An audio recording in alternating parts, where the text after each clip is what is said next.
Suspense.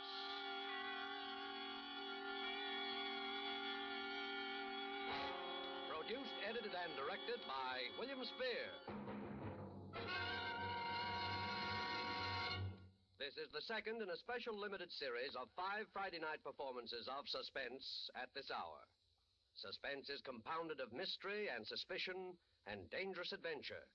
In this series are stories calculated to intrigue you, to stir your nerves, to offer you a precarious situation, and then withhold the solution until the last possible moment. Tonight from Hollywood, we bring you Mr. Jackie Cooper as star in The Clock and the Rope, a radio play by Lewis Pollock. We trust that with this tale, we shall once again keep you in suspense. Would you like to hear the old story about the innocent man facing execution and his last-minute attempts to get a pardon, and how it feels when he doesn't get it? Well, I can tell you all about it, because that's my story. There's a couple of different twists to it, of course. There always are. For one thing, it happened to me. Now I keep away from people. I keep away from cities and buildings. Buildings with the cells they call rooms and the doors that don't always open. I never button my collar. You'll find out why.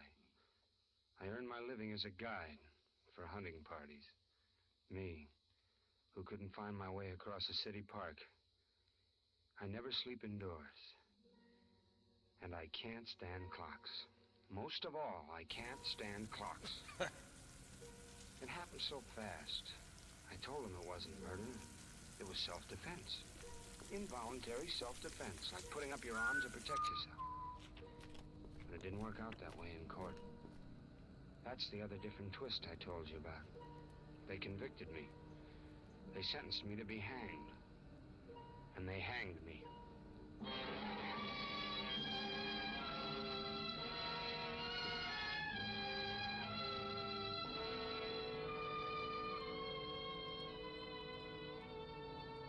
I was night man. My job wasn't hard, and to me, interesting. Sell a little gas, do the rough strip down for some repairs that had to be done the next day, take care of any transient overnight parking. Oh. Then this girl started dropping in for gas every other night or so, late. I liked her style, but I was too shy to say anything, and I guess she figured it. She'd sit with a sort of a little smile, half turned in her seat, and watch me while I filled the tank. Then she'd pay me and pull away with a funny look in her eyes, like she was getting a kick out of the way I acted. Then one night, instead of pulling away when she paid me, she spoke. Oh, come on, open up. Huh? Say something. I've been here 20 times. You can say a word or two, can't you? You know, hello, it's a nice night, or it ain't, or... Oh, well, I didn't know that you wanted me to. You're a funny fella. I didn't look like I didn't want you to, did I? Or don't I know my looks anymore? Oh, sure. Oh, I just... Well, can I get your windshield Tell me, here? did I hear somebody call you Hank the other night? I guess you did. My name's Henry. Henry Guilford. Did your girl call you Hank? Haven't you got a girl? No, steady girl. Is that what you mean? I don't mean anything. Anyway, what would you be doing with a steady girl working here every night? Well, I get one night off. Go to a dance or something. Oh, you get a night off. Oh, sure. Hey, say, you like to dance? I have danced. Well, I'm off tomorrow night. You ever go to the Arcadia? They got a good band there. Forget who it is this week. I'm sorry, tomorrow night isn't my night off. Oh. But I get off at midnight, though. Well, gee, the Arcadia closes at midnight. All the big dance places close at midnight. Well, we don't have to have a big place, do we? Well, no. No. There's the Owl Inn out on Trapscott Avenue. They run late. Have a pretty good little band and booths and everything. That'll be fine. I'll pick you up at your job. No, I'm way at the other end of town. I have to drive my car back anyway. Suppose I meet you at the hour. I'll be there a little after midnight. I'll be there. Okay. Okay, see you. Yeah, see you. Oh, say, hey, what's your name? Tomorrow night, bye.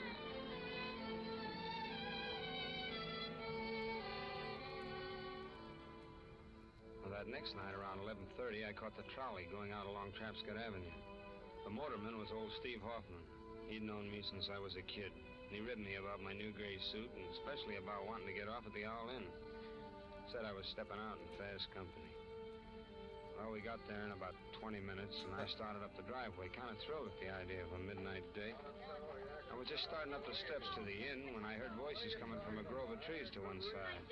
Seemed to be a quarrel, so I instinctively glanced that way and saw a man and a girl talking. The girl was my girl.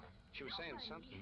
Nobody, I tell Don't you. give me that stuff. I followed you all the way out here. Who are you meeting? Nobody. Who are you meeting? Oh, Joe, I told you nobody. Don't lie to me. Who are you meeting? Hey, come back here. Hey, what is this? Get out of my way, will you? Look, this is... What's you, Hank? Look, here, I'll help you up. I'm sorry I got in your way, but I... Yeah, so this is the guy, huh? Swell. Hey, now, You what's wanna going on? meet anybody, huh? Hey. All right, What did you hit him for, Joe? He's got nothing to do with you. Get up, Hank, and run. This guy is just crazy. Crazy? Well, go call somebody. What? Now, wait a minute, fella. Look, I don't know what this is. Oh, Hank, will you get out of here? Run. You want more, huh? Well, I got it right here for you. Hank, it's a blackjack. Will you run, please? No, wait a minute. Now, listen, fella, you're drunk. Here, put that away. Now, somebody's gonna get... Let go of that. You don't grab Let that. go. You got him. You got him, Hank. Hit him. Hit him again. Hit him. I did it, I guess. Hey, who is he? Oh, he would have done worse to you. We used to go together. Oh, I didn't know you had a steady fella. I thought we made our date. You didn't ask me. Besides, we were breaking up. He had no right to interfere. Well, what do we do now? I mean, about him. You better go. I'll take care of him. No. You mean leave him here with you? Please He's go, lovely. will you? There'll be more trouble if you two of you... Go ahead, will you, Hank? Well, I'm going to leave right away, too. He'll be all right, honest. Well, okay, I guess. He'll be all right. Joe. Joe?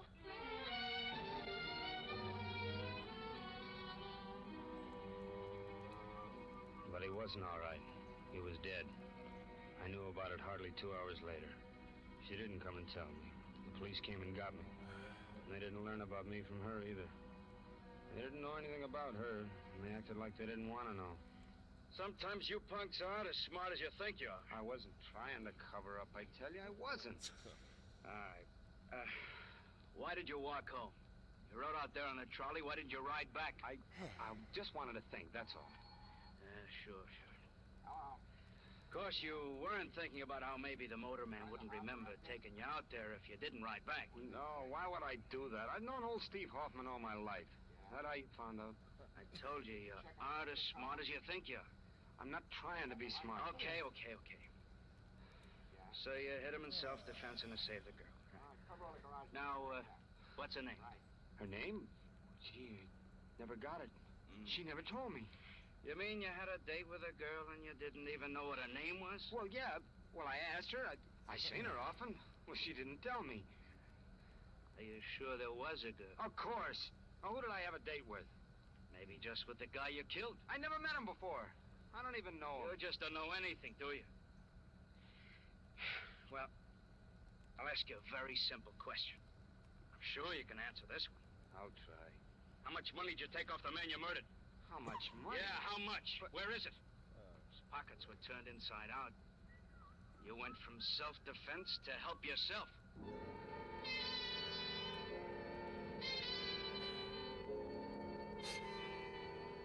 They pushed me around some after that. They'd take me to court and then back to my cell. Half the time I didn't know what was going on. They gave me a lawyer, Mr. Hall, Bailey Hall. He'd do the talking. He kept asking for things like reduced bail, time for further investigation, continuances to find witnesses. Just sort of stalling all the time. I don't know why. I told him I didn't have any money for any bail and witnesses. There was only one I wanted, that girl. But he kept on, always trying to hold up things.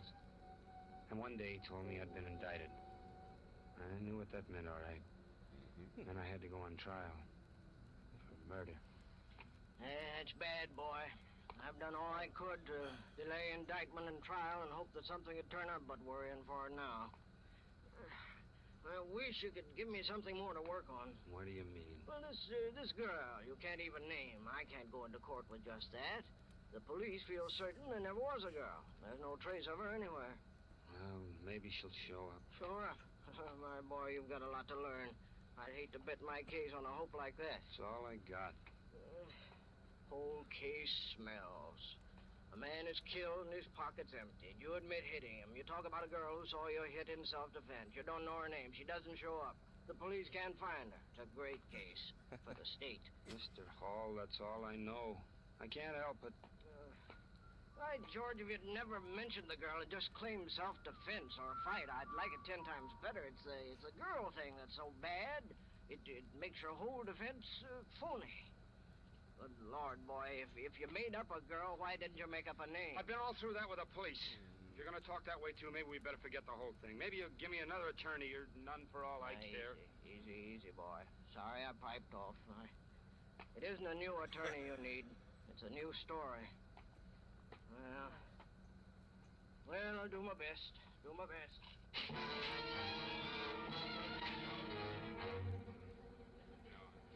Yeah, that's right. Guilford rode out to the inn that night in my trolley. On my Speak run. louder, please. Yeah, that's right. Guilford rode out to the inn that night in my trolley on my Face run. the jury, please, and talk louder. Oh, louder. Oh. I said I took Guilford to the inn that night. It was about 12:10. That's 10 after midnight, you know. Card talk. That's Yes. the way we talk around the barn. He got out and started for the inn. Yes, well, And, just a minute. Did you notice anyone else around? Any girl, for instance? Girl? No. Nobody else. Just All my right. friend Fatty Crucian, that's Well, all. that'll be all. We play pinochle Thank together you on... very much. Yes. Hmm? Defense may have the witness.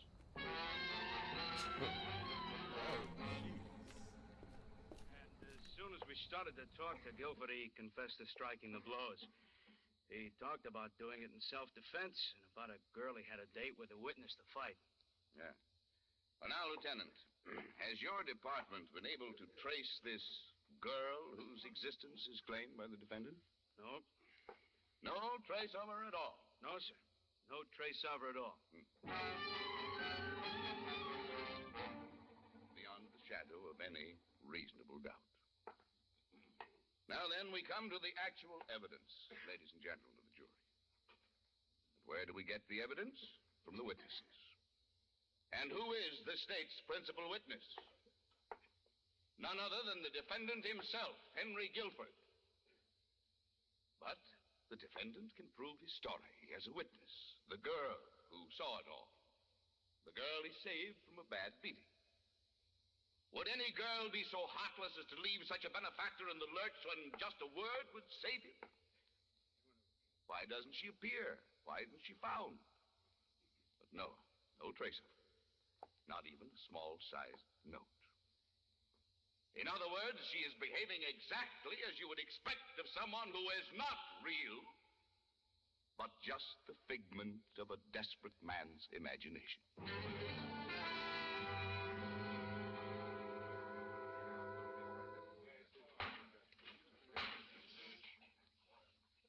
The defendant will rise. Gentlemen of the jury, have you reached a verdict? We have, Your Honor. What is your verdict? We, the jury, find the defendant, Henry Guilford, guilty as charged of murder in the first degree. Henry Guilford, you have...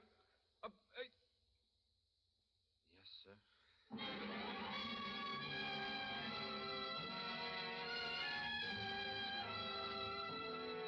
It was crazy. Sometimes I thought it must be just a crazy nightmare. Like when you're going to wake up and everything's going to be all right. I was innocent. And they were going to hang me for murder. Because they couldn't find a girl.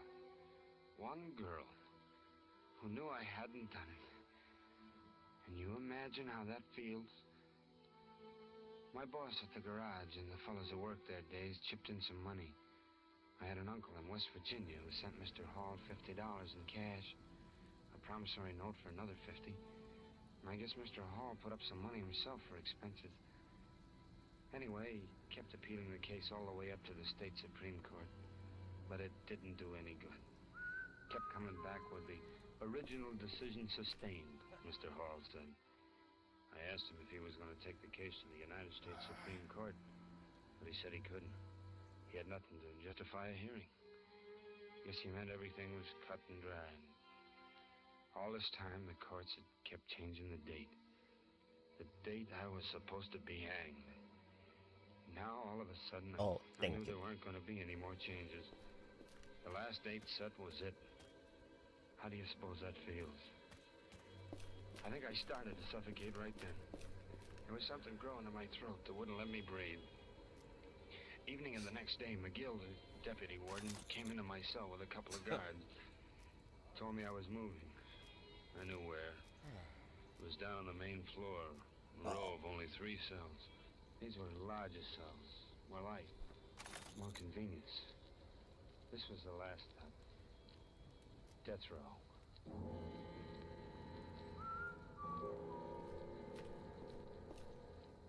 Now, there's a team of 2 guards who live right in the cell with you the last few days. It's one time a prison breaks down and shows a human touch, I guess. Or else they just want to make sure you don't go ahead and carry out the sentence on yourself. Anyway, whatever it was, I was grateful. Because now I was lonely. Way deep inside myself, I ached with loneliness and fear. I was afraid. Well, not like a man, but afraid of a boy and child's afraid. Who was going someplace? The last place. I was going alone. Suspense. A9 boat. The thing you feel most the last I've been up hours here, is right? the time. I think I have. The clock. Remembering how often you wished it would hurry so you could get off work or go out of school or see a girl, go fishing. Or even remember 100 hours like that when 6 hours is all you got left. Besides, you know, they're watching it out too. Not like you are, but they're watching it. All the usual people concerned with an execution, doing the usual things. Your lawyer, the ward, governor meeting, newspapermen, guards, the executioner. I know what every one of them was doing as they watched the clock that night. He told me afterwards. Now I'll never forget. Like they told you afterwards? Clocks all over the state, ticking away my life.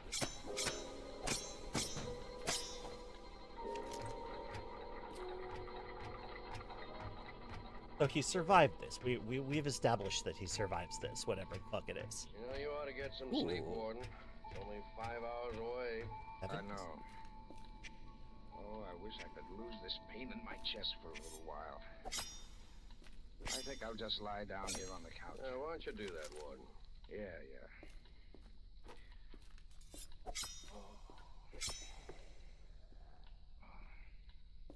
What time? It's coming up 1 a.m.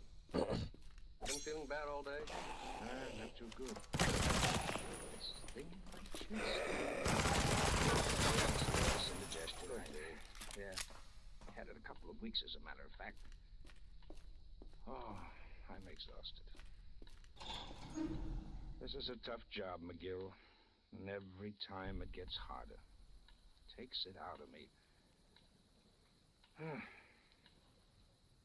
What do you think of young Guilford?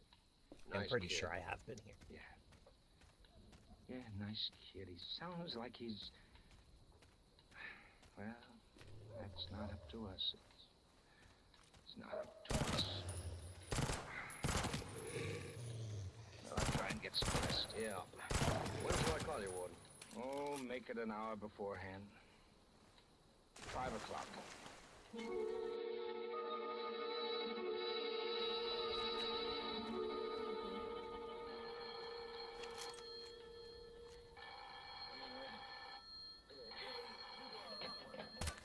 Hello.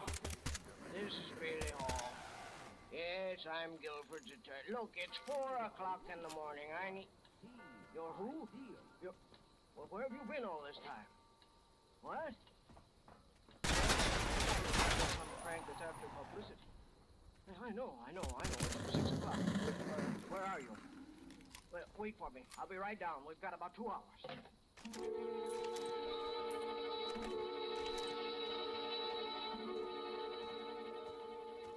I'll stake my reputation on it, Governor. This is a girl. At least it deserves a stay of execution. It's true, sir. Honest, I swear it's true. I've been away. I've been in Mexico. You just don't read the papers there. I just hadn't heard about it till tonight, but it's just as he said. Oh, you're right. I totally was muted. It's after 5 o'clock now. Need to foreground my What about the money others. that was taken out of the dead man's Thank pocket? you. I took it. I needed it. I didn't know he was dead. He was drunk. I had every right to the money, honestly. It was in my place. Very well. Richards. Yes, Governor? Type out a stay of execution on the Guilford case. 3 weeks. Bring it in, and I'll sign it. You can take it down. All right. You better phone the warden to make sure, though, Governor. The boy's only got about a half hour left. I see, so they're really going for the timing on this one. Right, there's a bunch of NFTA Rangers down there. And may need to get creative. Warden's office. Oh, the warden's so grumpy. Yes, this is Warden Barnes. What? Well, put him on, of course. Yes, Governor. Young Guilford? Oh, you don't say so. Why, that's splendid, Governor. Yes. Yes, I'll let them know right away. Yes. Well, McGill! Oh my god, is he gonna, like, fall down the stairs? Woo! Harry, Jack, come in here quick. This might not work out for me. Get him up on the couch. Looks like a stroke. Yeah, you better call the doctor, will you? Sure. Come on. Phone. Oh, never mind that. Call the doctor. Must have been the strain. Yeah! Right, that was fully extracurricular, so... What's the matter with his phone? I'm afraid there's no hurry for the doctor. Warden's dead. It's 5:30. I'll have to Literally. check on the execution.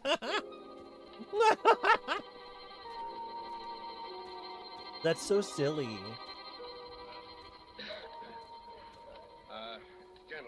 Gentlemen, please. It's now 10 minutes to 6, gentlemen. In a few moments, you will be admitted to the ground floor of Blockhouse A, where the scaffold has been erected and where the execution... Oh, he's dead. Which you Well, are to witness as newspaper gotta do and the members of execution. medical profession will take place. You'll find rows of benches. Please take your seats quietly in any of the rows except the first, which has been reserved for members of the medical examining committee. We ask you to cooperate with us in our duties. Hi, Starry. And to respect the solemnity of the occasion by moving quietly and refraining from any loud conversation from the moment you enter till you leave. Thank you. The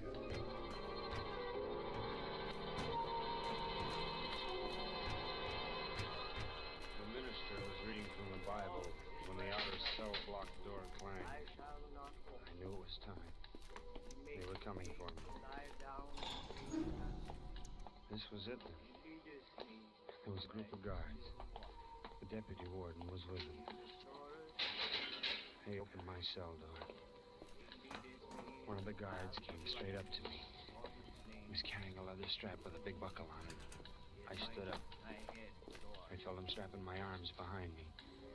The minister stopped reading for a moment to say something. Steady, my son. We'll go now, Guilford. I started to say something to the deputy, but he nodded his head at the men and they started to move.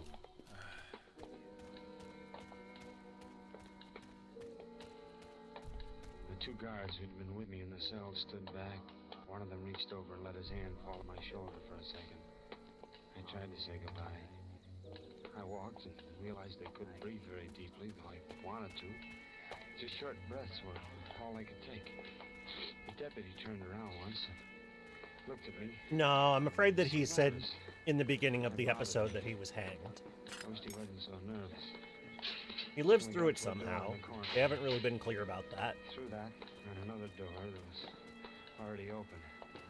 Unless this is like some I was in a room full of men. multi-level occurrence of My eyes Owl went to Creek something Bridge else. type shit. There were steps just ahead of me. Unpainted wooden steps. They led to a platform, and from above that, there was... I saw the rope. I walk up with you, my son. Huh? What?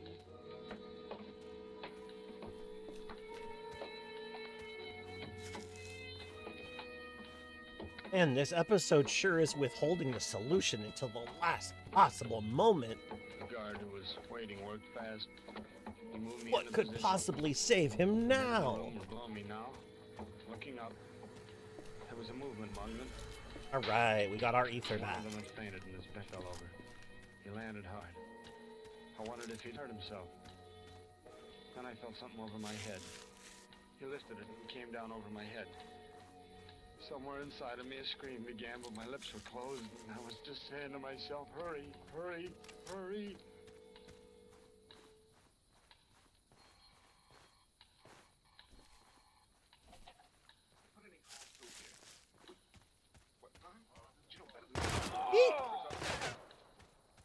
What?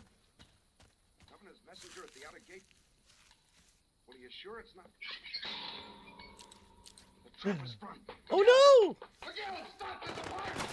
Stop it! Stop it, McGill!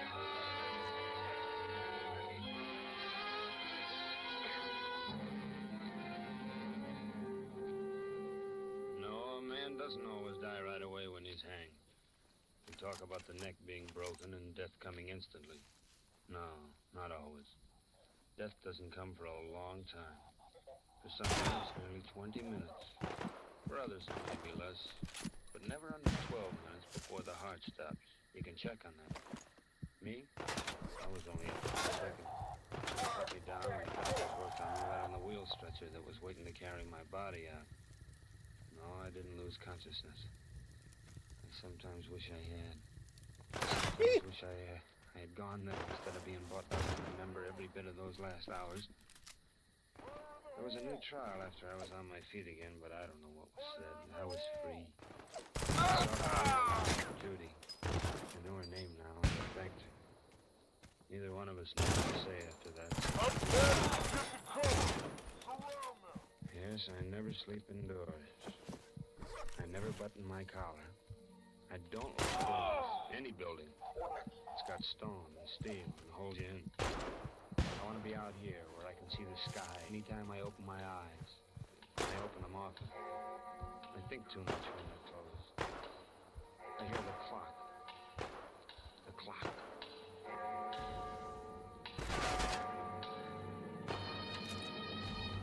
No, thank you.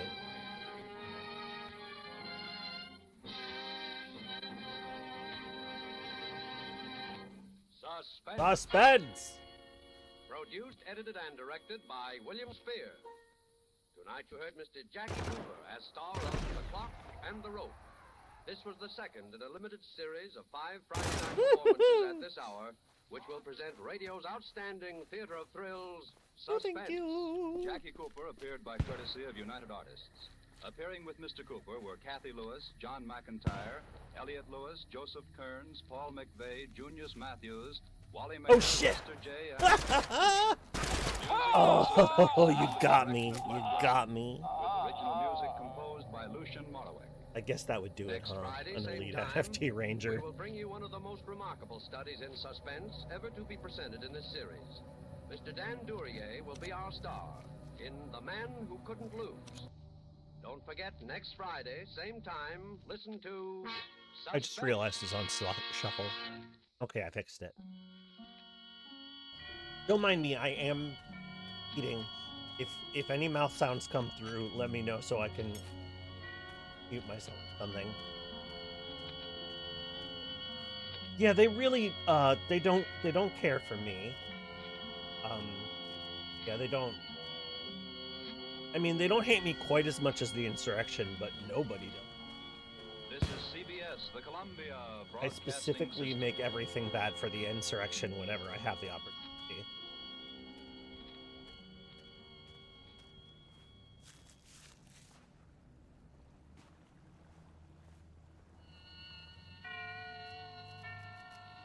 Oh yeah, I actually have to go to Mama Roach. But I was going to do the Cistern quest, so maybe I'll do that first. Produced, edited, and directed by Oh, William I Spear. need to refill my ether canister. That's the thing I was headed over to that This portion is the about. third in a special limited series of 5 So yeah, Friday the night NFT's performances kill of squads are Suspense at pretty this scary, hour. it turns out. Suspense is compounded of mystery and suspicion. So and clearly we dangerous can't adventure. just do this In this normally. series are stories calculated to intrigue you, to stir your nerves, to offer you a precarious situation, and then withhold the solution until the last possible moment. Tonight from Hollywood, we bring you Mr. Dan Duryea as star in The Man Who Couldn't Lose, a radio play by Emil C. Tepperman. We Well, trust that with this oh. tale, we shall once again keep you in suspense. Suspense! Feeling all right now? Sure. I might have to rely on luck a little bit to get through here. Why not? I got nothing to worry about. I don't That's what I'm have telling you. Something's happened to me. the I'm gear not scared. to beat It's just like old man Mosley said. Kill Squad. It doesn't happen often. But when it does, well, it's happened to me. Something's happened to me that doesn't happen once in 100 years. And it all happened in one day. Yeah, it began this morning. When a guy sticks a yeah in the middle of his sentence like that, you know he's not making things up on the fly. Leonard. Nerd. Now, don't you try to kid me. You're not asleep. Get up. Sure. Okay. I cook your breakfast. I come home and cook your dinner.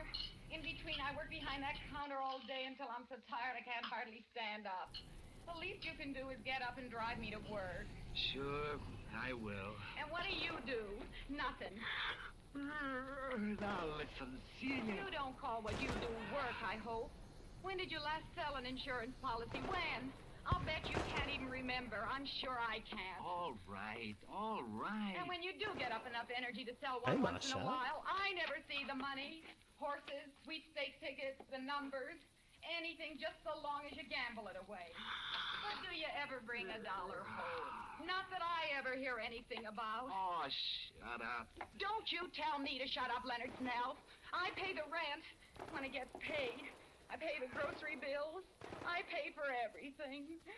You'd think at least Did this episode have a director? Appreciation once in a while. I appreciate it. I hear about it enough. Well, then why don't you do something about it? Listen, Celia, I don't feel so good today. Sure. That's what you always say every time anybody talks about work. But I'm sick and tired of it. You promised you were going to get a job this week, and you're going to do it. Celia? There's something I gotta tell you. A man who couldn't lose. I suppose you want to wheedle some money out of me again. Well, if you can't even keep a little lunch money in your pocket, No, listen, it's more than that. Oh, it is it? I suppose you got another hot tip on the races. Well, if you think I'm going Will you shut up? Hey, Boy, oh boy. what's the matter with you? Listen, Celia. I've sold quite a few insurance policies in the last 6 months. Oh, you have you? Well, where's the money? Don't you try to pull that on me. You're going to get a job. All right. I spent the money. On the races. Yeah. Only it wasn't all my money. What do you mean? Oh, some of it I'm was somebody else's. $1,800 short. Oh This my is the last God. day to settle at my accounts with the company. So, we've got a worst man episode. I can make a killing. I had some tips that were supposed to be sure things. Oh, I get it. Fighting this man. $1,800. Don't care, don't care, don't care, don't care, don't care. All right. $1,750. Do not care. And it just so happens that I Cannot have afford to care about. $1,800 in a safe deposit box that Aunt May left me this spring. Quite a coincidence. Celia, I gotta get that money back to him today. Well, I don't believe a word of it. And you're not going to get that money. If I don't, they can send me to jail. And if I did believe you wouldn't get it. Maybe a few months in jail would teach you a little consideration. You know I gotta have an operation sometime this fall. You think I want to go into a charity ward? And who'd pay the rent while I was sick? They can give me 5 years. You're just a little too cute, Mr. Snell. You've had your eye on that money ever since you heard I got it. But you're not going to get it. Why do you think I wear the key to that safe deposit box around my neck? Celia? Oh my Suppose God. you think I haven't Ma'am. known. Now look, Ma'am. I suppose you think I don't know all those times you tried to get that chain off my neck when you thought I was asleep. Yeah, but... Good I God. wasn't quite as sleepy as you thought. This man is All right. worse than most And don't you of think you the... can wheedle it out of me? Get away from me. Len! Take your hands off! Okay. Predictable events. Why do you think I marked this objective for you to kill me about? A new record! Yeah, I gotta say, She was dead, all right. this man The key was on the orchestrated little his chain around downfall her with neck, just like it had always remarkable been. I yanked efficiency. on the chain, snapped, and the key came way in my hand. I shaved, got dressed, then I went through a purse. There was $9 and some change in the Yeah, that's usual totally junk. how I read it. A That's new record. sweepstake ticket made out in the name of I'm a winner. I put the money in my pocket, the ticket in my wallet. I'm all set to go now, except for writing a letter. All of a sudden, I realize what I'm doing doesn't seem strange to me at all. It's like Yeah, one of those 'cause you're a dreams where you think it's scumbag. all happened before sometime. You're a huge piece I of shit. To the police. I have killed my wife in a fit of anger. I can't go on living anymore after doing a thing like that to Celia. I'm short in my accounts, too. So there's only one thing for me to do. Don't bother looking for me. By the time you get this letter, you can find me in the city morgue. Yours truly, In the city morgue? You're gonna, like, deliver yourself to the city morgue?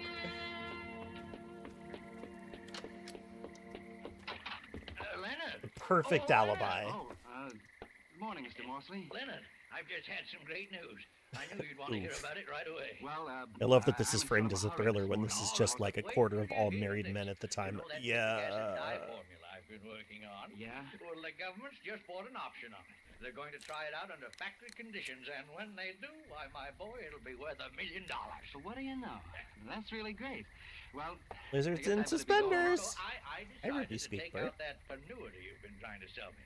Got an application with you, have you? Oh, yeah, sure. Come on inside. Hello there, Leonard. Good morning. Why, my man, you look as though you just seen a ghost or something. He just sold a policy. You don't sell them like that every day, do you, my boy? What's that first premium? About $3,400, isn't it? Yeah. Well, there's a nice commission in that, Leonard? About, $1,800. I'll go isn't it? sell him. Yeah? Yeah. 18. Well, Leonard certainly deserves it. He works Oh very boy. hard. I see him coming home every evening with that To the briefcase police, and all those sorry. papers under his I'm arm. Oh, I'm sure he works hard, but perhaps I'm a little more observant than you, dear. Oh, sit right down there, my boy. Okay. Watch out for those bottles behind you, though. That's picric acid. I'll pick them back up next time I go to the end. You're more observant than I am. Most of those papers are the racing forms, aren't they, Leonard? Well, You know, I've been watching you, Leonard. Yes, you've had a hard time, but you're a gambler. You believe a lot in luck. Well, sir, now I've got a theory about luck. when were you born? March 1st, 1878. Yes, luck is something that can come in big doses sometimes. It's almost as though fate had planned it out ahead of time. Who's the beneficiary? My wife. So sorry I died. There's a perfectly good mathematical explanation for it, of course. Now, a number of unrelated events converge, and they all add up to the good fortune of a single man. Happens once in a century, perhaps, but it does happen. You can make out the check. Of course. Why don't I make it out to you personally? Then I can collect that 3 months' rent you owe me, huh? Why, sure. Sure. That'd be $3,255. Fine. I'll make it out right. You know, Leonard, I was saying to Sam just this morning, I'm almost as glad for your sake as for ours. My, won't Celia be surprised? Huh? I said, won't Celia be surprised? Oh. Eh? Yeah. Say, where is Celia? Oh my God. She usually leaves work long He's before like, I this. just always hear her. Oh, Well, sorry. some- I just remembered that I murdered my Don't wife. tell me there's anything wrong. I know I just you remembered that I don't murdered my wife. Oh, no. It's, I kind of forgot that I murdered my wife. Well, the poor thing. Why didn't you tell me? I'll go right upstairs and fix her something. No. No. Shit. This guy is so inept. Well, then I won't bother her. Yeah. The universe was I'll like, go up around noontime. here is everything for you. Well, yeah, sure. My boy, here's your check. Thanks. Now, don't play that on the races. Oh my God. Don't worry. But you keep playing your luck just the same. Luck's a funny thing. You've had a lucky start today. Maybe your luck's changed. Yeah. Maybe it has. Dipshit. God, this guy is so stupid. Like, this guy is really like... Couldn't you find it yesterday? That's all I could think of for a couple of minutes. Why couldn't He's you like find the it yesterday? incel of It was done now. suspense bad men. First, I go to Celia's bank. I get that $1,800 out of the deposit box. Nobody says a word. Then I drive over to Morsley's bank and cash his check. I've got over $5,000 now. That's pretty good for a guy that Yes, started out that's the it. day I've by been getting seeing a $17.50 therapist. in the Yes, hole. exactly. I drive over Yes, towards that's the park. perfect A excuse. clock in a jewelry store says 10:15. 10:15. That was plenty of time. At the park, I stop and give the once-over to the bums sitting around on the benches in the sun. There's always a bunch of them there. Pretty soon I see a guy that looks about right. What a piece of shit. Hey, you. Me? Yeah. The worst man in the world gives up all the luck in the You world. won't have to strain yourself. I just hurt my wrist and I can't drive. I gotta go uptown and meet a guy. You wanna drive me? Oh, okay. You got a license? Yeah, I got a license. Let's see it. Okay. Yeah. Floyd Eustace. Omaha, Nebraska. You're kind of a long ways from home, aren't you? Yeah, but it's okay to drive within this state if you got a licensed driver with you. Okay, Floyd Eustace. You'll do. You'll do. I have no foresight whatsoever. We get in the car and head uptown. My luck is holding. Painfully realistic episode. Yeah. I see another clock, and it's only a little past 10:30 now. I still got lots of time, so I decide to turn right. How am I doing? Okay. But turn right at the next block, Floyd. I want to go by the 43rd post office and mail a letter. Sure. Hey, you could mail it at a letterbox, though. Yeah, but I don't want to mail it at a letterbox. Oh, okay. Ow! Ow, ow. I go into the post office and get a stamp. Mail the letter. It's a letter where I tell about killing C. That was an ether weapon. It's just addressed to I police think I'm about to get 21 murked. Center Street. Somehow I just don't trust a letterbox. Because if the police don't get that letter right on time, it's not so good. I go out and get in the car, and I tell Floyd Eustace where to go. We head uptown. After a while, we get to Fort Tryon Park, right above Riverside Drive, looking over the river. There's hardly ever any shit. this time of year, so I felt pretty safe. And sure enough, there wasn't. I got the monkey wrench out, and I had it in my hand. This right? Yeah. Just pull over there, up against the rail. Gee, I never been up here. Hey, must be quite a drop down there, huh? A couple of 100 feet, huh? Uh-huh. This where you're supposed to meet the guy? Yeah. Right here.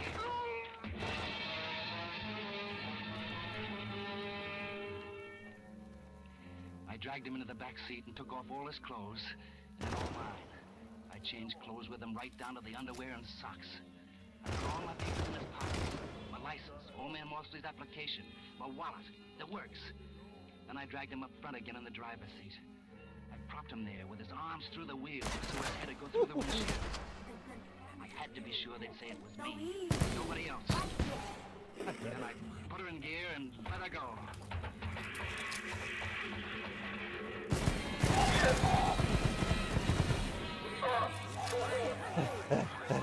Stand back now, stand back. I tell you, officer, didn't land more than 3 feet from me. Right by me, not more than 3 feet. What did it happen? This car just rolled off the Palisades up there somehow and landed smack in the middle of the street. Gee, look at his face. He must have gone right through the windshield. Poor fella. Identified him from his wallet. Snell. Leonard Snell. It was so easy to fake your own death back then. I was free. I feel like they knew about fingerprints. I was free to do anything I wanted. Is the thing. I had $5 grand in my pocket, and the cops had Leonard Snell's body down at the morgue, just like I told them they would in the letter. My luck was holding, but I went over to the 181st I have to assume they finished the job. There was a bus leaving for Boston in 20 minutes. I bought a ticket. Then I got a paper on the corner, went into the lunchroom, and sat down at the counter. What's yours? Scrambled eggs with bacon, French fries, orange juice, and coffee. And I gotta catch a bus. It won't take long, will it? No longer than it takes an egg to scramble. Whoop. Excuse me. That's all right, Hank. I like to read it myself. Kind of aids the digestion, I find.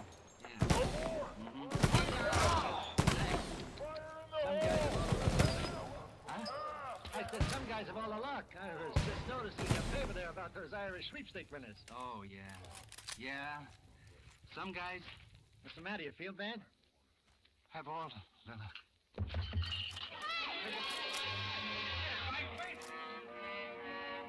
So things got way too exciting. Maybe I should rewind a little bit. It's like I have not really paid attention for the past like minute or two. I'm a winner draws favorite in Irish sweeps. Fire dot, my beloved. Oh, yes. Say how it was put her in gear and let her go. All right, stand back now. Stand back. I tell you, officer, didn't land more than 3 feet from me. Right by me, not more than 3 feet. How could he get happened? This car just rolled off the Palisades up there somehow and landed smack in the middle of the street. Gee, look at his face. He must have gone right through the windshield. Poor fella. Identified him from his Something, wallet, something, a guy named Polymarket. Snell. Oh my god, yeah. Leonard Snell. Oh no. Leonard Snell would do numbers on Polymarket. I was free. I was free as Celia and all her bellyache. I was free to do anything I wanted. I had $5 grand in my This pocket. will never Cops catch had up with Leonard Snell's me. body down at the morgue, just like I told them they would in the letter. My luck was holding but good. I went over to the 181st Street bus station. There was a bus leaving for Boston in 20 minutes. I bought a ticket. Then I got a paper on the corner, went into the lunchroom, and sat down at the counter. What's yours? Scrambled eggs with bacon, French fries, orange juice, and coffee. And I gotta catch a bus. It won't take long, will it? No longer than it takes an egg to scramble. Whoop. Excuse me. That's all right, Mac. I like to read a newspaper while I eat myself. Uh-huh. Kind of aids the digestion, I find.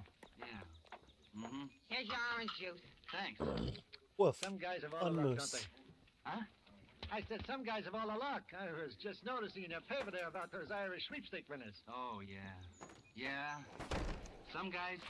What's the matter, you feel bad? Have all the luck.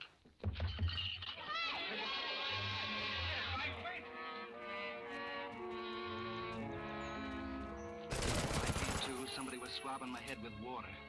I pay my Let me check drop and some get of out of that there shit. somehow. And I look at the paper again. That's what it said, all right. I'm a winner, draws favorite in Irish sweeps. My ticket. And it went on to say how it was worth at least $40,000, maybe $150,000 if the horse won. And all of a sudden, I was standing there and cursing and swearing at Celia, right out loud. Just a as pile though of she was scout alive. rifles. Till I see some people are staring at me, and I stop. Because if it hadn't been for her, I'd have $40,000. $40,000.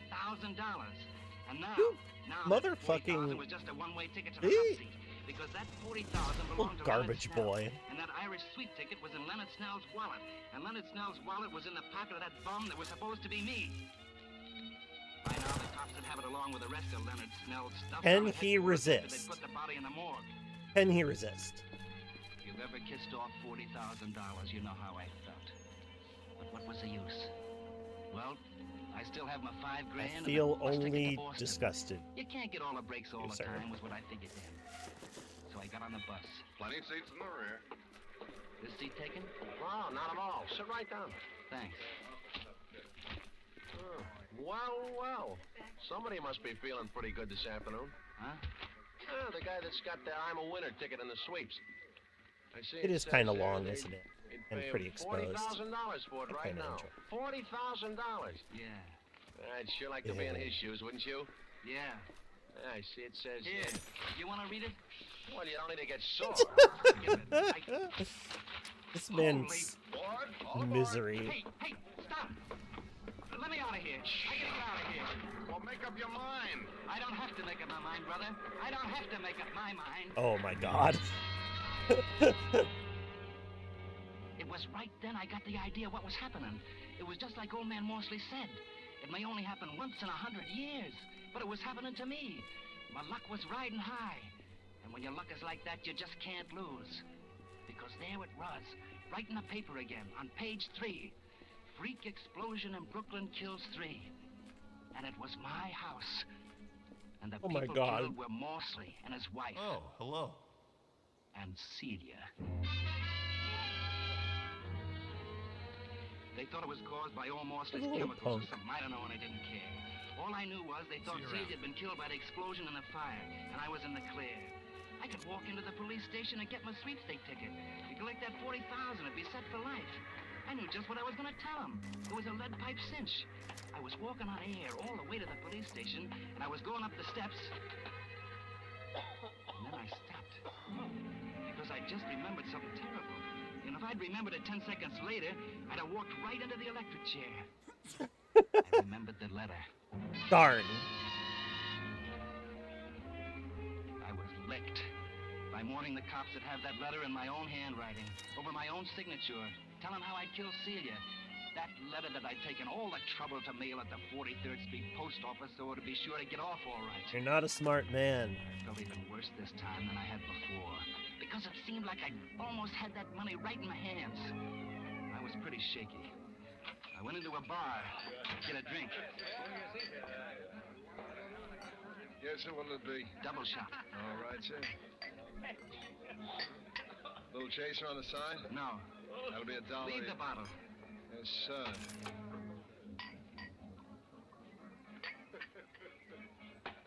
And now we bring you 5 minutes of the latest news. Hey, Charlie, turn that radio up, will you? One of the most daring holdups in the annals of New York crime, a gang of armed men this noon robbed a United States mail truck just as it was leaving the 43rd Street post office, removing 8 sacks of mail, the entire morning collection of the post office.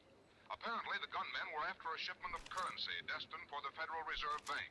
But according to officials, the joke is on the gangsters. All they got was the regular mail. Hey, you didn't pay me. The holdup staged in broad daylight. Wait, you got This is so silly. Several of whom pleaded they could. I knew it had happened. Yeah, we've gotten to screwball comedy. Yeah. Because those mugs that stuck up that mail truck had got my letter. Nothing in the world could stop me now.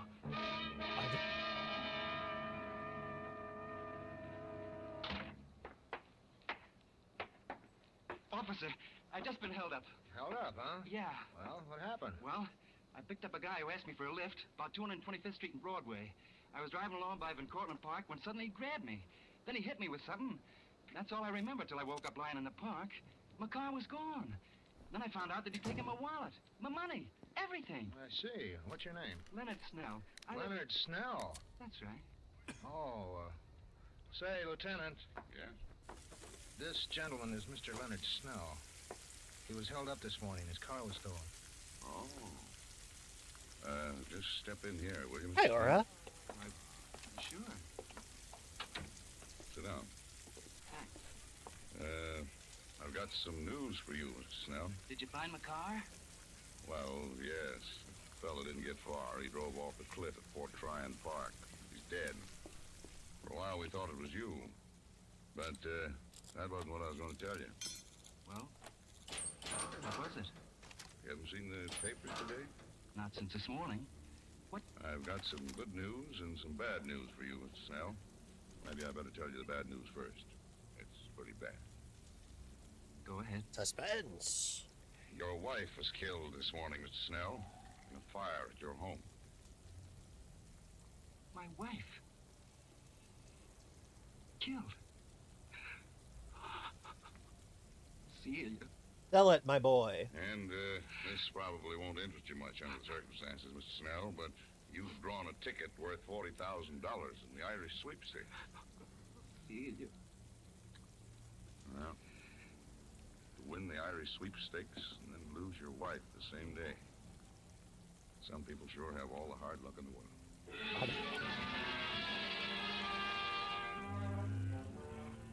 Luck.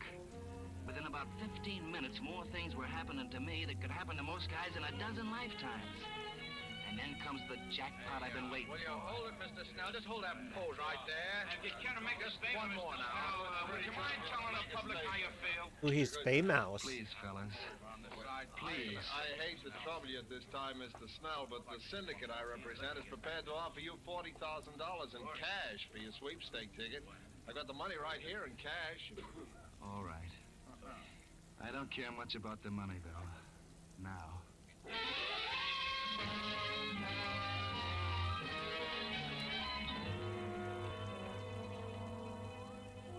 That was at 4:30. By 6, I've got $45,000 in my pocket. Cash. Let's sell this And I'm registered at the infantry Waldorf. stand. And I'm sitting down to dinner. I'll take the flank steak, please. Medium. Yes, sir. I will have your order very shortly. Oh. And right there. You a reporter? Not exactly. I'm Uh-oh. sort of a collector. Uh-oh. You owe me 40 grand, pal. I come to collect. Now. 40? Why, I don't Yes, know you do, pal. Remember that little letter you wrote to the police commissioner this morning? That you mailed at the 43rd Street post office? Some friends of mine found it. They figure it's worth just about 40 grand. Oh. You're one of the guys that stuck up the mail truck. You want to make something of it? There's a big reward. There's a cop right outside the hotel. I kind of figured you'd play ball. Where's the letter? My friend's got it right outside in the car. Still got that dough on you in cash like the paper said? Yes. Come on. All right.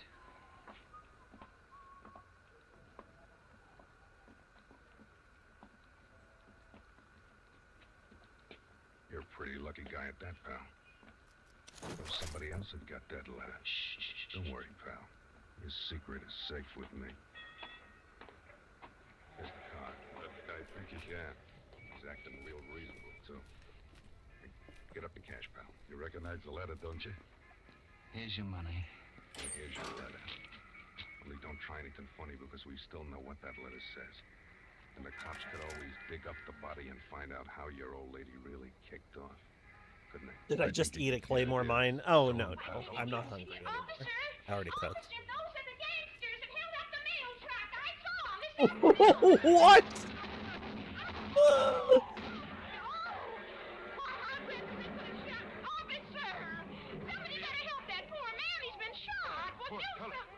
Oh, boy. Hey, you! You go call an ambulance. I'll stand by this man. Okay. What's up, Jerry? I just had a little shooting match with those mail robbers. The other boys got him down the street. This poor man was shot when he fired back. Yeah? What's this letter here in the street? Please. To the police commissioner. This fellow that shot. Wild. Before he fell. You'd better open it. Might be evidence. No. Oh. Oh, are we going to be camping here for a little bit? Right, sir. From the looks of this letter, he's going to stand trial for murder. Amazing. This has been the craziest run of Space Warlord baby trading simulator ever. Well put, nobody in Porta. Well put. Amazing. What's the difference? What's the difference how much I talk? That's what I wanted to tell him. What if they did get the letter? I'll never go to trial. Because I got luck, don't you see? It comes once in 100 years. And I got it. I got that kind of luck. And when you got that kind of luck, you can't lose. You can't lose. You can't lose. That may be the most maximalist worst man gets exactly what's coming to him stories that we have witnessed yet. You know, I got to guard that fella Snell as long as he's here in the hospital. Yeah, but did you ever see the like of it? I don't suppose one man ever had so much luck in one day in the whole wide world. I guess his luck is played out now, right, though? Funny. He said you can't lose. Yeah, well, he's wrong. He's wrong there, because that lad's going to fry just as sure as my name is Jerry Maloney. No. Wow, okay, we didn't need to know your name, little guy. His luck is still good. Huh? He's dead. Dead!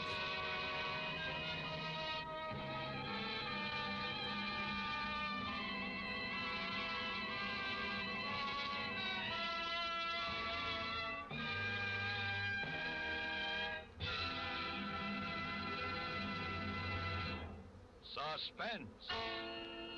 Produced, That was edited, really and directed something. by William Spear. Tonight you heard Mr. Dan Duryea as star of The Man Who Couldn't Lose. This was the third in a limited series of 5 Friday night performances at this hour, which will present radio's outstanding theater of thrills, Suspense.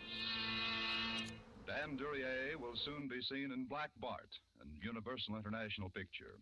Appearing with Mr. Duryea were Lucille Meredith, Kathy Lewis, Jeanette Nolan, John McIntyre, Elliot Lewis, Joseph Kearns, Jerry Hausner, Frank Albertson, Jack Crucian, Dick Ryan, Hans Conried, Ed Max, Frank Goss, and Jack Webb. Music for Suspense is under the direction of Lud Gluskin, with original music composed by Lucien Morawek. Next Friday, same time, Boris Karloff will be our star in a famous story by John Collier. Oh. Don't forget, next Friday, That sounds same cool. time, listen to Suspense.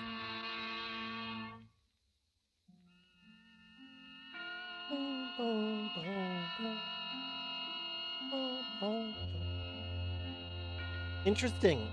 Did you notice the difference in this episode from previous episodes? Has anybody noticed the difference? This is CBS, the Columbia Broadcasting System.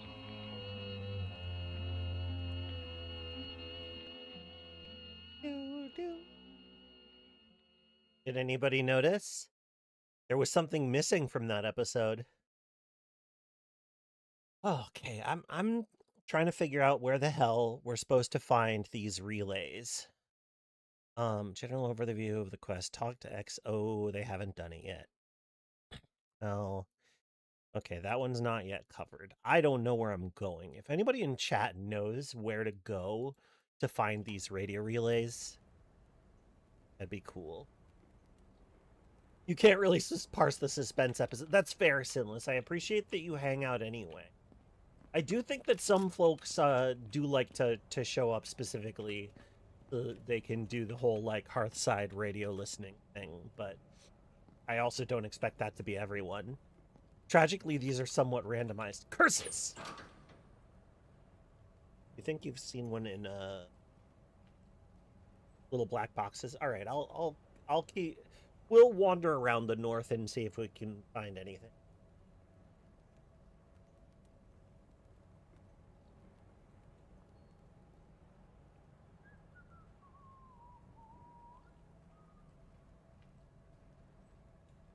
That's fair, that's fair. So the thing that was different about that episode is that there was no sponsor. There was no sponsor. No Autolite, no Roma Wines, no nothing. It was just the episode by itself. Kind of wild. I can't remember if I have, if we've gone across, like, a sponsor-free part of the show. No Tasty Fuse, it's not a 1. Like the one about the 2 kids who went into a cave and time traveled. Yeah. Some of them are easier to follow than others, I'll say that much. This one was, like, moving at such a breakneck speed that I can't, like, following that is tough. Let me go to the secret shop. Because we haven't been there yet this game, and then we'll start the next episode. Where will you buy a battery with electrolytes? I mean, most, basically all chemical batteries do.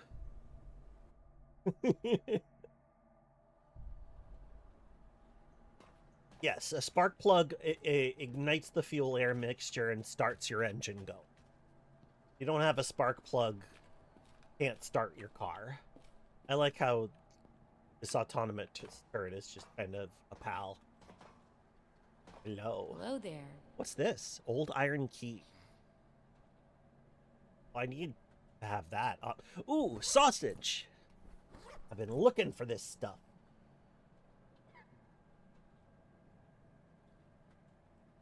Oh, that's one. I won. What? I don't know what to make of that, but okay. Diesel engines don't use a spark plug on RC. Diesel air mix just explodes when compressed. Delightful. I didn't know that. Someone's in a hurry. Sausages feel like the rarest food item in recent. Well, they put a quest around them, which definitely changes the way that it feels.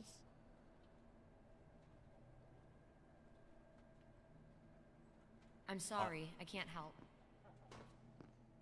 Go find the shop.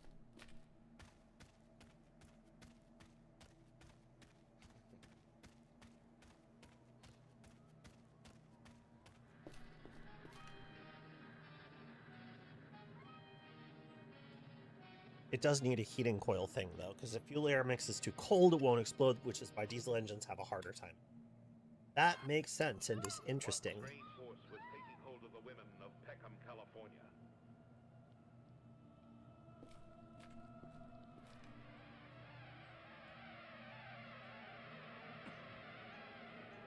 What strange ritual unlocked the hidden appetites of these women? What transformed ordinary housewives into ravishingly beautiful women? What bizarre secrets threatened every man in town? Every man in town! I threw a bunch of, like, movie trailers into my videos folder, so this is a result of that. The invasion of the bee girl. Oh my god! Dropping like flies, Ego. Like flies. The United States government sent their top investigator to Peckham to try and stop this sexual epidemic. Oh my god. Over there are 3 points of uniformity I would like to bring out. 1, all the victims have been men. It may sound ridiculous, but could it be some form of epidemic? It's a very tough question to answer, Jim. Now, each death is perfectly normal in itself. Well, what about a 21-year-old boy that dies of thrombosis? Isn't that just a little unusual? Total sexual abstinence. Hold that! Now just hold it! This is the stupidest damn thing I've heard of yet. Abstinence isn't going to be anything new around here. Well, if I were positive it was going to kill you, do it. What the hell?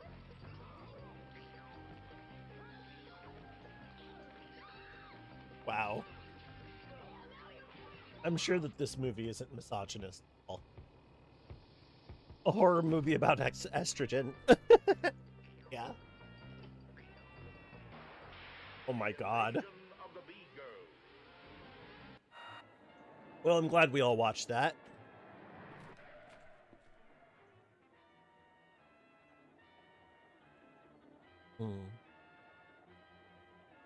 I have a fragmentation recipe.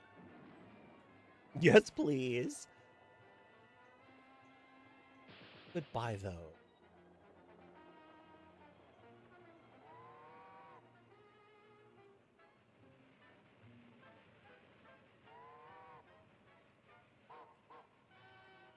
I have to decide what I want the most of all of these things. I do want to make some... Like, I have the radio, so having some remote detonation mine wouldn't be...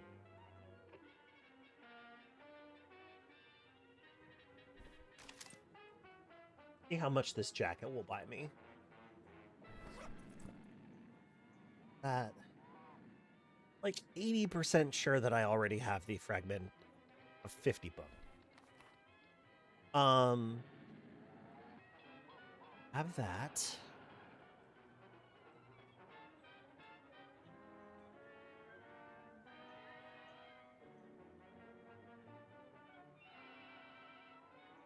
Gosh, how do I choose which kind of ammo? Can I ask you a personal question? You carry a gun, and you're not afraid to use it. You can outdrive the best of them. Who are you, and who are you working for? Agent Michael Gold has a mission on his mind. You didn't tell me who he was or why he was so important. The enemy on his tail. Laser mission. And this woman on his back. Wow. Couple is out to recover. All right, well, let's get back to the other misogyny source that we have, which is to say, CBS's Suspense.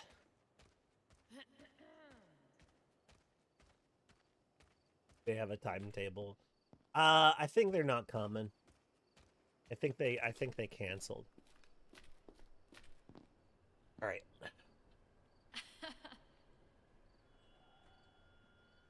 Bing, bing, boom, boom.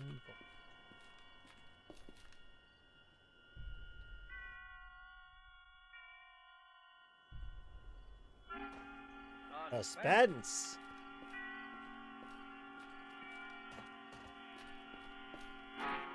Produced, edited, and directed by William Spear. Suspense, radio's outstanding theater of thrills, presents the last of a special series of Friday night performances at this hour. Tonight from Hollywood, we bring you a most unusual broadcast. starring a famous radio couple who have never before appeared in a story of this kind, Mr. Ozzie Nelson and Miss Harriet Hilliard.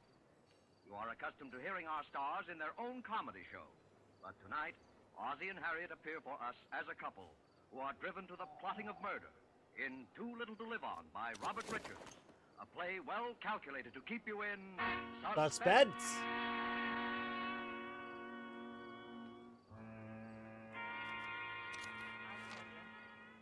Doesn't matter now. Oh. How do you think anything could matter anymore to me now? You should have let me die. That was the best way. That's all that matters to me now is that I want to die. That's all I care about.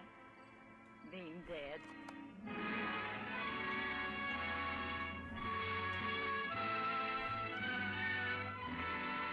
Interesting opener. Hi, Sarah Morimura. I don't know whether we ever thought about it before this morning or not. Worker solidarity story. Might have crossed our minds sometime, one or the other of us, I don't know. But we never talked about it, never. Never before this morning. And then this morning, everything just seemed to come to a head. Every little thing that happened all those months and years just seemed to pile up at once. It just seemed as though this morning was the last straw.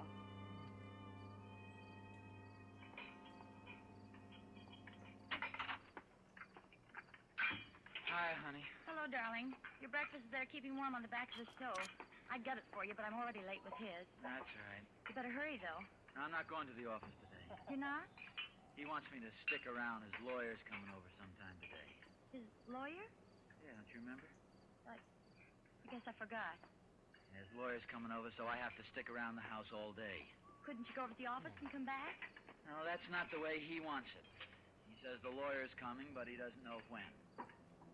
At least that's his story. Well, maybe he really doesn't know. Oh, he knows all right. Not that it matters much. I don't have any appointments today anyway.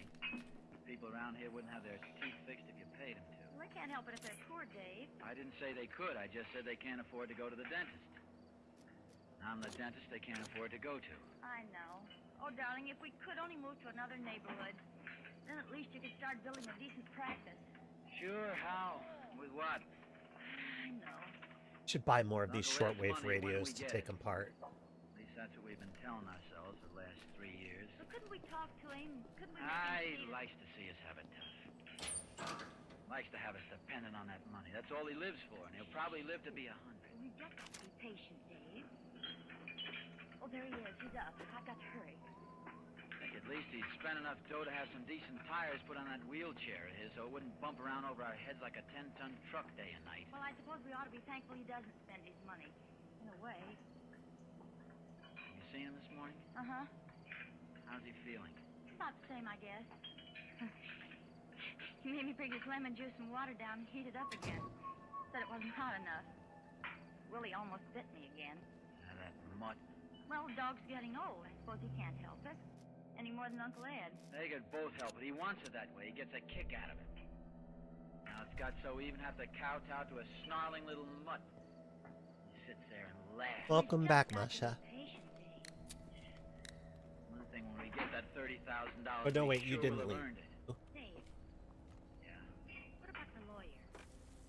What about it? I mean, what do you suppose it means? What should it mean? He's always getting a guy over here every 3 or 4 months going into some kind of a huddle. Why should he want you here? Probably needs us both as witnesses to something. You know, he's been talking an awful lot lately about that orphanage over in Brooklyn. Sure, and last winter all he could talk about was some foundling home for stray dogs down in Pennsylvania. Just cracking the whip, that's all, to see us jump. Dave, if he was to change his will now after all we've been through... Oh, don't worry, he won't. Oh, there he goes. He's something for his breakfast. Coming right up, Uncle Ed. See, I hope his eggs are right. Get the coffee off the back of the stove, darling, while I get a cup. Okay. Take it easy. It's all right, honey. Only a cup? I know it. Sometimes it makes me so nervous I feel as though I was going crazy. Take it easy, dear. Here, let me get ready. No, I'm all right now. It's different. There's a pan of milk warming on the stove. Fill this bowl about half full and break up a handful of those little dog biscuits in it. Okay. Sugar, salt, pepper, cream. All right, come on. Open the door for me, will you, darling? Here, I'll carry the tray. No, he likes to have me bring it. What's the difference? Oh, don't ask me, Dave. Oh, the paper for you. Oh, you've got it. Well, I haven't read the paper yet myself. Oh, that's some of You it. can read it later. Come on.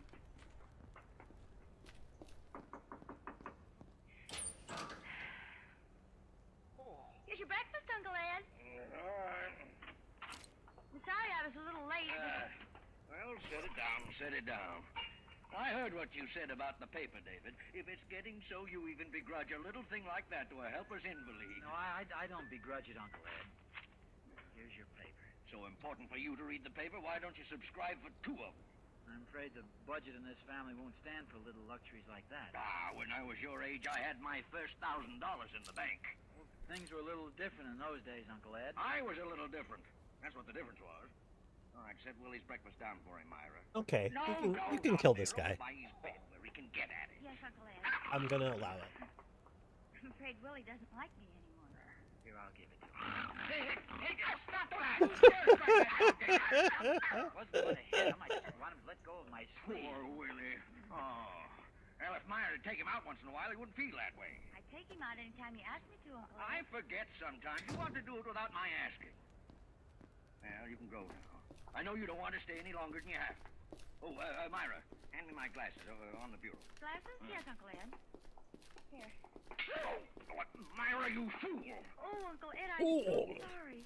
Maybe I can mend them. Of course you can't mend them. Yeah, it doesn't sound like a dog, does it? Don't talk to her like that. What's that? I said don't talk to her like that. Dave, please. I see. Now you're trying to bully me. A helpless old Right man in the office doesn't mean dog snarl impression. Why don't we ask him? As long as you do. And I've never complained about the care you've given me, although heaven knows it's been little enough. But don't think for a minute I'll stand for anything like this. I'm sorry, Uncle Ed. Afraid that's scarcely enough. Well, it won't happen again. Look, I'll get the glasses fixed. I know a guy that can do it right away. Probably take a week, and in the meantime, I'll be as blind as a bat. And don't expect me to pay for it. No, don't worry. I'll pay for it. You'll have them back tonight. Oh, this reminds me, David. Be sure that you're here when my lawyer comes today. I'll be here. That's why I stay home in the office. Well, Ah. that's all. Yeah. Oh, and I suppose neither of you's taken the trouble lately to find out which of my prescriptions need refilling. Oh, yeah, I was thinking of that yesterday. Well, were you? Well, let's do it. This is entirely gone. Look, entirely gone. You better get another bottle of iron tonic. Let's see, the drops. Yeah, that's all right for now. And the thiocyanate. You better get that refilled, too, while you're at it. Take the bottle to business, too. I'll go right away, Uncle Ed. Yes, you do, and you come right back. You know that I must have my bismuth not later than 20 minutes after You know, Yes, this show so rarely justifies the murders committed, but honestly, I'm with him. I'm with him on this guy. Yeah, I'm with you. It's all right now. Oh, Dave, I tried. I can't go on like this. Be much longer. Oh, we've been saying that for 3 years. We're like prisoners. We can't go out of the house together because somebody has to be with him. We can't have friends in because they disturb him. Oh, Dave, we can't even have a baby. I could kill him. Dave, don't. I mean it. When I see what he's doing to you, when I see him making a slave out of you, Golly. making a nervous wreck out of you, so you Yeah, you can't got even him. call your soul your own. No, Oh, Dave, oh, please, I'm all right now. Not this kind of a bargain. Oh, darling, I know it's just as bad for you as it is for me. It's just that I'm here alone with him all day. I'm sorry. I shouldn't have let myself go that No, way. I hate myself, Myra. If I'd known I was going to be like this. It's not your fault, darling. I knew what we were doing. I mean, I let him sit there and say things to my wife that a man wouldn't take from anybody on earth. But The Shadowfield ones are really. I take it and smile. Oh, Dave, it's not your Oh, fault. it is my fault. If I was any kind of a man, I'd do something about Well, it. there's nothing to do, don't you see? I should never have acted like this. We've just got to be patient and wait, that's all. Another 3 years, maybe 10 more years. Oh, honey. Oh, what's the use of kidding myself? Get your cover! I don't even Yeah, I just saw one of the putting it on to make one of us the believe. revolutionaries He could fool get the hit doctors, by it's been done. a field, Even when he by does die, a how come he shadow. has to be sure? Dave, you don't... I think he's just that mean, yes. Snatch the money away at the last minute and die laughing at us. But he said it was a bargain. He said he You think promises mean anything to him? Well, could he do it without... I mean, with... Do what? Change his will? Sure he could do it anytime he wanted to. Without even telling us? Nothing that says he has to tell us anything. Oh, Dave's a lawyer. Today? Why does he have to come today of all days? After I broke his glasses and you hollered at him? Why not? I'll just go sell them. Do it today, he could do it anytime. We'd never know until he told us. Oh, he wouldn't. He couldn't. Why not? He might just as well do it anyway. He'll hold it over us in the last minute like he did just now. So we probably die of heart failure before he does. But you said just a few minutes ago... I know, I've been kidding myself for 3 years, but not anymore. Dave, what are we going to do? What can we do? I don't know, Myra. I don't know. I am getting badly Something could happen. getting spooked. What? Nothing's gonna happen, Myra. Unless we I'll make have a it happen. drink. It'll be okay. But we can't go on like this either. We can tell him to And go. throw away 3 years of our lives? The 3 years we've rotted in this dump? We've earned that money. $10,000 a year isn't half enough for what we've gone through. Dave, I don't care about Well, the money. I do. He might feel different. I'm having more feeling about him than I do that dog up there. Dave, you don't really mean... I don't know what I mean. Listen, I've got to go over to the drugstore and get his medicine. All right. Hurry back. I'll only be a minute. It's just across the street. Dave. Yeah. What about the lawyer? What about him? What if he should come now? Yeah, well, keep an eye out for him. Well, what if he comes? I don't know. I've got to think. Stall him off. Tell him something. What should I tell him? Tell him the old something. man's sick. He can't see him. Sick? Yeah, sick. All right, Dave.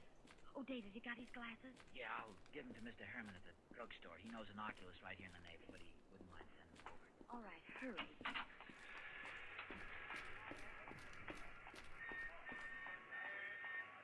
Well, good morning, Dr. O'Connor. Oh, good morning, Clancy. Taking the day off today? Yeah, that's right. Taking it easy. Say, how's the old gentleman this morning? Oh, he's all right. Well, I'm glad to hear it, He's a fine old man. Hello, Mr. Herman.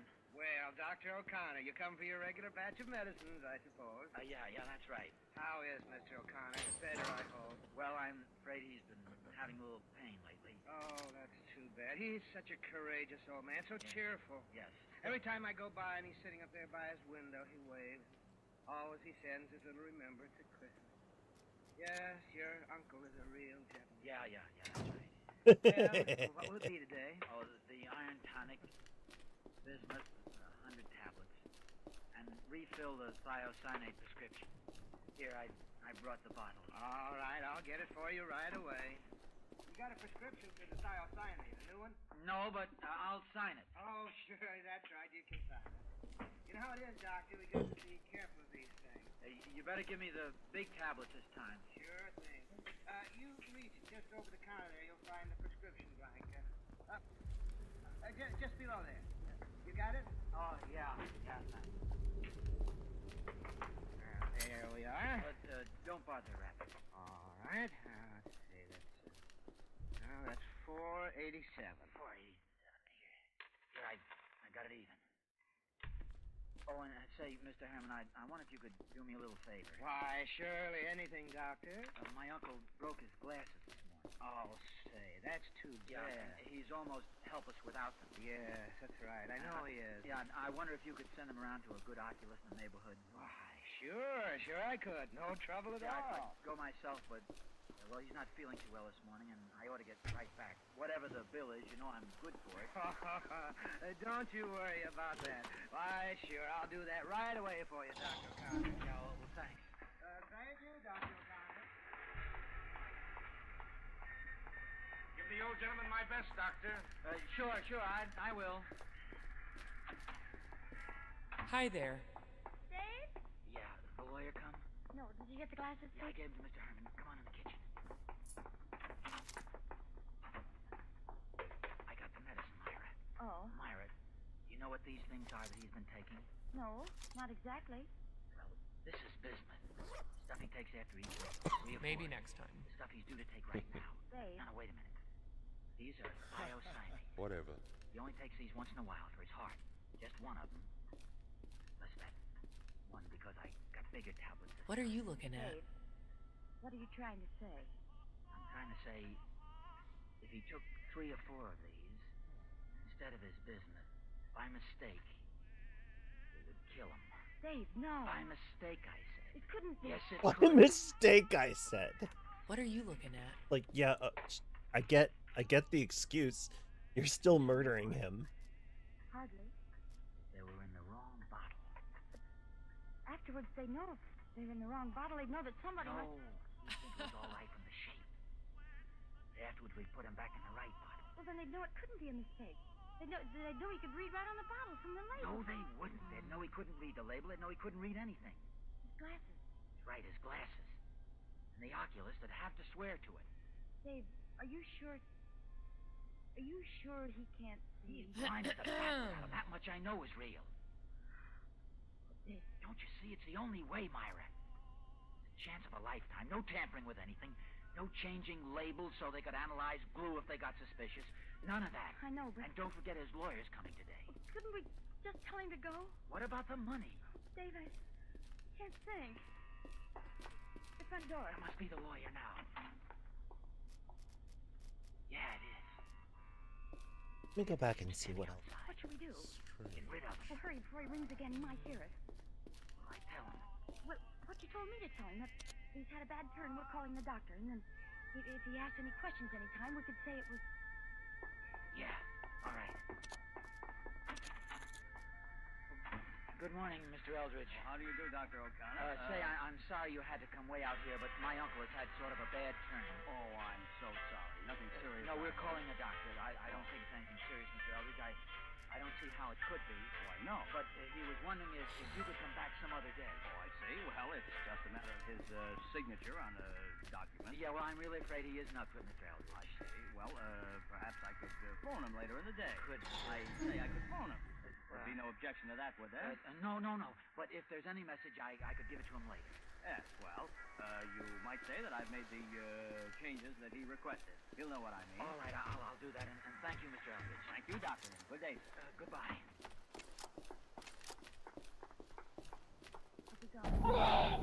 Oh. Did he say anything? Oh, he said that he made the changes, whatever they were, and that he'd understand. He said that all he wanted was his signature on some document. His will? He didn't say that. Oh. Now or never, Myra. Oh, Dave, let me just think. Just for a minute. Come on, what about it? Yes. All right. All right. Here are the 2 bottles. Come on. Pursued by vile orbs. Got to come. Why? Because you have. All right. Damn. You don't have to say anything. All right.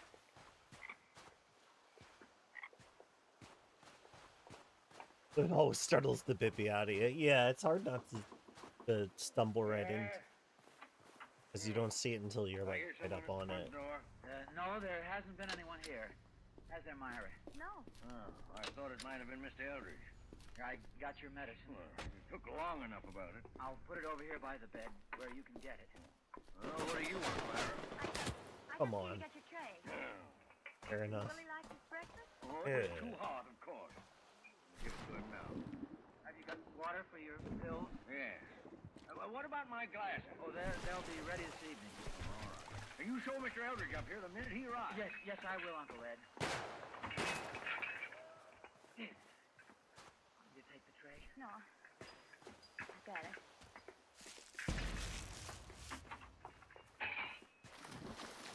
Oh, Dave, how could we? You said it's done now. Horrible. Don't you realize that that it's... Murder? All right, it is, and I'm glad. Dave, don't say that. What's the difference what you call it? It was the only thing to do. damn it. afraid of.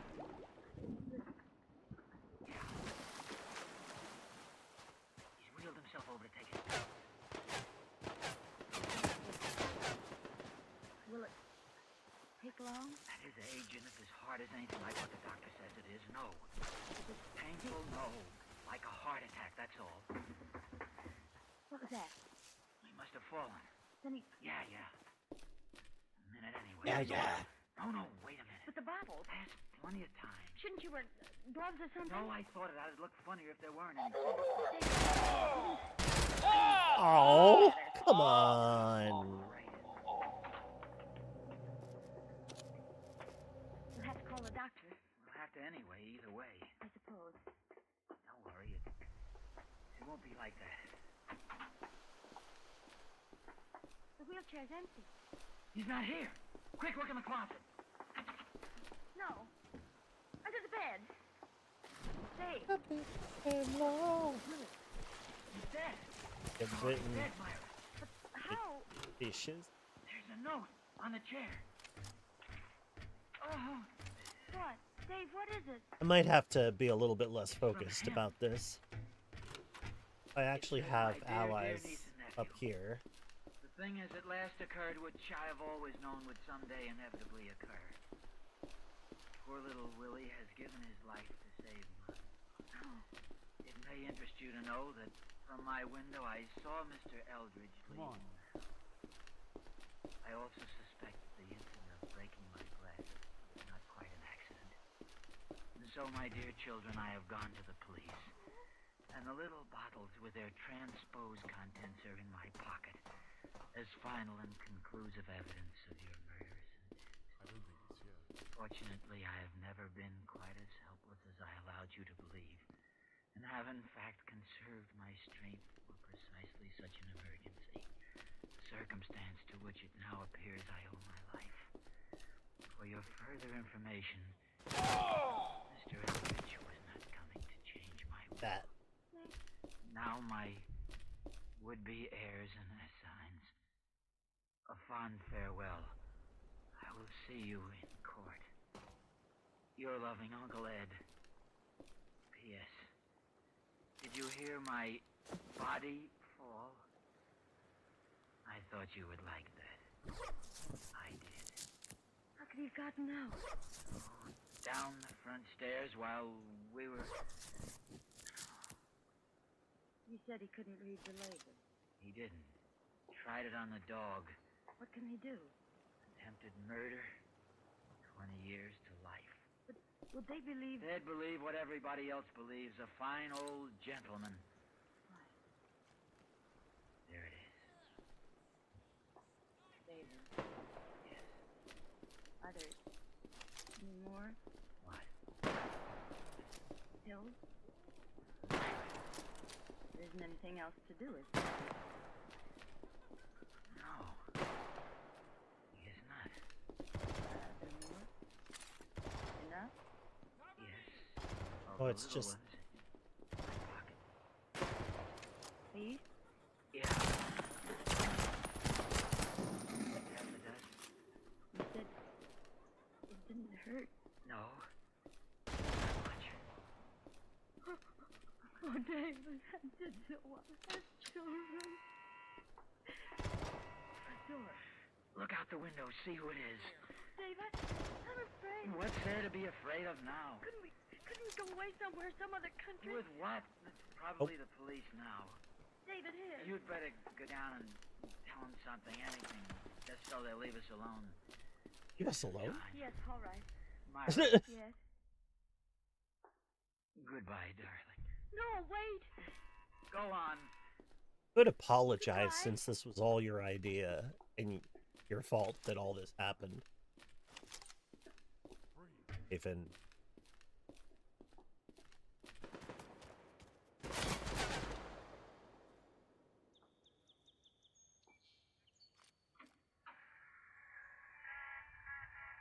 Yes, officer? Good evening, Mrs. O'Connor. I'm sorry, but Yes, Clancy, I know. I'm afraid you don't, ma'am.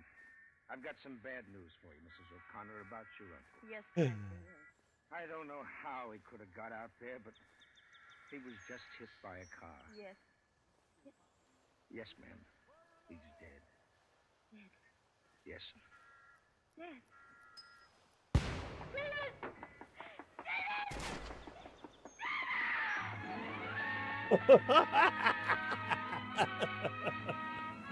Oops. Oopsie doodles. You swallowed poison for no reason. Oopsie doopsie. That sucks. I tried, but they stopped. David had died before I got there. Serves him right, I'm afraid. I just wanted to have children. I wish I was dead. That was kind of mid, but... but that last twist was at least a little fun. It's like if Romeo and Juliet were like genuinely contemptible people. Suspense. Produced, edited, and directed by William Spear. Tonight you heard Ozzie Nelson and Harriet Hilliard as stars of Too Little to Live On. Now Mr. Spear joins our stars at the microphone. Ozzie and Harriet, may I tell you sincerely that you are great. Well, thank you indeed, Bill. You really mean it? I certainly do. Well, thanks. It's been a real experience to do a show of this kind, Bill. I don't know about Ozzie there, but I never plotted a murder before. And we had such a fine Aw. accomplice in the control booth, too. I'm blushing attractively. Incidentally, I'm told that you inherit this broadcast time next week. Yeah, that's right, Bill. Next Friday night at the same time, Harriet and I will be acting like ourselves again in our own show. The Adventures of Ozzie, that's me, and Harriet, that's her. This is our last Sunday coming up. How about Suspense, Bill? You're changing time, too, aren't you? We are, and we Are. have some pretty exciting things planned. Beginning a week from tomorrow, that's Saturday, January 3rd, Suspense will be broadcast as a full-hour series every Saturday from 8 to 9 o'clock Eastern Time. Full hour, that's wonderful. Tell more. Well, with us every Saturday during the series, as the man who'll lay down the welcome mat and play host to our listeners will be a It's very, really very interesting to me how much very happy and very podcasts have honored to have borrowed him. this I'll give you style the of chance. He's an ad. actor, director. Kind of neat. Guess you're gonna make us wait for his name, huh? Just creating suspense, Harriet. Ooh. The gentleman's name is Mr. Robert Montgomery. Oh, that's really Oh, something. Bob is great, Bill. It'll be a wonderful series. So shall we... Ah, I'm sure nuts. you've had a Merry Christmas, so let's put in a plug for a Happy New Year to you. And a That's Happy Friday embarrassing. from now on, too. And a happy Saturday to you, Bill. Ozzie and Harriet appeared through the courtesy of International Silver Company, creators of International Sterling and 1847 Rogers Brothers Silver Plate. Tonight's suspense play, Too Little to Live On, was written by Robert Richards. The Appearing in it were suspense Joseph the Burns, narrators aren't Doc real? Wally Mayer, Frank Albertson, and Jerry Hausner. Music composed by Lucien Morawek was conducted by Lud Gluskin. Next week at the same time, listen to the adventures of Ozzie and Harriet. Next Saturday night at 8 o'clock Eastern Time, listen to Mr. Robert Montgomery in Suspense. Yeah, y'all are about to get attacked. Go away now. Free! Thank you. Guess I didn't need help, but the cover was helpful anyway, so thank you. Kind of.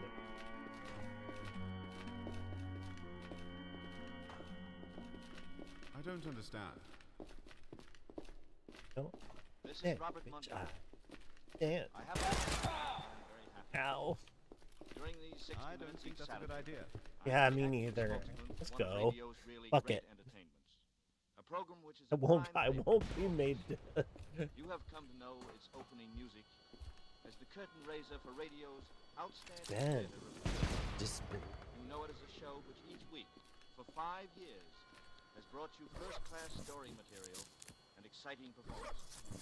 You have come to recognize throughout the unique touch of our unique producer, my friend, Bill Spear. All of which can be said in one word.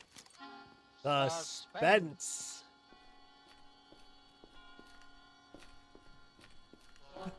I don't like the toilet narration either. 60 minutes on Saturday night, and with the distinguished actor-director Robert Montgomery as your host.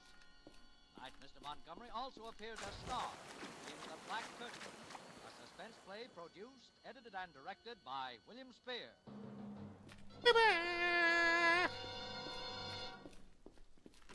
don't have very much to say in the prologue department tonight. That's because at this premiere of the full-hour show, friendly. we're anxious to ring up our curtain. Our black curtain, if you will, without unnecessary... Also because tonight I am appearing as an actor. The idea on most Saturday evenings is for me to make you welcome and chat about things you and I are mutually interested in. Crime, mostly. And the various types of criminal achievement, real and fictional. And the persons, actually invented, who have committed those crimes and gotten themselves into those predicaments. And the people who have written about it and have compounded the particular brew of mystery and dangerous adventure which we serve up to you in the name of justice. Tonight I am appearing for a good many of our 60 minutes as a man named Frank Townsend. A really amazing story. So I think you will be able to... Hard to understand. Very quiet, quieter than usual.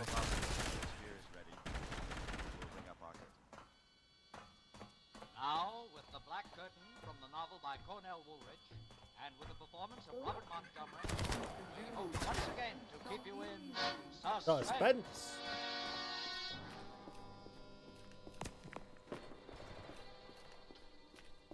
A man is born, he lives out his little life, and he dies. That's the one real break, I guess, that every man can count on. The one No thing combat. nobody can Oh, take combat away patrol with the game. to be born just once. Audio, yeah, audio balance is all over the place with this series. Yeah, I sense that the recordings aren't all coming from the same media. Born with no strikes on him, died with 2 strikes on him, and then was born again with 3 strikes on him. Pushed back into life that day on that street.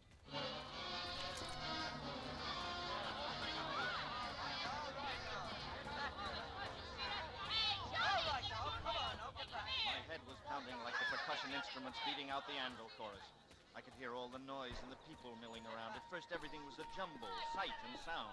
Tall buildings, high sky, low faces, spinning and weaving, and bells exploding. All right, get moving now. Let the doc through. Oh, I seen it, officer. I seen it. He was running fast. The whammo clunk. He's growing like an onion with his head down and his feet up. All right. Break it up. Now break it up. Oh, my head.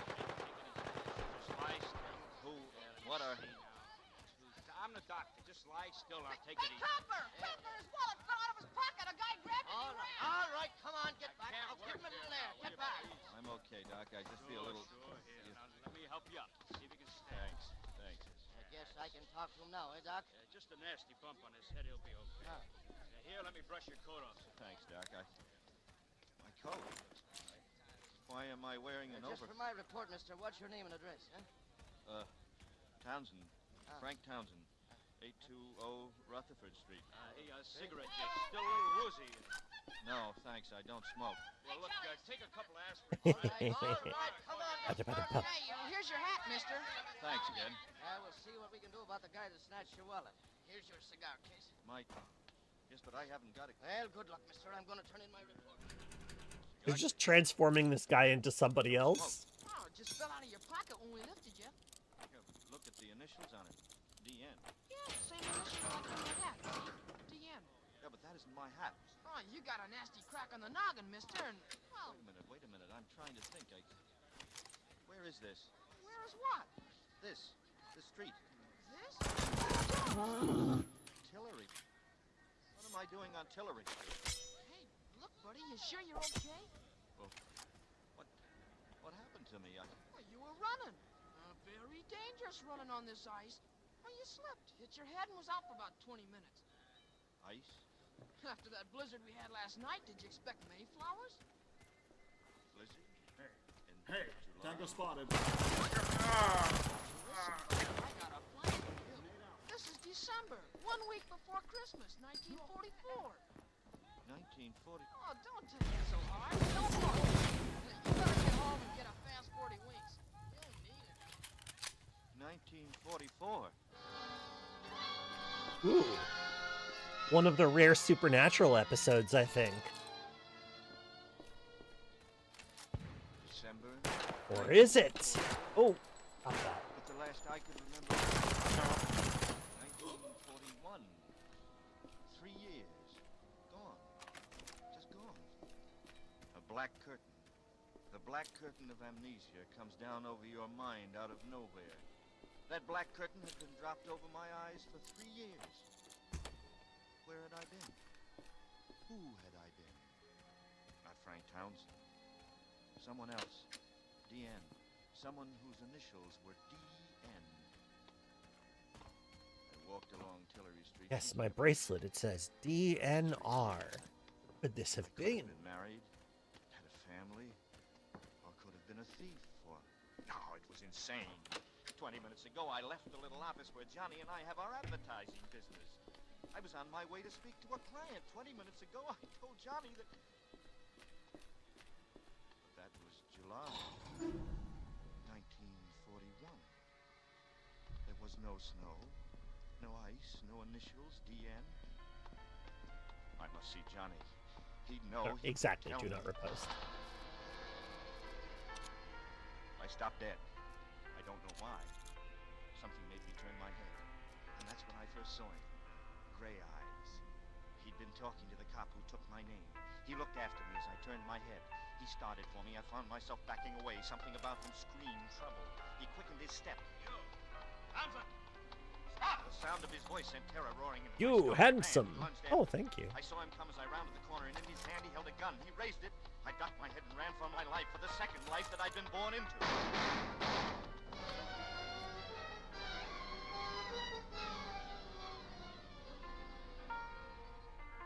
It was the ice that saved me. I flew across it, my toes barely touching its treacherous surface. But Gray Eyes slipped, spun through the air, gun flying from his fingers. By the time his heavy body had thudded to the ground, I'd hurled myself down the subway steps, vaulted the turnstile, cheated the steel edge of the subway door as the train pulled out of the station. And for 2 hours, I rode the rails under the city. And for 2 hours, my stomach was gripped by terror. I did it. Dusk, and a new snowfall had settled over the city. I entered the sleek lobby of the Greystone building on 34th Street, where Johnny and I had our office.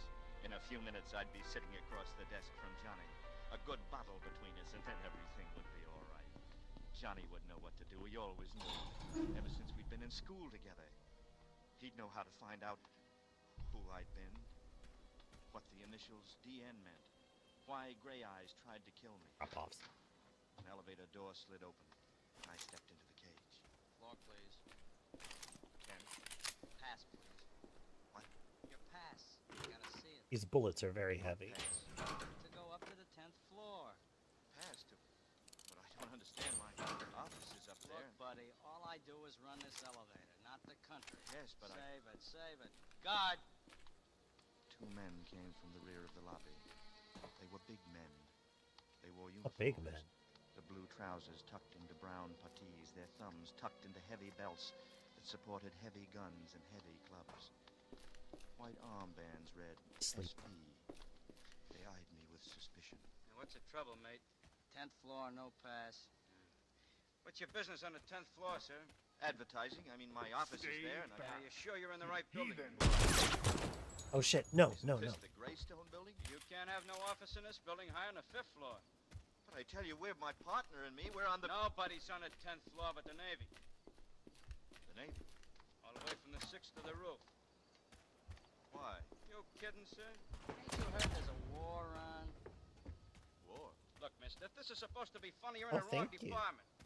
What's your name? Look, will you help me, please? My name is Townsend. I have an office here on the 10th floor, advertising Townsend and Gale. Oh, yeah.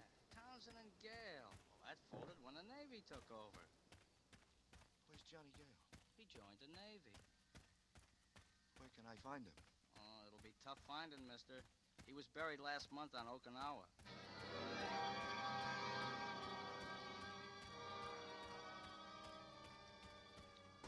Johnny, dead. Buried on Okinawa. The name That's a meant wraith. nothing to me. Only that at Okinawa was buried my strongest link to my past. One slender thread leading back through the years remained. The apartment on Rutherford Street. I started to draw it in.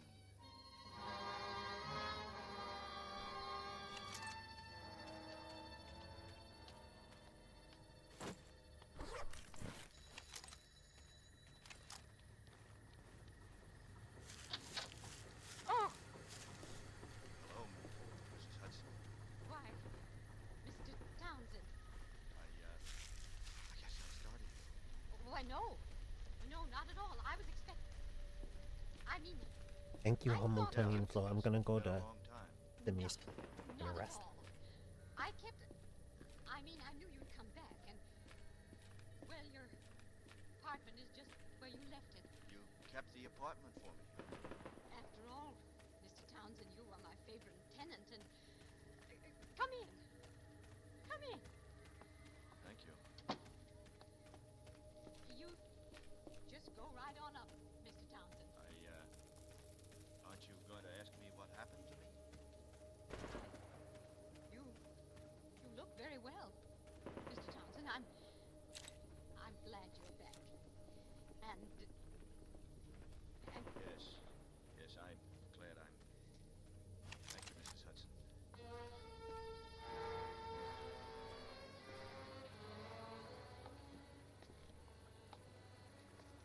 I started up the stairs. The same stairs, the same creaks, the same loose board halfway up.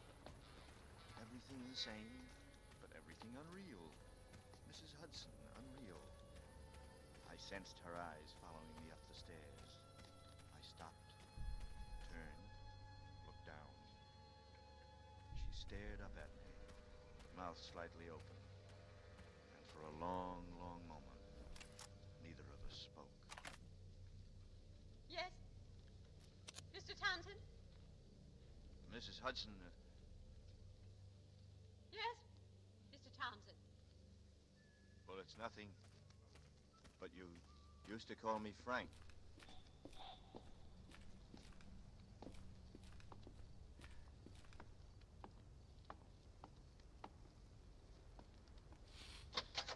Come all the way in, son. Oh no. He was sitting in the large chair by the window. In his left hand, he held a half-smoked cigar. It was pointed at the ceiling. In his right hand, he held a gun. It was pointed at me. Ooh. It was Gray Eyes. Oh. I don't really... Tillery Street. Just couldn't stay away from there, could you? Well, never fails. What do you want? There's some mistake. Given that harness bull the phony name with the right address. Very unbright. Listen, my name is Townsend. Frank Townsend. So, all right, so we'll bury you under that name. What difference does it make? Bury me? But why? Why? What have I done? Suppose you tell me. Maybe you can make it sound better. If I have to die, all right, I'll die. But I got a right to know why, haven't I? Tell me what I've done. What am I dying Stand for? still. Just give me one more excuse, son, and I'll kill you right here and right now. Yeah, that's better. I just settle back. Oh, yeah, I don't much difficult tactics games for that reason. Lean back against the chair. All the way. And put your hands on your head. Son, just pray that you don't get an itchy Hello nose, there. because if you even start to scratch, it'll be the last itch you'll ever feel. Bye now. While we're waiting for the Okay, I'm boys, we'll gonna just sit and chat, nice and friendly like. Anything special you'd like to talk about? No? Okay, maybe I can suggest something. Maybe you'll find the loot an interesting topic of conversation. Sounds promising? The loot. What'd you do with it?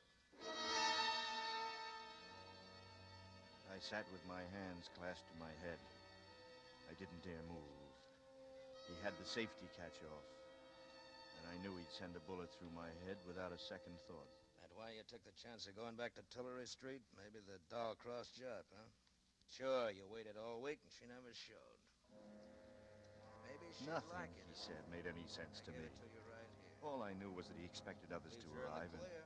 they would take me. With everything. Where? Gray Maybe Eyes she went even on tipped and me on, where I his voice find you. droning, until I no longer You should cared think what about happened those to me, things. or why. It's good for your nerves. I think I was beginning to nod. It's not only good When for from your the corner nerves, of my but eye, it's good for your I education. saw the door open slightly. I didn't Yeah. stir. You Gray guys Eyes droned always on. think you'll make it. A man was standing in the doorway behind him. Take A the small man with small hands. Leave for Mexico. And he held a All small that. finger up to his lips. But we've His got small feet so made much quick, time. noiseless steps. He stopped silently behind the chair in which Gray Eyes was sitting. Then he raised a small gun in his small fist.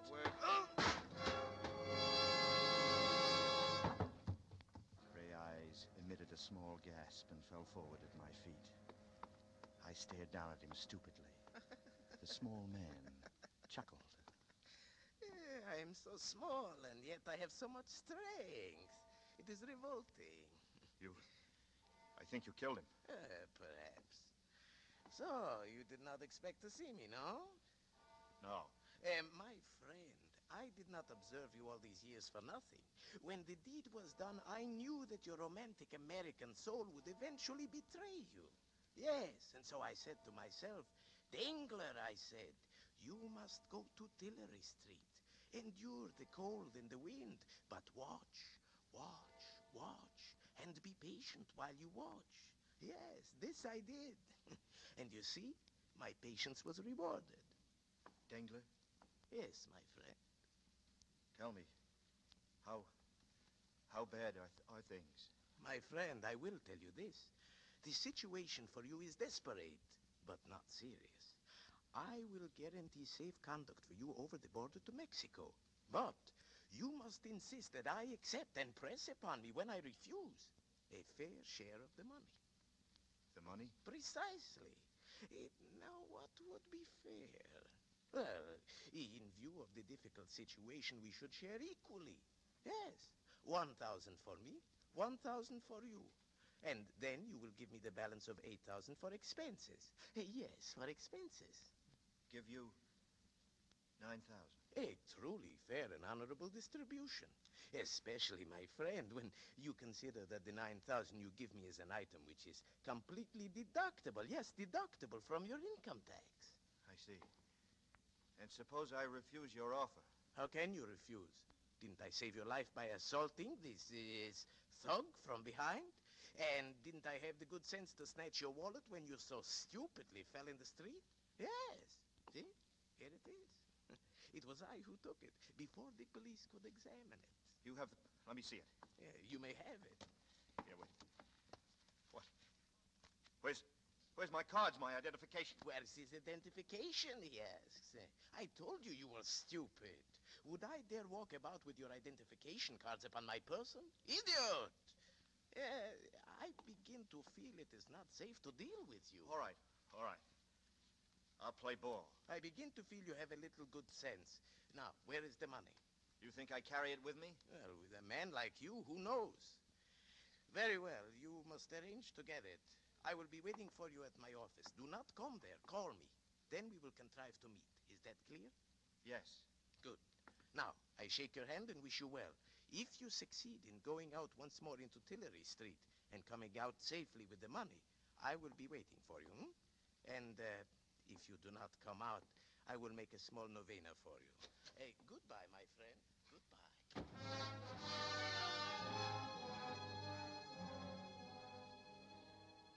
I shut off all process of thought and feeling. Reason was useless in an irrational world. Feeling dangerous in a dangerous one. I moved like an automaton, moving now from A to B, from B to C, from Rutherford Street to Tillery. Gray Eyes and Dangler. Both had made Tillery Street their point of arrival and departure, and the point of my rebirth. I took the chance that might rent the black curtain and let in the sun, or rent my heart and let out my life. I returned to Tillery Street.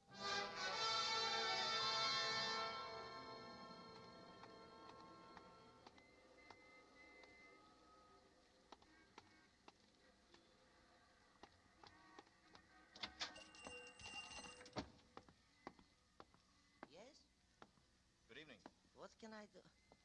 Oh, hello, how are you? You know me? Oh, why shouldn't I know you? I couldn't see you under that head at first. What can I do for you? Have you got an evening paper that I could look at? No, I'm sorry, I never read them. Too much trouble in the world these days anyhow. How have you been? You haven't been around in 2 or 3 weeks. Yes, well, I've been busy. Look, Pop, I made a bet with a guy that even though you see so many customers, you'd walk right up and give me my full name. Oh, I'm sorry, I don't know it. I don't think I ever heard your name. Oh. But I know your girl. My girl? My girl? Oh, you do? Well, Yes. now maybe I can still win my bet, huh? Of course. Ruth. Ruth. She lives right across the street. The Tillery Apartments. Well, that's right. Ruth. Ah. But now, what apartment? Apartment 3C, of course. Don't I take the sandwiches up there every night? 3C. Yes. Yeah, well, thanks. Will you win your bet, mister? What? Oh, yes, I think I will. What's your name so I'll know it next time? I'll tell you tomorrow. So long. So long, Pop. I'll be seeing... What's the matter? You dropped something? Nothing. Nothing. Just tying my shoe. I'd just been going to walk out when I saw him standing across the street. A man built like Gray Eyes, dressed like him. And I knew he was looking for me. I ducked down behind the store window and watched him. He looked over in my direction and then up and down the street, lit a cigarette, and then strolled down to the corner. The minute he disappeared, I yanked the door open, dashed out, and ran across to the Tillery Apartments and went in.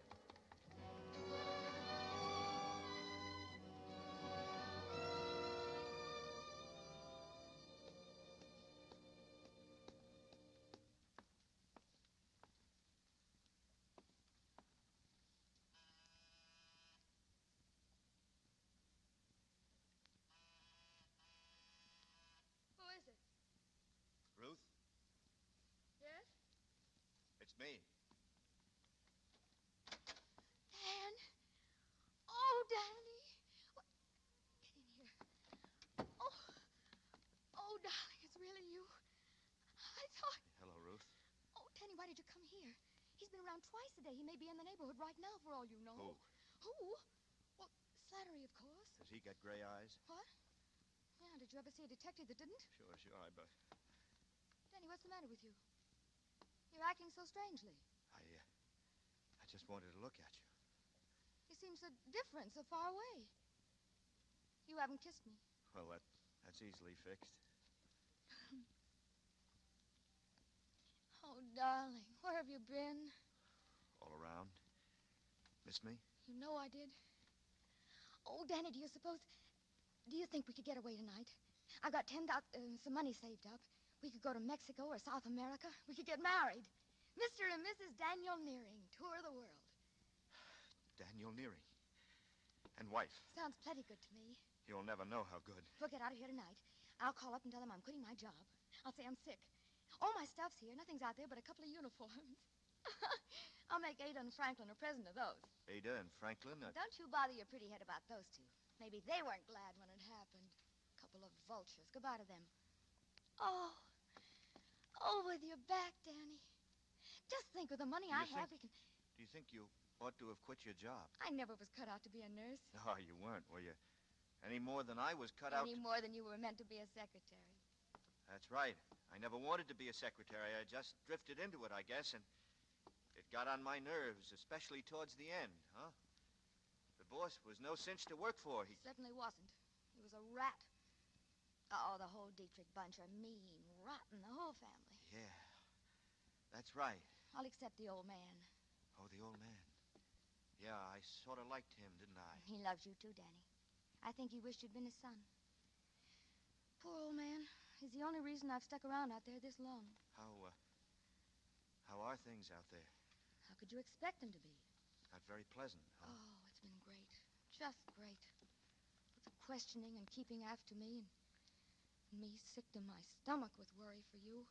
Not knowing where you were, if you were alive or dead. Oh, Danny, it's been horrible.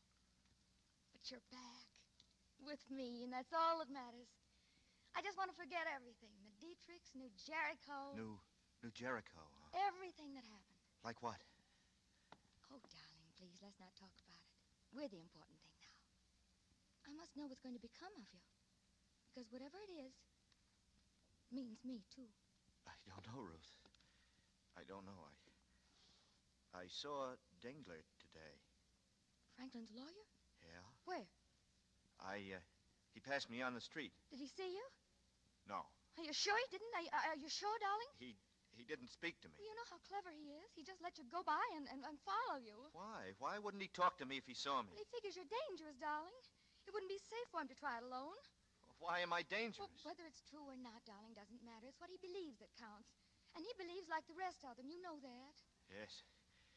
Yes, I guess I do. Danny, look at me. Oh, my dear. Your poor, tired eyes. Your face so strained. You need a shave, too. When did you sleep last? Sleep? I hadn't thought about it. I don't remember. That you can believe, Angel. I don't remember when I slept last. Danny, we must wait until the moon is down, and we'll try to leave then. But now I want you to go in there and have a hot shower and a shave and then sleep for a while. You must, darling. You can't go on like this.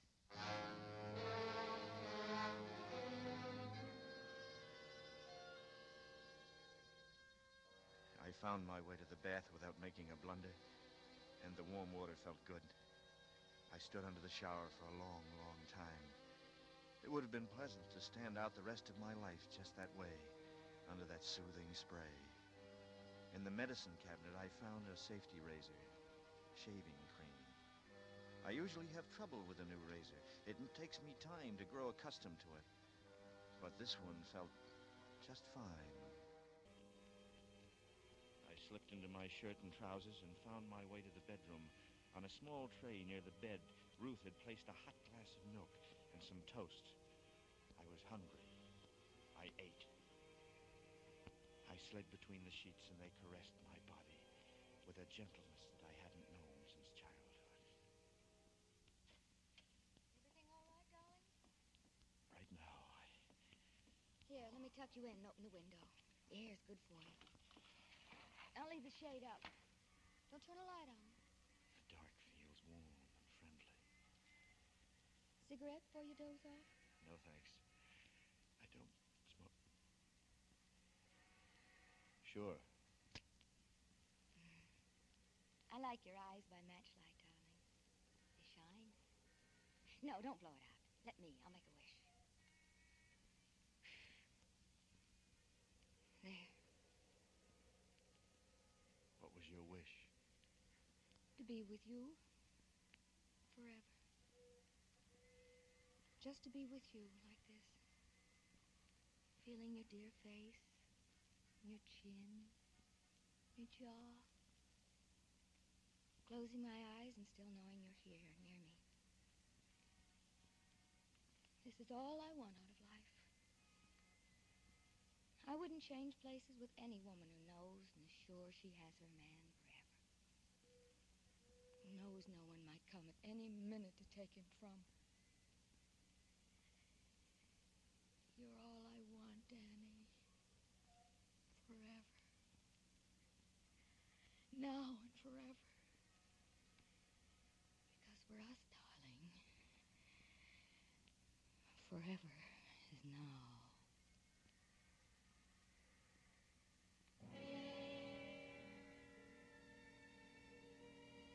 Greetings. And then I slept. And yet I didn't sleep. The dream Returned. held no reality than the bed I was in. I'm ready to play. The dream held no distortions, no goblin shapes, no complete person at all. Nothing in it but a pair of feet and a patch of pavement just large enough to contain them. They kept moving forward toward me, towards my eyes. The pavement kept slipping past beneath them like a treadmill going the other way. It was as though I were moving backwards, away from the feet, and they kept moving toward me, coming toward me. Toes pointed straight at me, remorseless and inevitable. That simple pair of black-shod feet, never at a run, always at the same, even, implacable, persistent walk. The cushion thud of their incessant fall on the pavement, the rhythm of the walk. Pat, pat, pat, pat, pat, pat. Pat. The echoing night sound when streets are still with someone coming towards you in the distance. Irina. They needn't hurry, for nothing, no one could escape them. And then slowly they began to gain on me, closer and closer to my eyes. There was no escape. To turn aside and let them go by was impossible. The crevice between the soul and the pavement opening and closing like a hungry mouth, grazing, threatening to trap and crush and trample me. And that's when I gasped from air and jumped from the bed.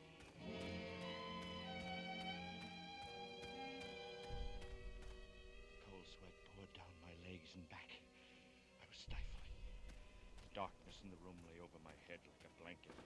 It seemed to shut out the air.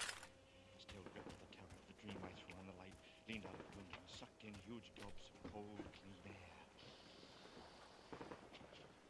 Huh? Danny, get away from that window. Ruth, I just saw he's down there. That man, light gray eyes. The light. I must see if... He's standing in front of the hydrant. He's coming in here, in the building. Did he see you? Ruth, I need... Will you help me? What are you going to do? Go down and face it. I can't stand it. No, you can't. It's better than waiting for it here No, like this. darling, no. You've got a chance. They'll send you to the chair. The chair? Well, what did you think happens to a man when he's guilty of murder? You didn't... How could you... He's really like... He's sort of internally drip-feeding himself. The whole world says I committed murder. I say I didn't. The me that did, he says I didn't. I never said you were. Obviously did, dude. They found the body and they... Oh, if only you hadn't run away. So that's it. You shouldn't have done it. Why did you come to me, Daddy? Why? Ruth, quick. We gotta get out of here. How about the fire escape, the shaft, the dumbwaiter? Dumbwaiter? Oh, Lock that kitchen door. I'll stand on top and work the ropes. I don't think it can hold us both. It's got to. Can you hear me? Yes. Oh, Danny, what do we do? We're going back there to New Jericho. Oh, no, Danny, don't. Please. For me, don't do it. I've got to find out. We're going together. No, Danny. No, I've got the money. We can get out of here. Stop it. Danny. Here on in, we're sticking together. You're going to take me back where it happened. All right, darling, all right.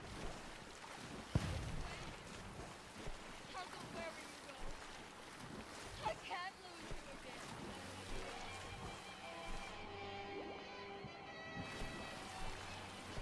This dame is legit. Most of these protagonists could... Uh-oh.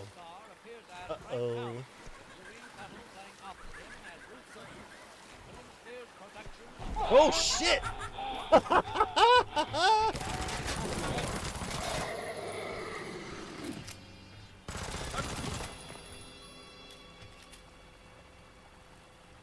Well, that was unexpected. In just a moment, we will return with Act 2 of The Black Curtain. This is CBS, the Columbia Broadcasting. Uh-oh.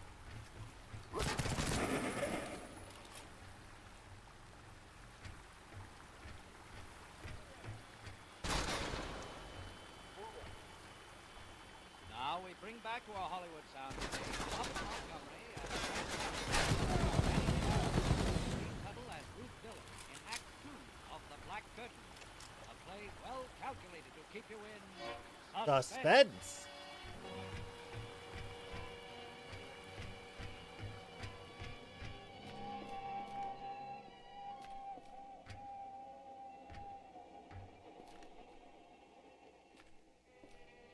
On the train, Ruth and I said very little to each other.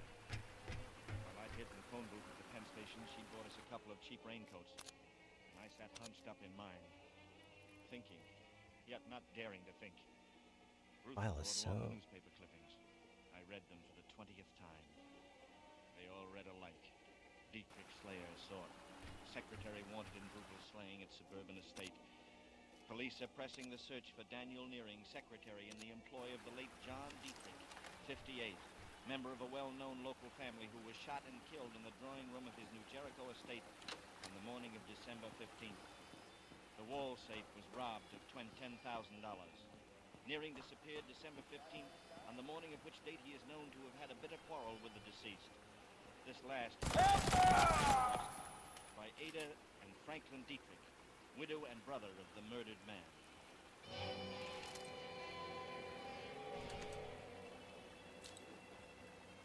I had all the facts now. Wanted for murder. And yet everything that was in me told me that no matter who I had been, however many memories I had lost, that I was no killer, that I just couldn't have... I had to get into the Dietrich house and stand again in that room where it all had happened. Maybe something would come back to me. Maybe there would be...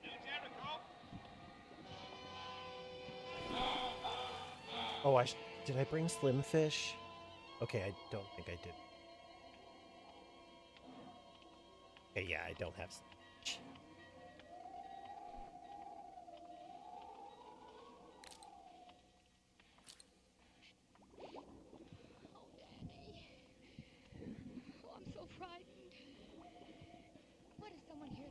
station should see you. That would be fatal. Darling, let's just go away. Let's go. Danny, be careful at the station master. He knows you. He's coming this way. Quick, behind this post. Don't move. Evening, Miss Dillon. Oh, good evening, Mr. April. Hey, thought I saw somebody get off with you. Oh, yes, just some man. He went to the cab stand. Oh, stranger. Ooh, it's cold. Bad night. Trains lead all up and down the line. Well, this time of year, you know. Gotta expect it, as the fellow says. Just going home, Miss Dillon? Pretty shivery. Give you a lift out to Dietrich's house. No, thank you. They're sending the station wagon for me. Nasty night to wait. Oh, I don't mind. Really, I don't. See where that Nuren fella, or Townsend, or whatever he calls himself now. Townsend? He was riding out in the city on Rutherford Street under the name Townsend. City detective caught up with him, and this Nuren, he fractured his skull. Oh. Yeah, bad actor, that fella. Always thought so. Well, detective's in the hospital. Don't expect him to live. Says here in the paper. City police have orders to... He sounds so cheerful. Don't expect him to live. Only thing to do with a mad dog, shoot kid. Hey there. You all right, Miss Dillon? Oh, yes. I'm just feeling... I'm all right. Are you sure you don't want me to... No, I'm fine, Mr. April. I'm fine. Go ahead, I'll wait for you. Shoot yourself, I always say. Good night, Miss Dillon. Merry Christmas! Good night, Mr. April.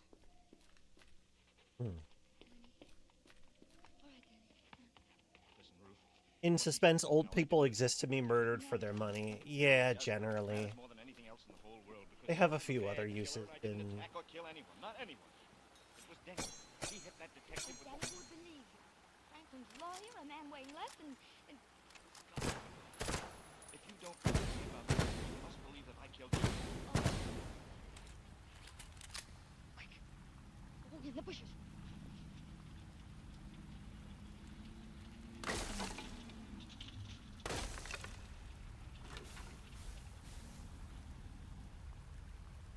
Did you see them? Was it? Aiden, Franklin, the station wagon. Then the house will be safe for us. There's no one there. No one for a while. Except the old man. Maybe he's out too. Oh, Danny, that's a cruel joke. You know how he feels about you. Yes, but it seems that everything I say is a cruel joke, whether I know it or not. Let's go.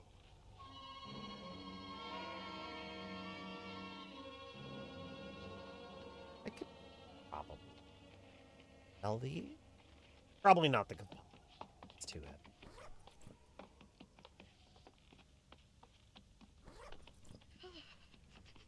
Open the door, Ruth. Already over. Hurry. I've got to see the inside. That room, the place where it happened. It's wrong, Danny. It's wrong. I'm telling you, you're crazy. I'll find you. Open the door, Ruth, quick.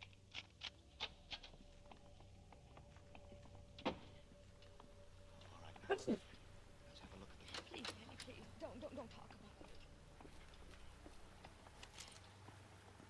So this is where I'm supposed to have murdered John Dietrich. Danny, please. Where was it? Show me exactly where it was, Ruth. I've got to know. It was there. Right there. He was standing by the grandfather's clock.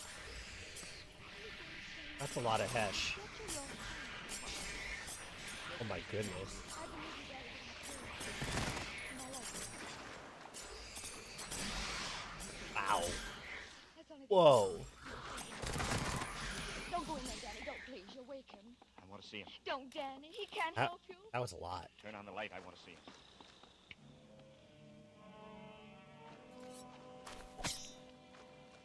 I looked at him, lying there. The old man who was supposed to love me like a son. The old man who breathed and ate and suffered, but did not live. Inert, shaped in the likeness of a human form that might have been molded out of pink dough. Cheeks sunken, limbs withered, sucking air greedily through lips that were distorted old. The old man stared up at me from his bed. Every nerve, every muscle in his body were paralyzed. He could neither Ooh, glowing mushroom. nor move. He was doomed to endless days of seeing and hearing, filled with the secrets. Is there anything to do with those eggs? He was forced to carry to the grave with him. And this was the old man on whom I had planned my last hopes.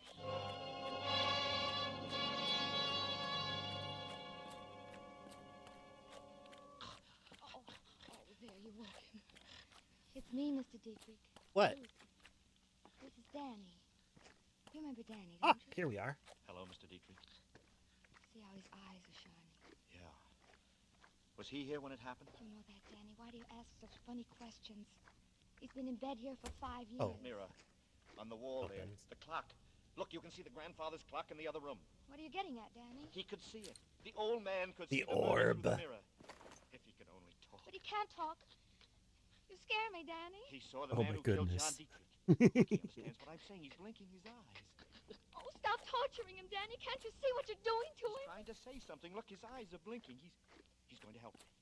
Go outside and watch him. Go on. Oh, watch out at the entranceway. Be careful, Danny. They'll be back any minute. Leave me alone with him. I'll call if I hear them coming. Yeah. Look, now, Mr. Dietrich, don't be afraid. I'm going to ask you a question, and you're going to answer me. Are you going to tell me something about the murder? Now, blink your eyes. Blink twice if you are. That's it. That's it. Once, twice. That's good. Did you see it happen? Here, in your mirror? Blink once if the answer is no, twice if the answer is yes. Once, twice. You did, huh? You saw it. Now then, is the murderer in this house? Danny, they're coming. Franklin and Ada. Get out of here. Hide! Run, Danny, run! The murderer in this house. Blink once for no, twice for yes. Yes. Danny, they're coming. Wait, I've please. almost got it, Mr. Dietrich. Mr. Dietrich, was it me? Oh, Once Danny, for come me, on, once for come no, on. twice for yes. Was it me? Get out of here, Danny, please. Make room behind the curtains. I'll talk to them. They're here. Okay. Thanks, Mr. Dietrich. I'll be right back.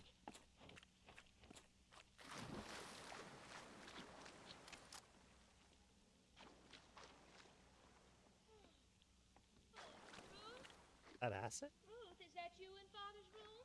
Yes, Mrs. Dietrich. Oh. You here alone? Well, yes, I am. Why? We thought we heard voices. What are you so jittery about, Ruth? I'm just tired, that's all. May I go to bed now? Oh, is Father still awake, Ruth? He'll go to sleep all right. I'm going upstairs, Mrs. Dietrich. All right, good night, Ruth. Good night. Good night. Got some back. You might. Ow. Who? Dan? Oh, Franklin. Take it easy. If he's here, we'll get him. After the evidence we gave against him at the hearing. Franklin, I'm scared. Let's get out of here fast. Oh. Village with the police. Call the Shit. police. I'll do it. Yes. That's Hello. a problem. Hello. Gonna have to move fast. Dead. The wire's cut. Come on, we'll both drive to the village. No, he may be waiting for us out at the car, Franklin. They're used for homemade remedies. Oh, cool. Yeah. That's awesome. Don't yet have accent. What are you doing there, Franklin? Right. I think Just I gonna run. might need my gun. Well, let's be on our way.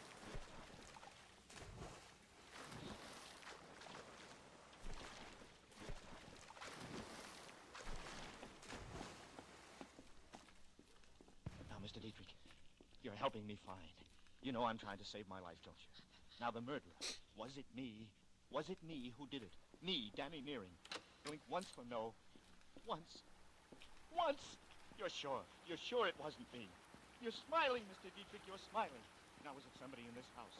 Then who was it? Can't you make a sound? Help me, you've got to. Was it Ada?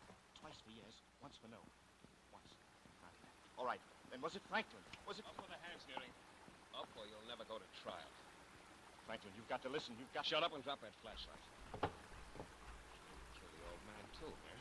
The murderer returns to the scene of his crime. You know I didn't kill him. Tell that to the police. Aida'll have him here in a couple of minutes. Where's your girlfriend, Ruth? She's not here. I don't know where she went. Never mind the fucker. You're a dead duck, Nearing. Killed my brother and beat him. What did you get out of it? That's always puzzling. You killed your brother, and now you're going to kill me. You've gone nuts, too. Why should I kill my own brother, you idiot? To get his share of the estate and his wife, Ada, among other things. But you can't stop from killing me. Someone else knows the truth. The old man saw it in the mirror. You'll have to kill your own father, too. The old man saw it. He How do you told know? me. He told me. You're lying. He can't talk. He can't even move. He can hear and he can blink his eyes. Come over here and look. Look here, I want... Oh! Ruth! I had to do it, Danny. I heard he was going to kill you. Here's your gun, Danny. Take it. I should probably get rid of this. I'm not sure Right. it was Franklin. Dan, darling, Is please, it, let's run for it. They'll be here. They'll kill us, John. They'll all swear you did it. Okay, yeah, I'll come back after I put this away. Mr.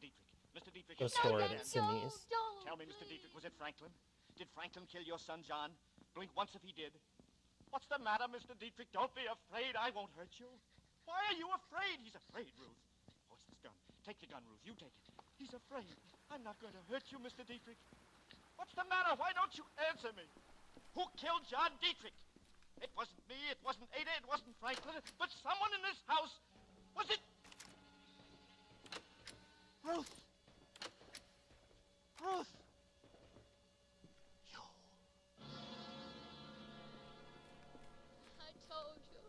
I told you not to come. Oh, I love you, Danny. And I wanted you. I wouldn't have let them get you. Why, Ruth? Why? Why did you kill John Dietrich? He was always after me. He wouldn't leave me alone.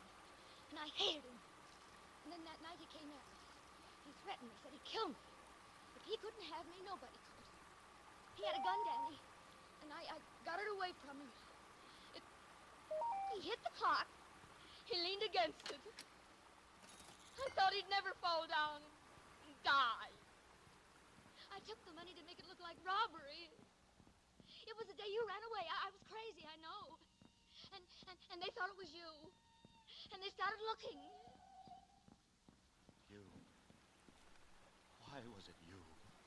I love you, Danny. I love you. I begged you not to come back here. Ruth, put that gun down. No. Come near me, Danny. I just want to look at you. Just once more. I was hoping we could get away together. But you've been through enough because of me.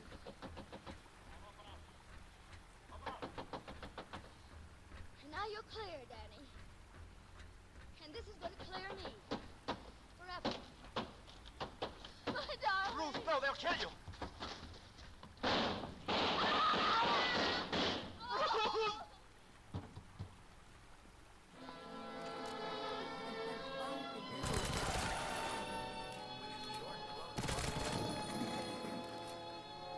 And this thing reloads fast. Well, that's about all there is to tell, I guess. Guess so. Ruth faced that door, fired a shot into the ceiling, and the guns of the police chopped her down.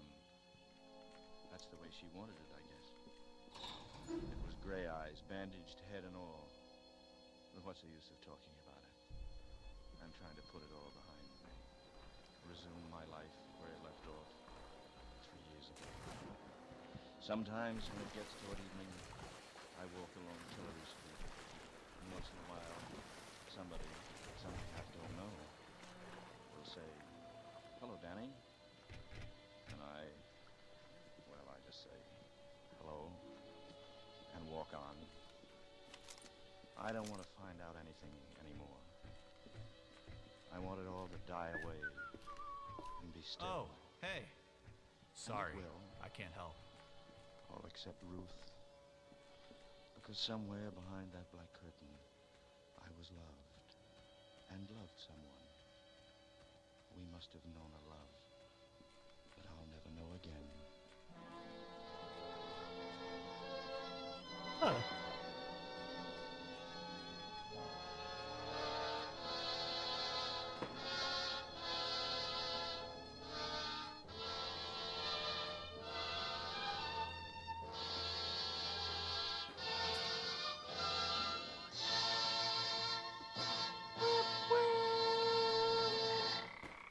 And so closes the black curtain. Tonight's tale of Suspense! Oh, crud. In a moment, the spokesman of Suspense and tonight's star, Robert Montgomery, will be back. For the benefit of latecomers among our audience, may we say that Suspense is now being heard as a full-hour program on Saturday nights. You know, I noticed that. 8 to 9 I noticed that it was a whole hour. Time. Suspense, as always, is produced. They don't stick with edited and that. They go directed back to by the half-hour William Spear. model.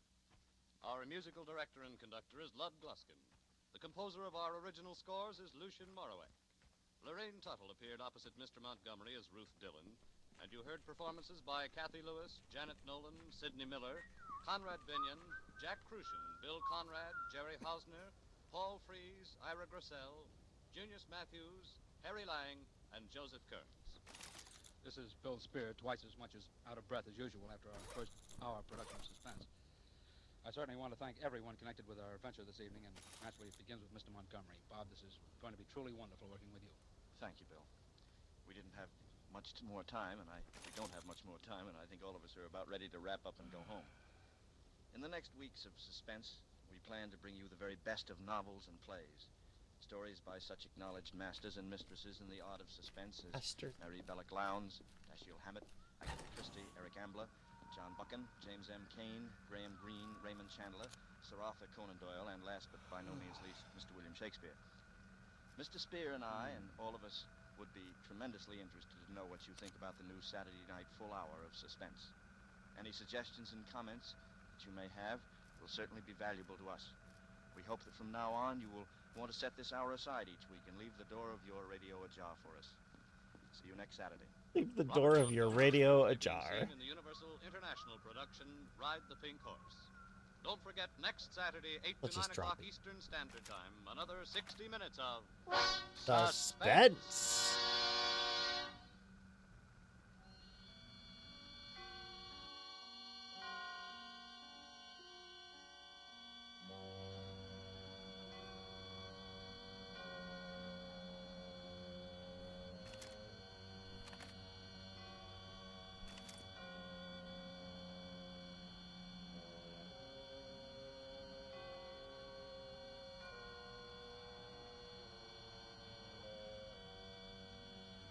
Sell that. It's gonna go ahead and drop off this red root sample because I know I'll need it eventually, but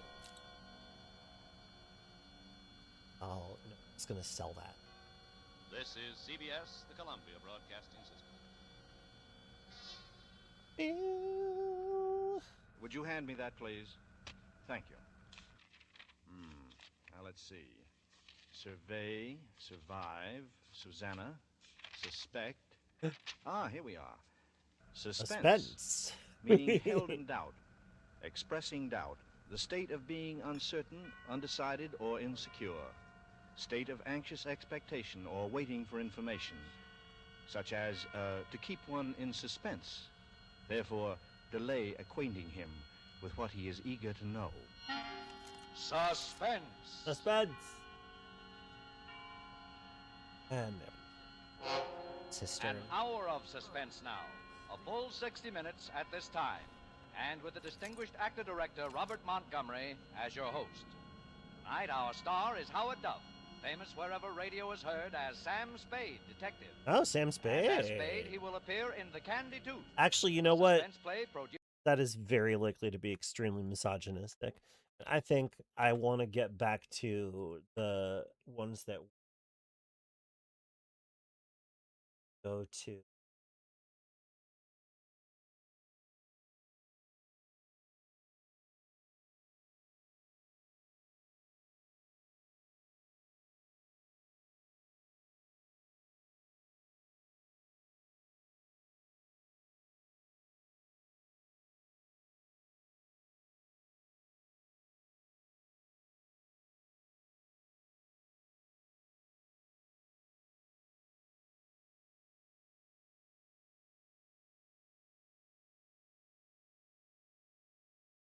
Immortu.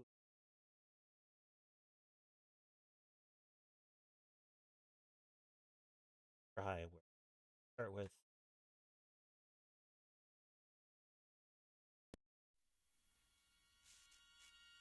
We're back to the 2 hour. I'm sorry, the half hour mark. And its 60,000 dealers and The ads are back. present Suspense.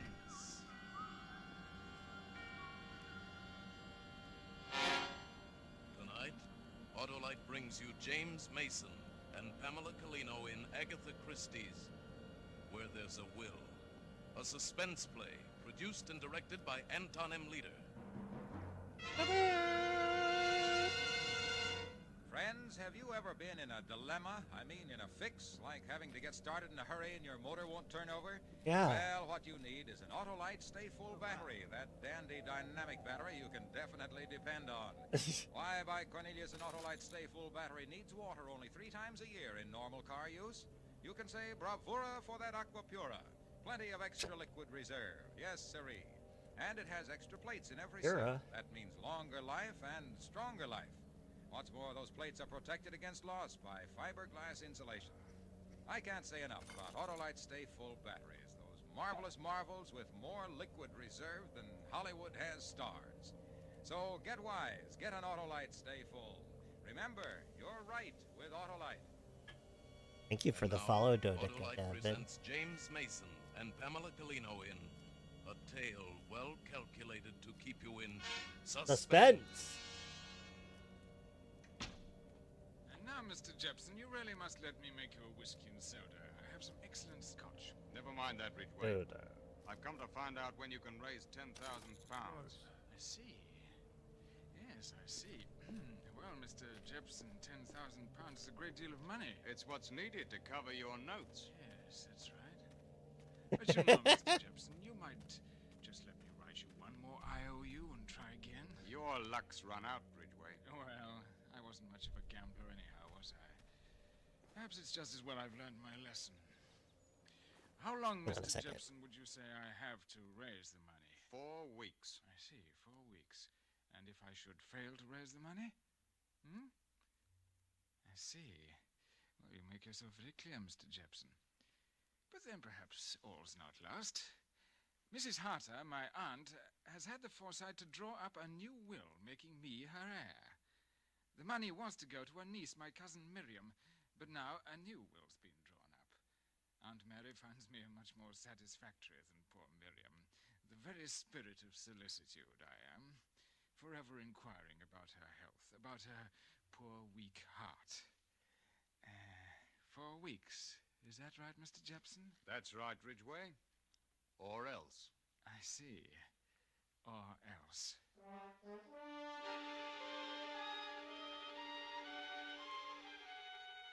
That's when it began. That, plus the fortunate circumstance of the new will in my favor. This one covers a lot of bases, huh? Now, murder. Ooh, somebody's fighting. Nobody else living in the Who's house fighting? but Aunt Mary and I, and Elizabeth, the maid. And since I would benefit by 40,000 pounds, no, murder would not look right. Besides, I was fond of Aunt Mary. Have we listened to this one? Well, a day or so after Mr. Jepson's visit, there occurred to me a rather whimsical idea for a practical joke. The first thing was to determine the degree of weakness of Aunt Mary's weak heart, and so I arranged an appointment for her with Dr. Menel, the heart specialist in Harley Street. Just have a chair, Mr. Ridgway. Thank you, Dr. Menel. Now, Mr. Ridgway, as you requested, I have gone over your Aunt Mrs. Harter thoroughly. Yes? And there is a heart weakness. How dreadful. But not terribly serious, Charles, Dr. Manel says. But my poor dear Aunt Mary. Dear Charles. Mr. Ridgway, but with the least care, she'll live to be 90, I should think.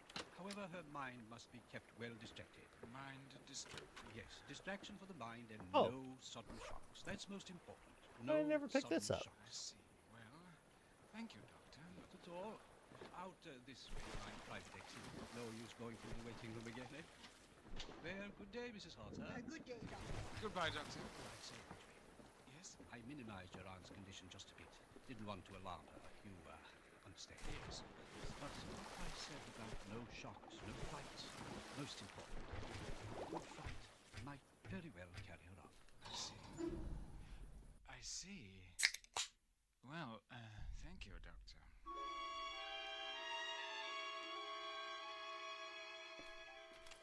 The next step was the radio. Aunt Mary must have a radio. But, Charles, you know I don't care for newfangled things. We've got on quite Newfangled well things. without a tested wireless. I don't see why we should have one now. But don't you remember what Dr. Menel said, Aunt Mary? The mind distracted, well distracted. Those were his very words. You know, I'm only thinking of your heart. I know you are, dear Charles. but- That's better, Aunt Mary. That's more like yourself. You are a comfort to me, Charles. Thank you, Aunt Mary. Now. You really ought to trust my judgment. I'm a bit of an expert on radio. Try a weapon! Damn it! A station of my own. Enemy! Please help me! Shit. There's no more electricity about it than there is about an electric light. Radio waves aren't electric. Charles, I'd love it if this story took a hard turn into like 5G conspiracy theory type stuff, but for radio. Ooh, is that a? We'll have it tuned in a minute. That's somebody's flashlight. Uh oh. Oh geez. Madrid propaganda.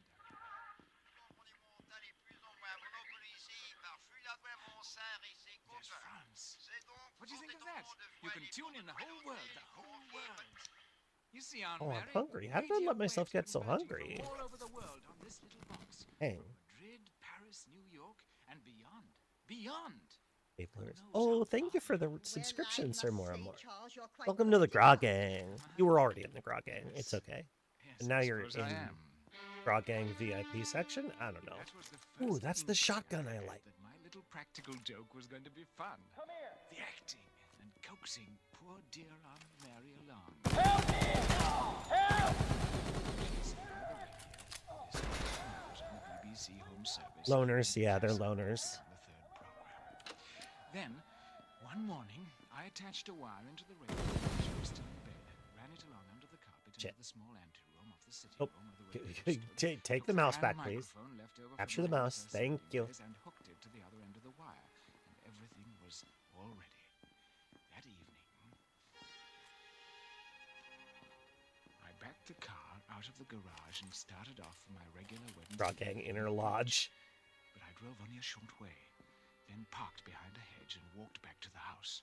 I let myself in the side door and went into the small room off the sitting room where Aunt Mary sat alone listening to the radio. Oh. You're not Stalker. It was the third program, a program of Beethoven. I opened the door the slightest crack. The moment had come, and I felt my heart beating with strange emotion. I saw in my mind's eye Aunt Mary in the dimly lit sitting room, and I almost felt her feelings as she sat dreamily immersed in the shifting strains. Cups of Greg. Yeah. Mary, accurate. can you hear me, Mary? This is Patrick. This is Patrick, your husband. No. This is Patrick. I'm coming for you, son. Will you be ready, Mary? Will you be ready, Mary? Kind of awesome.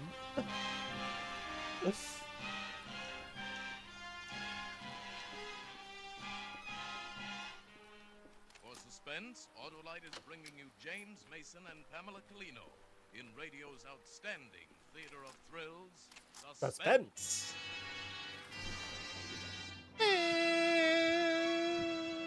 Hey, Hap, I spent Washington's birthday telling my young nephew the story of George Washington. What a great man he was. How he always told the truth. Well, that was nicely, Harlow. This younger generation should know about George Washington. And to illustrate, I told him how I always tell the truth about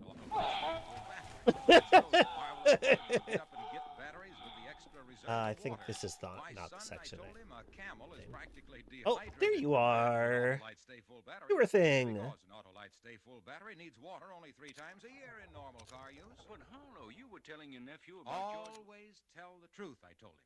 Like I tell the people about the punchy power for peppy performance packed in an Autolite Stay Full battery because of that ample sample of H2O. Yes, by Cornelius, I told him an Autolite Stay Full battery needs water only 3 times a year in normal car use. That extra liquid reserve means longer life and stronger life. I told him about the fiberglass insulation between plates that adds months to the life of an Autolite Stay Full battery. Well, I'm sure the kid Yeah, learned a lot about this is where Sewer Friend is. But wait, here's Suspense.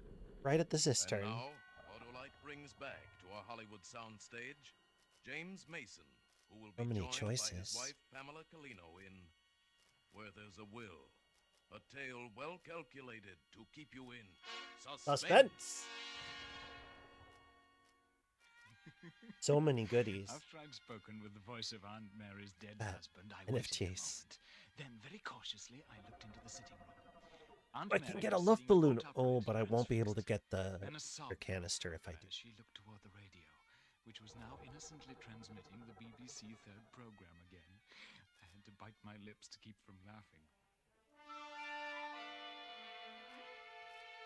But Aunt Mary said nothing about her experience. So I was obliged, the fourth morning after that, at breakfast, to say casually, "Oh, I say, Aunt Mary." Yes, Charles. Aunt Mary. Last evening. Yes, Charles. Yes, Charles. Aunt Mary, who's that funny old boy up in the spare room? The picture, that is. You know, the picture over the mantelpiece, the old boy with the beaver and the side whiskers. I think I have to get the magic really, thing. Charles, your tone is most disrespectful. I'm sorry. It's your Uncle Patrick, Charles, my late husband. Oh, I say, I'm sorry. Can't afford the I'd no floater. idea. After all, I never did know him. I made my choice. Very well, Charles. You see, I wondered. It was queer. Queer? Yeah? What's queer? Are you trying to say something, Charles? Oh, no, not really. It's nothing. Nothing that makes any sense, I mean. I wish you would tell me what it was that made you ask me about the picture of your uncle. Well, if you will have it, I fancied I saw him. Saw him? The man in the picture, I mean, looking out of the end window when I was coming up the drive last night. What? Yeah. Red I squares. happened to drift into the spare room, and there was the picture up over the mantelpiece, the same man. I like. It's quite easy to explain, really. I expect subconscious and all that. I must have noticed the picture before without realizing it, and then just fancied the face of the man. Aunt Mary, is something the matter? Charles, my husband's face. Did you see it in the end window? Why, yes. Why? Only that was Patrick's. Your late uncle's dressing room, Charles.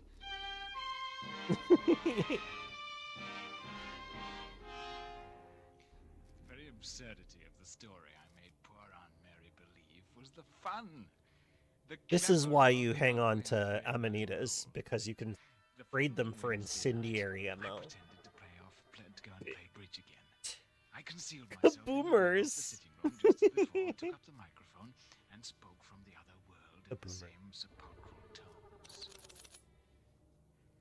Mary, on Friday, I shall come for you. Friday at 9:30. At 9:30. Do not be afraid. There will be no pain. Be ready, Mary.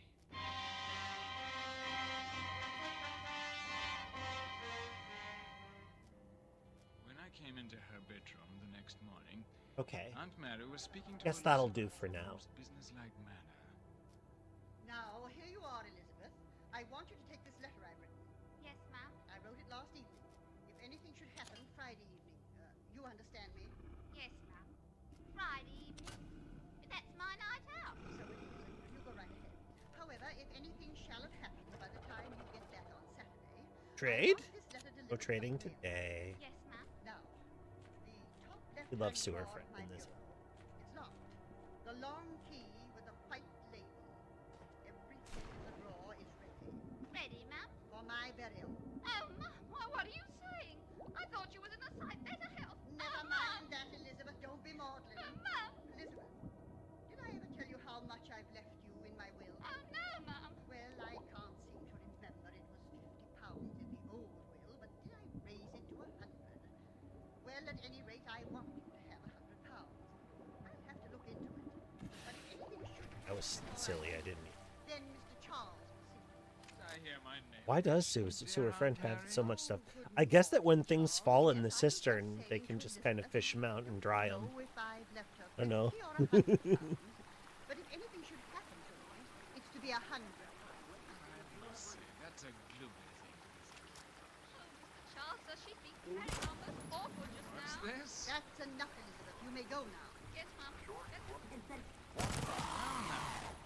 Just what in the world is all this about? Suppose you tell me just what's going to happen to dear Aunt Mary. Charles, what do you plan to be doing Friday evening? Friday evening? Well, as a matter of fact, the Ewings asked me to go in and play bridge. But if you'd rather I stayed at home... No, Charles. Actually, I prefer to be alone. Well, just as you wish. You know, I think I'll have Mr. Hopkins send me the will. I want to find out about the bequest to Elizabeth. It's either 50 or 100 pounds.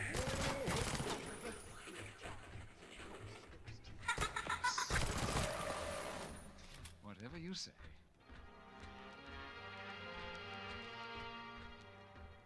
Friday evening. I'd picked that night because I knew it was Elizabeth's night. Thought I opened this I wanted to be door. sure there's no one about. Friday evening at 8 o'clock, I drove away, waited for an hour to elapse, then slipped back into the house. I looked through I gotta find that. and saw Aunt Mary sitting in a high-backed chair beside the radio. As I listened, the 9 o'clock news ended, and a program of music was about to begin. It was 9:15. 15 minutes till the appointed time for the arrival of the dead Patrick. This time, I did not touch the microphone. I went upstairs, opened a cabinet, took a tube of spirit.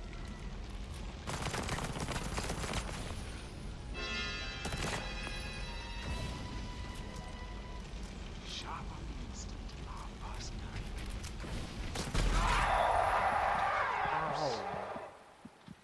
The front door slowly opened.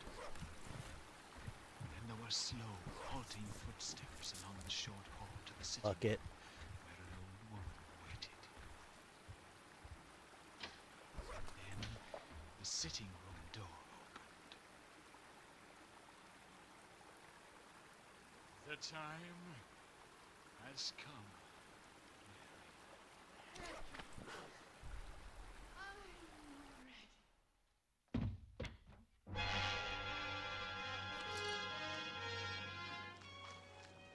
My practical joke had worked to perfection. Aunt Mary's poor old heart couldn't stand the strain of seeing her dead husband, Patrick, arrive in person to carry her off into the spirit world. I stepped over the body, which had fallen dangerously near the burning fire. Hard to hear what you're saying. I took the poker and thrust some folds of paper that were lying in the ash into the fire to bring up a blaze, and in the blaze burned the false beard and side whiskers. I detached the wire, fixed into the radio, and took wire and microphone upstairs. I undressed and replaced Uncle Patrick's old-fashioned suit of clothes in the camphor chest in the spare room where I'd found it. Then I dressed again and went off to play bridge at the Ewings.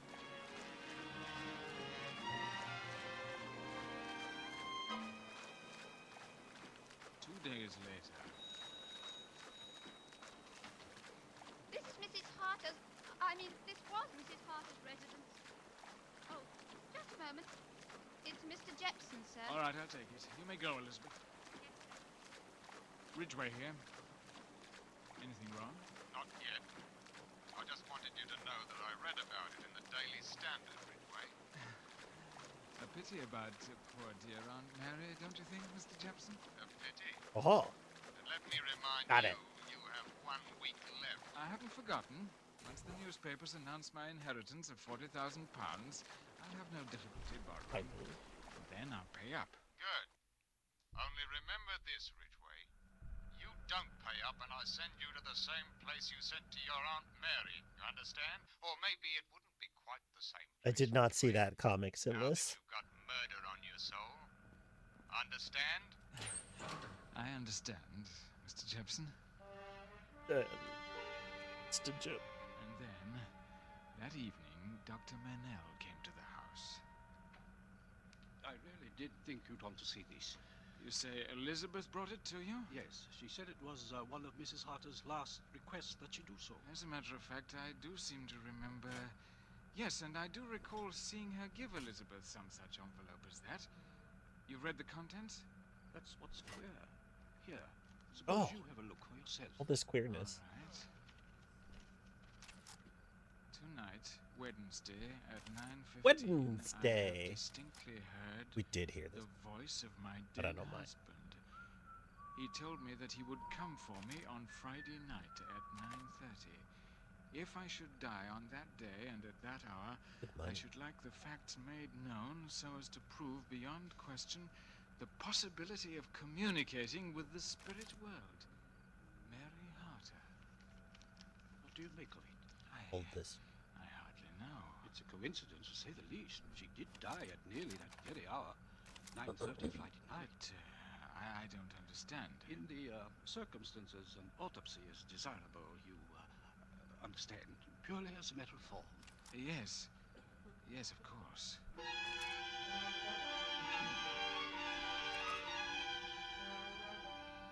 All this stuff is okay to say. Of course, everything must be done according to form. Now I have What's the 2 matter with ether you, Charles? canisters. You lost your sense of humor? Thank you. Finally, 5 days later. Mr. Hopkinson is here to see you, sir. Thank you, Elizabeth. That'll be all. Yes, sir. Morning, Mr. Ridgway. Frightful morning. Mr. Hopkinson, about Mrs. Harter's, my aunt's, will. I did not quite understand your insistent messages to me, Mr. Ridgway. You seem to be under the impression the late Mrs. Harter's will was in our keeping. Why, yes. I've often heard my aunt say as much. Oh, quite so. It was in our keeping. Was? That is what I said. Was? Mrs. Harter wrote to us, however, asking that it be forwarded to her. There seemed to be some haste to the matter. At any rate, we got it out to her at once. She would have received it on Friday, the day of her death. I do seem to remember her making mention of it. Something about the bequest to Elizabeth. She wanted to check the amount. It must be about the house somewhere then. Elizabeth has been through Mrs. Harter's personal effects, I believe. Yes, just a moment. I'll call her. Elizabeth? Yes, Mr. Charles? Elizabeth, come here a moment, please. Yes, sir? Elizabeth, when you went through Mrs. Harter's things, was her will among them? No, sir. You're sure, Elizabeth? Yes, sir. You see, I know what it looked like. Poor mistress had it in her hand the very evening of her death when she sent me out. You're sure of that? Oh, yes, sir. She pointed out that about the £50 to me, sir. She said as she told you to give me the other £50. Not that I mentioned it to press you, No, sir. no, of course not. The will was in a long blue envelope, sir. Right. The same blue envelope, Mr. Charles, sir, was lying on the radio table by her chair the morning after, but empty, sir. It was the envelope in which I dispatched the will to your aunt, Mr. Ridgway. Mr. Ridgway, was there a fire in the grate on Friday evening? Yes, of course. I see. What are you driving at, Hopkins? I'm afraid, Mr. Ridgway, only one conclusion is possible. Your aunt sent for her will in order to destroy it. What? Yes, Mr. Ridgway. But why? Why? You had no disagreement with your aunt, Mr. Ridgway? Not at all. We were on the most affectionate terms right up to the end. Of course. Quite. Mr. Ridgway, you will understand, under the circumstances, we were obliged to investigate. Investigate? What do you mean? It happens that there is a former will, Mrs. Harter, still extant. Right, Mrs. Harter leaves everything to her niece. Maybe next your time. cousin, Miriam. To Miriam? Yes, but... As for the more recent will sent by me before her death to Mrs. Harter, it must have been burned in the grate. Burned? The will was burned. Hey, a tech rig. Charles, can I get you something? No, I'll be all right. You may go, Elizabeth. Yes. I'll run along too, Mr. Ridgway.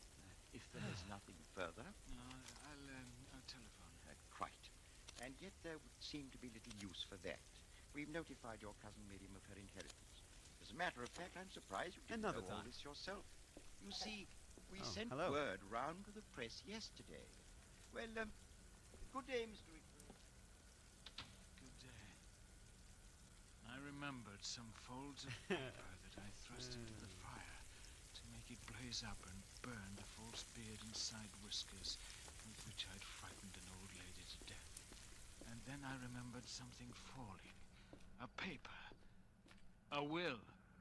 A will! A woman's fingers as she stood frozen in terror too near the fire. I saw the fire again, consuming something. Consuming the will. All my cleverness. Jeff. Your maid said you weren't in, but I thought she was lying. I don't like liars, Ridgway. Mr. Jepson, I read the papers. I read who's going to inherit your aunt's money. I don't like liars. But I did think I was going to inherit, or why would I have killed her? You killed her? Of course. Oh, so you did kill her. How many times do you want me to say it? I believe that'll do. All right, Inspector. That's what I wanted you to hear. Come in. What? Bring in the maid, too. That was very clever of you, Miss Mr. Jepson. I must confess, I had my doubts. Now, Mr. Ridgway, Wow. you'd better come along. But I was only joking. Young woman, I was only you joking. heard Mr. Ridgway say he killed his aunt? I did, sir, but he must have been joking. Never mind, that's enough. By the way, Mr. I'm gonna take Ridgway, these back to Met. you'll be interested in knowing, I'm sure, that we checked with Dr. Manell on the autopsy. According to his reports, your aunt's heart was so weak, she could not have lived another month. Hello. What are you laughing at? Oh, hey, That's speaking your of homebrew joke, old medicine. man. Oh, your joke. Yes. It is funny, isn't it? Very funny.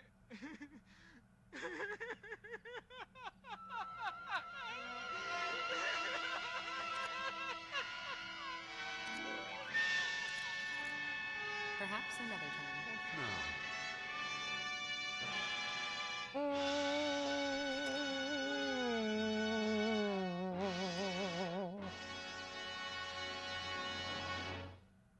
Thank you, James Mason and Pamela Colino, for a splendid performance. Now, Harlow Wilcox. I need to remember that I have a lot of money, and when people will accept it, I should probably. Only 3 times a year in normal car use.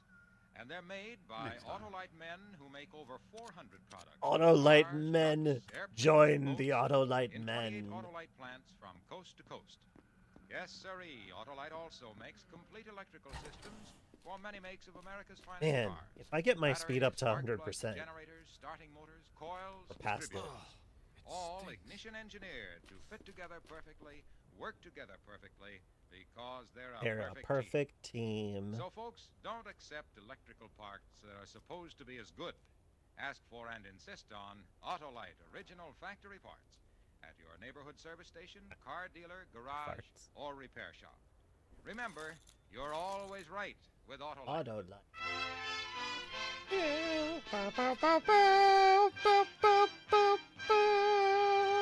Now, here again is James Mason and wife. Pamela Colino. I hope you both enjoyed being on Suspense one sec. tonight, and especially you, Mrs. Mason, even though the part of Elizabeth was small. Oh, yes, it was a lot of fun. You see, James and I learned a long time ago that it's not how large the part is, but how much fun you have playing it. Besides, next time, Tony Leader has promised to find a script for me, in which James can play a butler or a cat or something. How about that, Miss Mason? I'm looking forward to it. And we're looking forward, too, to next week when Joan Fontaine will star A butler or in a Love cat or Birds, something. Another gripping study in Suspense.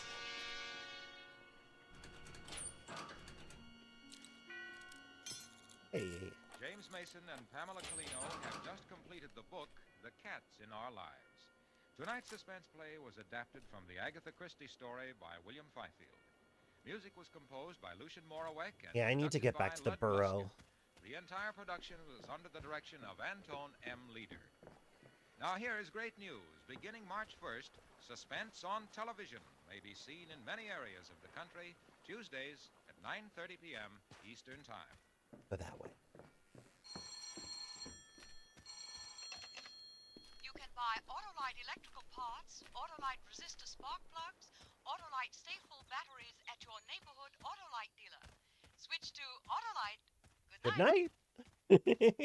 This is CBS, the Columbia Broadcasting System. Autolite. Good night.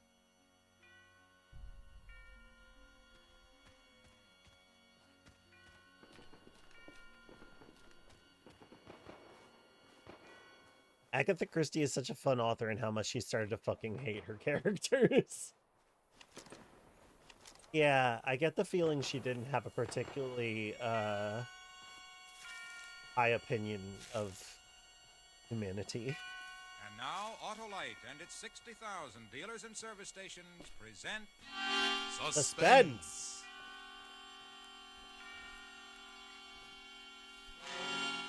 Tonight, Autolite brings you Miss Joan Fontaine in Love Birds, a suspense play produced and directed by Anton M. Leader.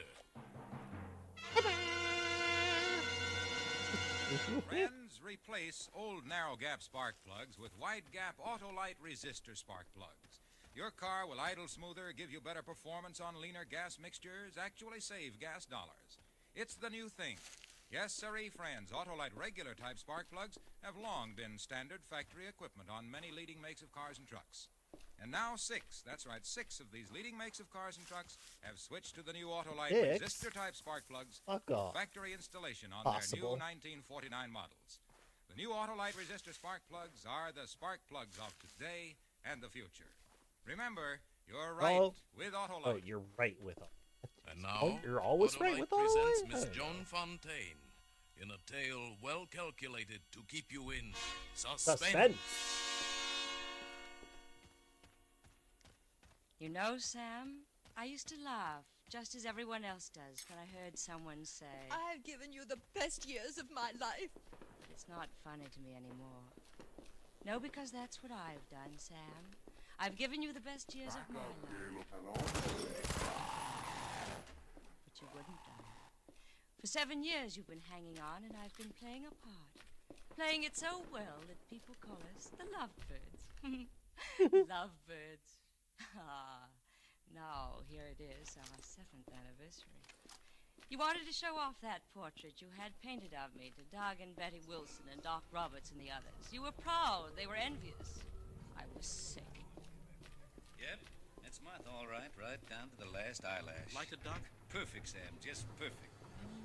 The perfect portrait of the perfect girl. Well, it's after midnight and I'm a 9 o'clock guy. Yeah, I've got to shove off, too. How's the asthma these days, Sam? Oh, seems to be getting better, Doug, but my arthritis... Don't blame you, Sam. If I had Martha to look out for me, I'd stay sick, too. Here's your coat, Doc. Oh, thanks, Martha. Now, Doug, where did I... The hall closet, I'll get it. Oh, get mine too, darling. Coming up. Oh, it was a lovely party, Martha. Thank you. And let me tell you, Mrs. Lovebird, if you keep on taking the kind of care of old Sam you have been, we'll all be here for number 50. Oh, go on, Doc. I'm serious. When you two first got hitched, I wouldn't give you 2 years, Sam. Now I'd give even money you make... Oh, it's nothing, Doug. Here, I'll put it away. Darn box fell off the shelf and I reached for my hat. Here, let me put it No, away. Doug, please, it's nothing. You fellas keeping secrets? What's the trouble, Doug? Well, looky here. Travel folders. A whole box full of them. Alluring Alaska. Acapulco. 30-day cruise. San Moritz. Capri. Say, what is Wait, that? Come on. experience would get stuck on a You two staircase. lovebirds planning to migrate somewhere? News to me. They're mine, Doug. Oh. Well, Martha's kind of a pack rat. Keeps all kinds of trash stowed away in strange corners. Yeah. You wouldn't kid us, Sam. We're not really planning a trip. Because it's out of the question, you know. Out of the question, Doc said. It sounded so fine to Sam. Out of the question. Ran through my mind over and over after they got and I stood washing the pile of dishes in the kitchen. Out of the question. How are you coming with the dishes, Angel? I could feel your hand, thin and dead white, touching my shoulder, and I wanted to scream. What right had you to touch me? Why did I have to bear your half-dead hands when I was alive? What's the matter, honey? You're kind of quiet. I feel quiet, I guess. Say, where are my glasses? I don't know. Doggone it, I never can remember where I put the darn things. I'm blind as a bat without them. Look in the front room on the mantel. A lot of good that'd do. I can't find my glasses without my glasses. Take a look for me, will you? But my hands are wet, Sam. Can't you wait until morning? Gotta have them now. All right, but I can't see why you need them in bed. It's these sleeping pills. Jim was out of my kind and gave me these. Said they were just as good, but I can't read the directions. Is it that important? Of course it's important. Why, just the other day I read where a fellow in Chicago took a couple too many and bingo. I'll see if your glasses are on the mantel, Sam. I leaned back against the wall. Very non-suspicious, ma'am. Good job. It was ringing in my head like a bell, out of the question. And Sam, right then, I knew I couldn't take it any longer. Maybe let's take the grenadier. Picked up the pair of glasses on the mantel. 7 years, 7 long years of caring for you like a baby. One sickness after another. Everyone in the book. You nearly died a dozen times. Each time I saved you. That's what everyone said, even the doctor. What a joke. Oh Here dear. I was, waiting for you to die, but This you lady wouldn't, isn't a Sam. particularly You good wouldn't have the caretaker, I don't decency think. to die and leave me the Good money so caregiver. I could get away from this little town and live like a normal human being. Find him, darling? No, Sam. These are my glasses. Mine ought to be in here somewhere. Well, it's too late tonight to worry about them, darling. Here, let me see those new pills. Yeah. Take a look. Mm-hmm. These are different. Says 2%. Okay, that's a instead lot of 5. ammo weight, but 6 pills instead of 2. Really? Mm-hmm. Not They in don't sound very good, Sam. I'll try to get some of your regular kind next time I go to Chicago. 6? Mm-hmm. That's what it says. Funny. Jim didn't say anything about it. You better get ready for bed. It's nearly 1. wow. In a minute. Martha, would you tell me something honestly? Of course. What is it? Well, that business about the travel folders. Oh, I suppose it's nothing, but, well, somehow I can't get it out of my head. What about the travel folders? Martha, would you really like to go to those far-off places? Just you and me? Don't be silly. You know what Doc Roberts said. I didn't ask you that. I asked you if you wanted to go with me. It's awfully important to me now, Martha. Whether you'd want to go with me. Why worry about it? You know we can't go. That's why I need you worse than ever, Martha. That's why I guess it kind of hurts me to find you collecting travel folders. Like you wanted to get away from me. Well, I guess you're right. I'd better get up to bed. I watched you go up the stairs. Then I put the glasses back on the mantel. Your glasses, Sam, not mine. I waited a long time downstairs, listening to you shuffling around in your sandals. Heard the bathroom faucet go on, and I knew you were taking your pills. 6 pills instead of 2. Then there was the shuffling again, and quiet. Two of these together are 5 kilograms. That's a lot. The hall clock struck 1. Mhm. Then 2. Then I couldn't wait any longer. I went upstairs to your room. Sam? Sam? I turned on the light. Sam! He's not dead, Wake just up, sleeping. Sam, can you hear me? Sam! It's working. It's working. That's a good malevolent giggle right there. For Suspense, Autolite is bringing you Miss Joan Fontaine in radio's outstanding theater of thrills, Suspense.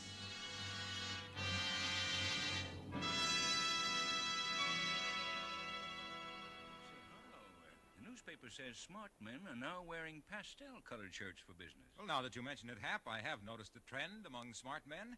Smart men are replacing old narrow gap spark plugs with wide gap Motherfucker, Autolite can you resistor have spark plugs one because they make normal a car idle conversation, smoother, give better please? performance on leaner gas mixtures. I'm sick of.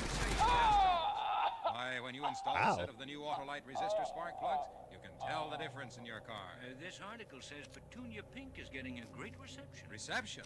Autolite resistor spark plugs cut All down right, spark you plug want to play like interference, that? radio and Let's television play like reception. that. And it says only this style offers smart men the advantages Only of... Autolite offers smart car and truck owners everywhere the sensation. This man cannot let someone else talk. Spark plugs. So head for your nearest Autolite dealer and replace old narrow gap spark plugs with Autolite ignition engineered resistor spark plugs. Your car will be glad you did.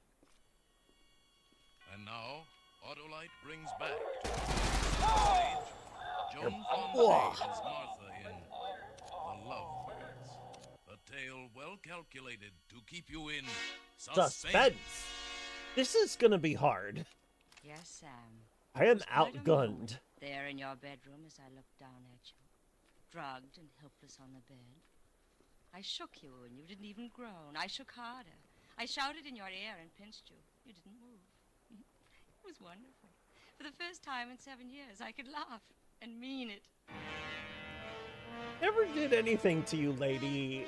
This is bad. This is a bad way to break up with someone. You were gone. I couldn't feel your pulse when I called Doc Roberts at 6 in the morning. I waited downstairs for him to break the news to me. Easy now, Martha. Just lean back and rest. Tell me, what is it, Doc? What's wrong with him? He's going to die, isn't he? He's going to leave me alone. Down now. Just let go. That's it. He wouldn't wake up, Doc. I shook him, but Yes, I know. Is he dead? No. He'll live, Martha. What? Sam will be all right. He's sleeping now. Brilliant plan. Till late this afternoon. But what? Martha, I think it'll be better if I say this straight out. Say what straight out? Looks to me like Sam took an overdose of sleeping medicine. No. Well, he might have made a mistake in counting, or... Suicide? Maybe. Well, you know how he's been since his asthma started. What are you going to do, Doc? I'm supposed to make a report on these things. You can't do that. What if it got around town? What if it got back to Sam? Holy There's shit. No telling what he... That's true. It still might have been an accident. Oh, we've got to give him the benefit of the doubt. It's a touchy business, though. I've never seen that gun before. We suspected. Doc, there's no telling what he'd do. I'll tell him he had a fever in the night. Maybe you're right. You know, the body's a pretty durable thing, even a body like Sam. Your hash. Mind, that's something else again. I'll do all I can, Martha. The big job is yours.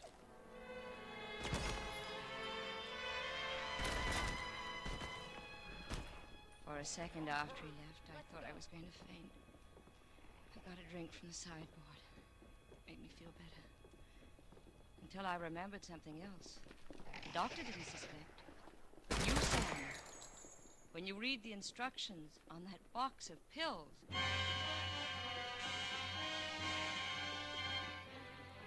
I drove all the way to Chicago that morning, Sam.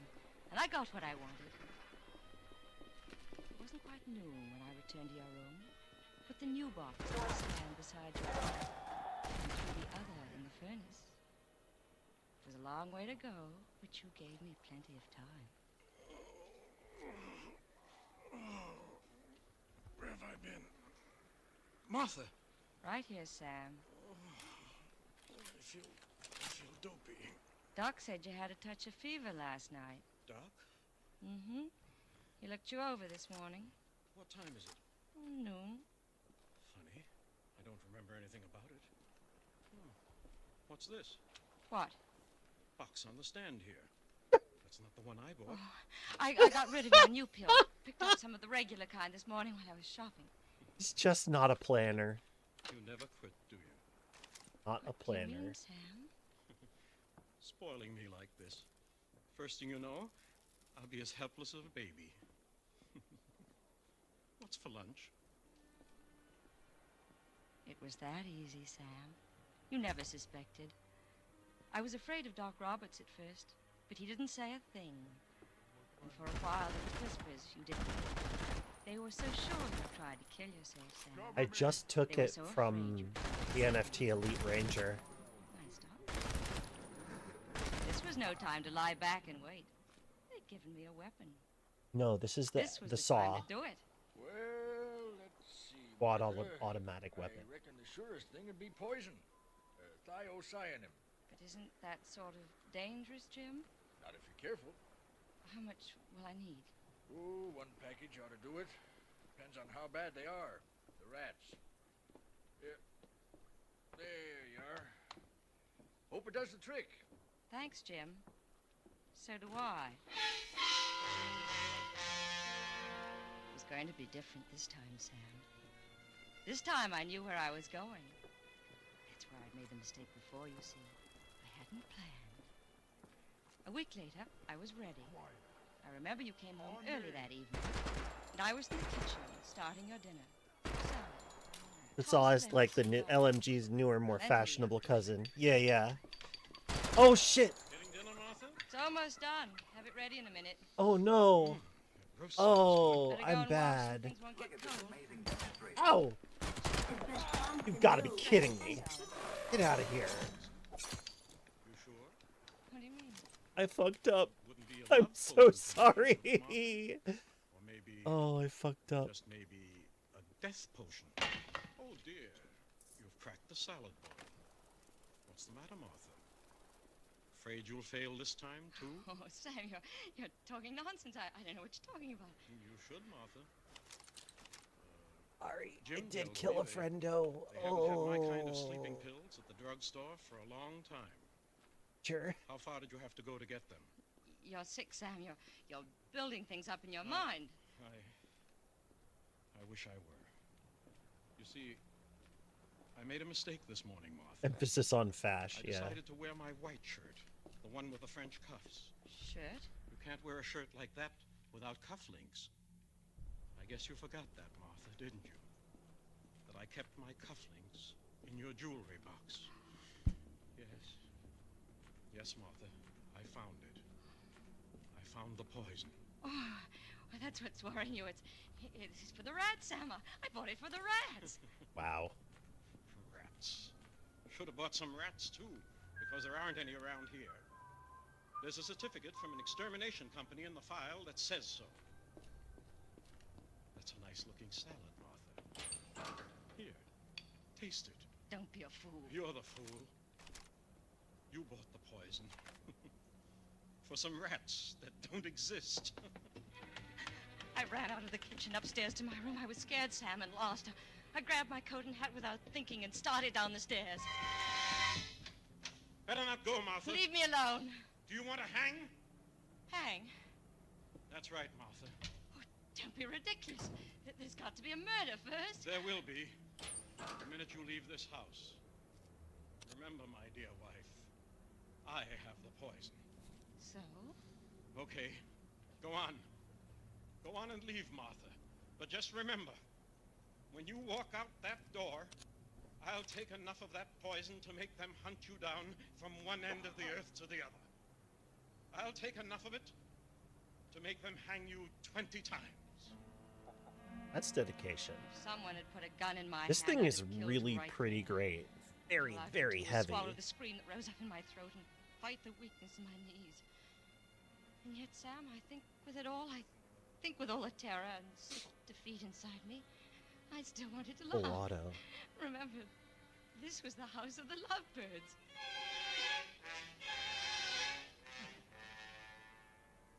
Yeah, let's use that night one. I lay in bed, twisting and turning, waiting for you to go to sleep. I was in a prison, Sam, and only one thing would free me. I had to destroy the evidence. I had to find that poison.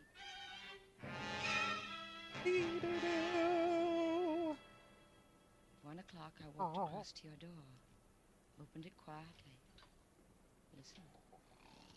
Back. You were asleep. Excellent. Your clothes were draped over a chair next to the bed. I went through I them go with the into the rapid closet and your fire. other things, and then the dresser. It had to be somewhere. I tried to put myself in your place. Where would I have hidden it? Your snoring seemed to grow louder, pounding in my eardrums. I think it was then that I felt the paperweight on the nightstand. And for a moment I thought if I stopped that snoring, everything would be all right. I held it above your head, ready to smash and smash again and again. Why don't you strike, dear? No. You know better than to kill me, don't you?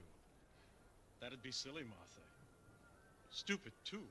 Where did you put that poison? In a good, safe place. You're wasting your time, you know. You'll never find it. I plan to use it myself in my own good time. What do you mean? You'll find it one of these days when the mood strikes me. Sam! Why not?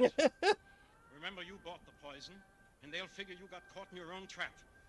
Maybe got hold of a cup of coffee or a cheese sandwich or something you'd fixed for me by mistake.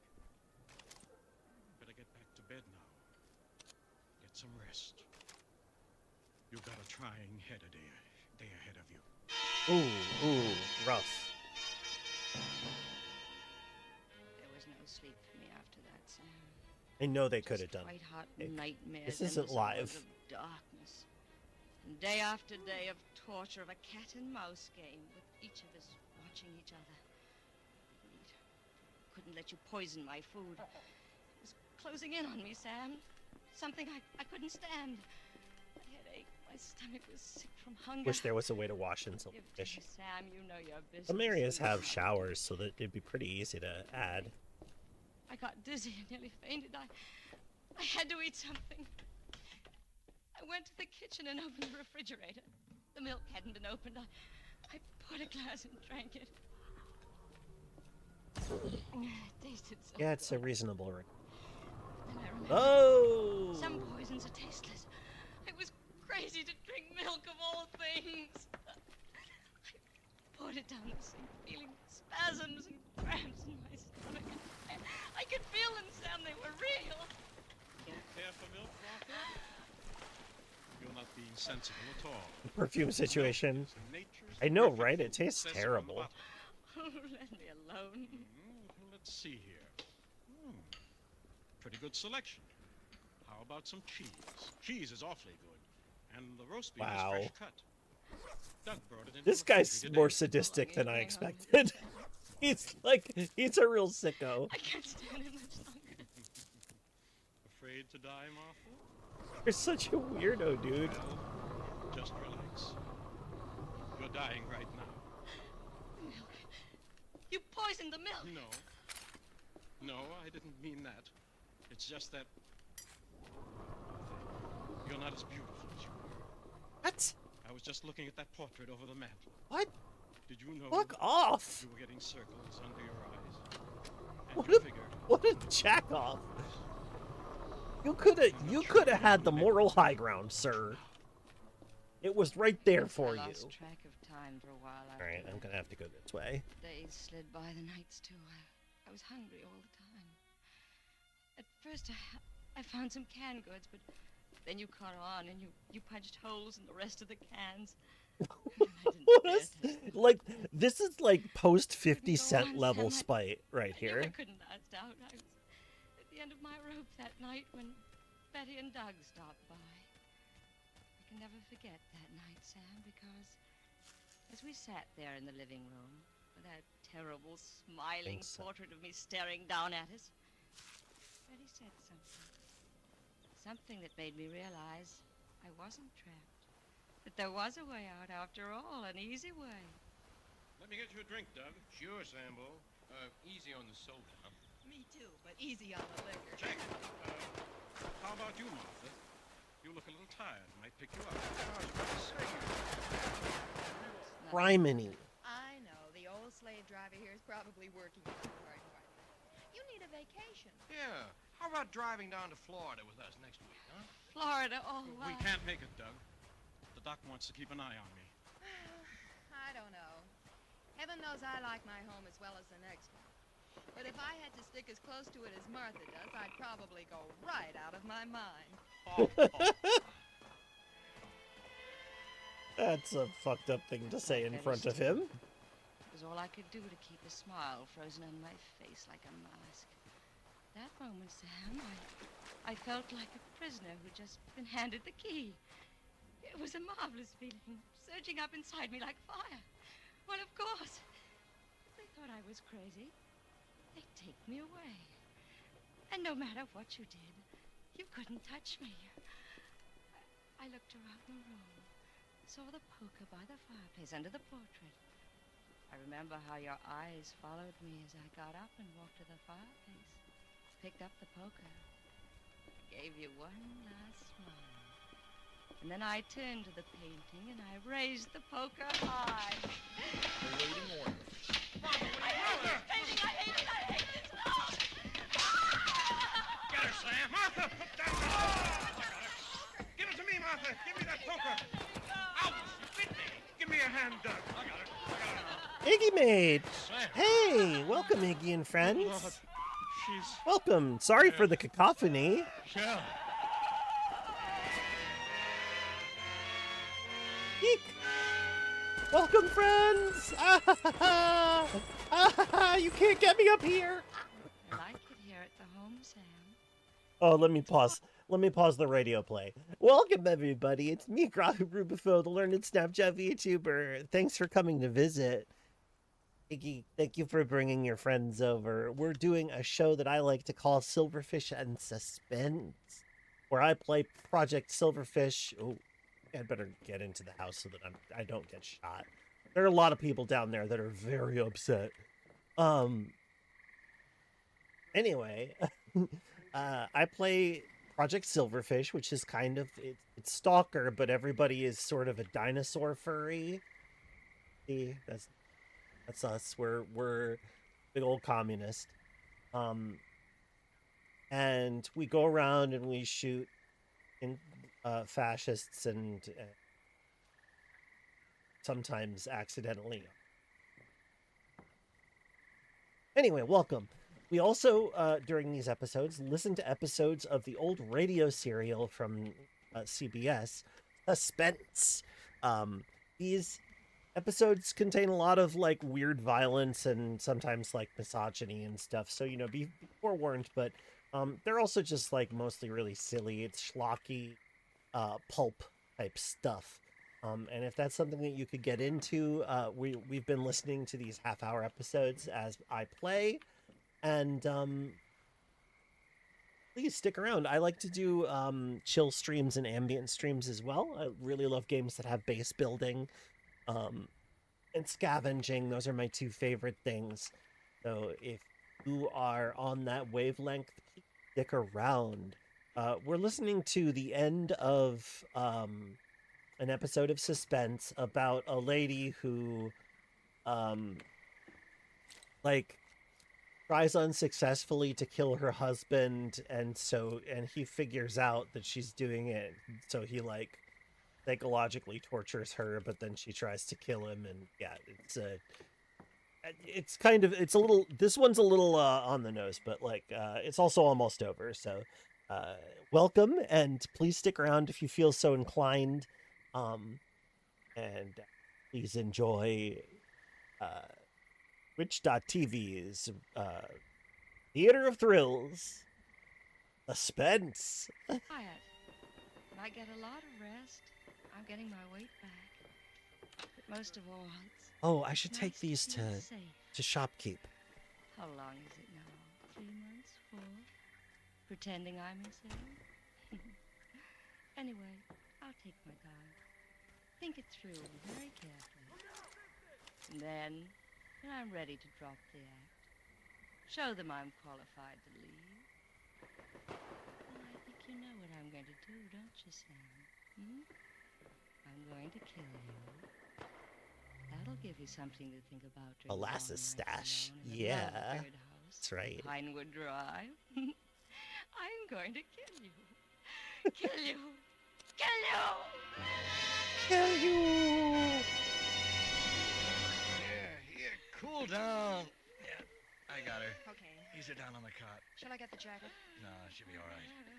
Gets like that once in a while. Too bad. Ow. Nice-looking woman. Goes off like that every Ew. once in a while. Sure makes enough noise. Yeah, it gets a little wild sometimes. Used to be a guy come to see her, little fella. I can remember used to get down on his knees there beside her and say something like, Martha, I didn't have it honest, darling. Yeah, that's it. Then he'd say, I threw it away as soon as I found it in your jewelry box. He'd say it over and over like he thought it'd bring her out of it. Then he'd just stand there and cry like his heart was broken. Sure must have loved her an awful lot. But he was like the rest of them. After a while, he stopped coming. I don't suppose he's been back now for 10 or 11 years.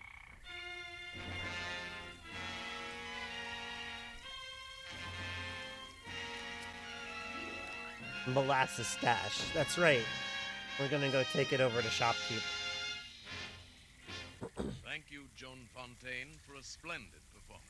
Miss Fontaine. Yes, Mr. Wilcox. I ran across your picture today in the new two-color. This Autolite guy had spark some plug stuff to advertisement say about this week's issue spark of the plugs. Saturday Evening Post. Oh, yes, I saw that, and from reading it, I learned more about Autolite resistor spark plugs. Oh, that's swell. Oh, you know, shoot. Miss Fontaine, during the coming weeks, that same two-color advertisement will appear in many national publications. Autolite wants to make sure that car owners everywhere replace old narrow-gap spark plugs with sensational new wide-gap Autolite resistor spark plugs. They're made by Autolite men who make over 400 products for cars, trucks, airplanes, and Join boats, the with 28 Autolite Autolite men. plants from coast to coast.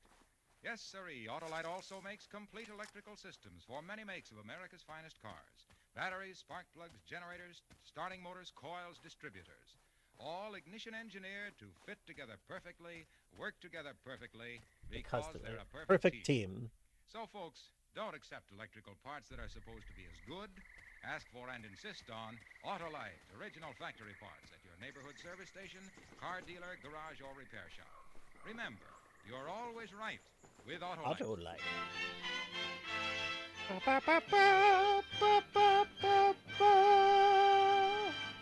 And now here again is Miss Joan Fontaine. I very much enjoyed my appearance on Suspense tonight, and I'll be listening next week when Van Heflin appears in a really unusual story by Cornell Woolrich called 3 O'Clock. I know it will be another gripping study in... Suspense! Oh, you almost got that one past me. Can currently be seen in You Gotta Stay Happy, a Rampart production co-starring James Stewart. Lester Sharp played the part of Sam. Tonight's suspense play, The Lovebirds, was written by Cheryl Hendricks and adapted by Harold Swanson, with music composed by Lucien Moraweck and conducted by Lud Gluskin. The entire production was under the direction of Anton M. Leader. Next Thursday, same time, hear Van Heflin in 3 O'Clock.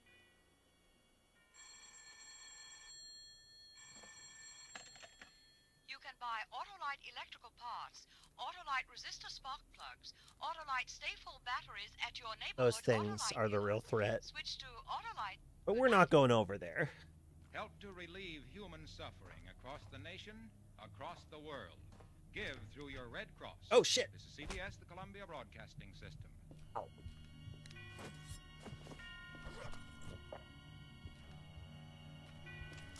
Do that.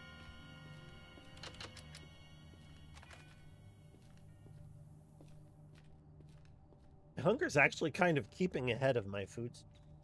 Concerning. A bit more scrounging and trading. Now, Autolite and its 60,000 dealers and service stations present Suspense.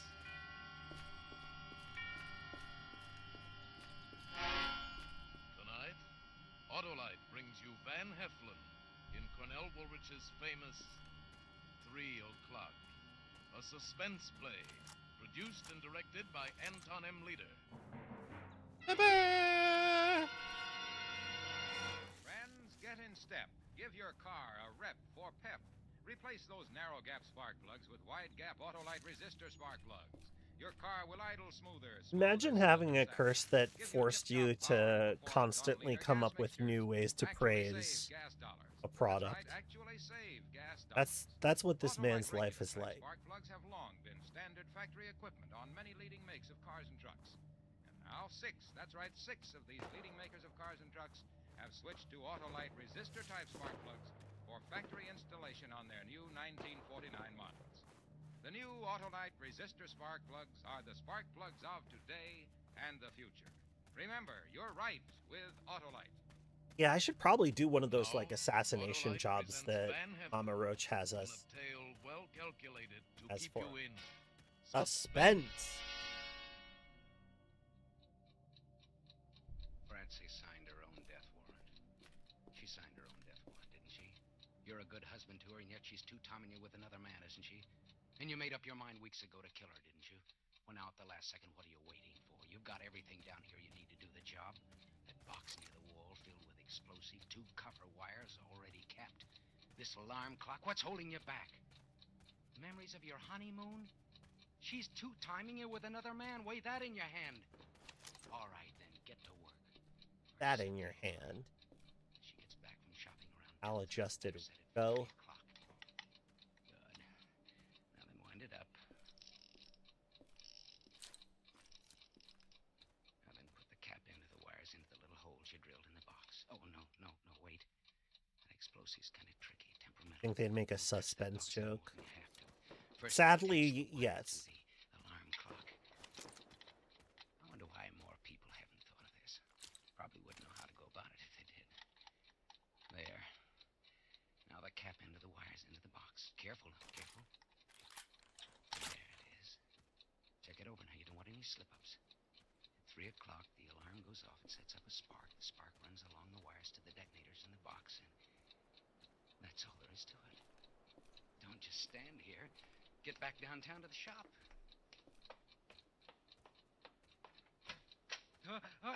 What are you doing in my house? Hey, Duke, somebody is home. That'll hold him a couple of seconds. Suddenly he was standing there. Must have been down in the cellar all the time we was here. You said you Yes. camped this place for 3 days. Get me something to tie him up and let's No, go. no, don't tie me up. Don't tie. Slug him again. Again. Hello. Okay. Got the cellar down there? Yeah. See if there's any rope around. Coil a rope on the shelf down there. I'll get it. No, we'll carry him down Another and tie time. him up there. No, don't tie me up. This house is... Shut up, you. See if he has a You'd have to do your test less often with batteries that only need the water changed 3 times a year. Take out his belt and buckle it between his teeth, too. Fast. Okay. What's he putting up such a fight about? This place is a lemon, nothing in it. Take his legs. Okay. Did my last stretch just on account of leaving a guy in the open where he could put a squad car in my tent to wait. Okay, top of me hip. Now give me that rope. I'll hold him. What's he putting up such a fight about? Look, mister, we ain't gonna hurt you. Just leave you here in the cellar. He still ain't convinced. I can't figure him. Okay, that does it. Right, I'll tie him to this pipe. Otherwise, somebody's liable to come home right after we leave and hear him thrashing around. These houses are like matchboxes. I wonder what he's trying to say. Should I buy this? I won't call the cops, I swear it. This place is gonna blow up, don't you understand? Explode. This house is gonna explode. Who cares? I too wonder what they. Let's go. Pull another Yeah. job tonight. This time I'll do the picking. Well, it looked like a good setup, standing way off like it is. Hey, Wanna? mister, will you relax? You'll never get out of them nuts. What's he so bug-eyed about? What is it, mister? This alarm clock over here? What do you care what time it is? You ain't going anyplace. Hey, should we take the clock, Duke? We'll raise a buffalo nickel on it. What did it say? Let's go. We got work to do. It's music. Reminds me of Scoties. Don't leave me here. This house explodes at 3 o'clock. Listen to me. It blows up in an hour and a quarter. Come back. Come back. Come back. Come.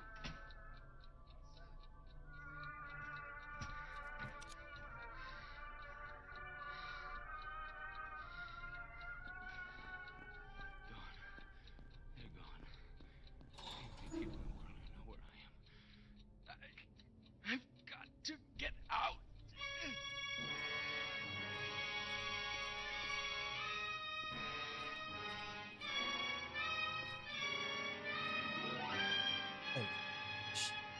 Did Shopkeep have For any? Suspense, Autolite is bringing you Van Heflin in radio's outstanding. I'm realizing that I need to thrills, actually have. Suspense.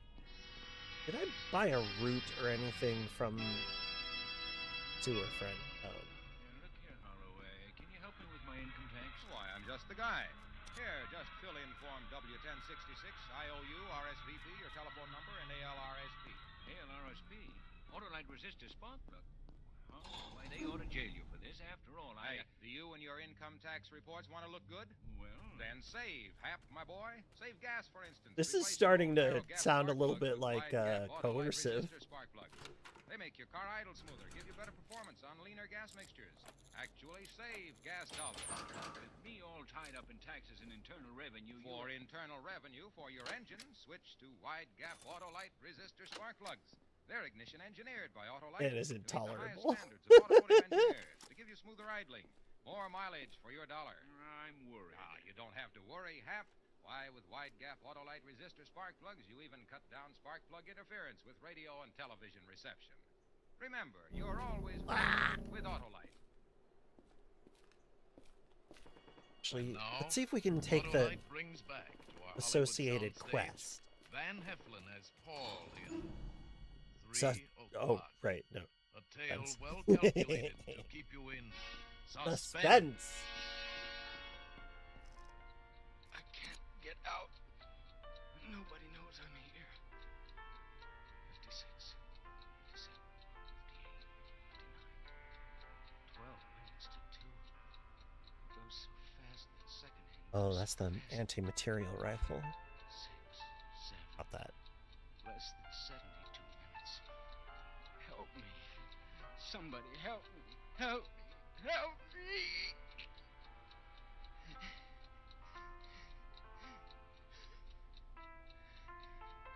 11 minutes to 2. Only 71 minutes. Not even that now. 3, 4, 5, 6. Francie, come home. Get me out of this. I love you. I can't help being jealous, can I? I'm sorry I tried to kill you. It's because I love you so much. I'm jealous. You're But such. you deserve it. You deserve to die for what you've You done to me. deserve Can't this you too, imagine how my I felt that day boy. last month when I came home?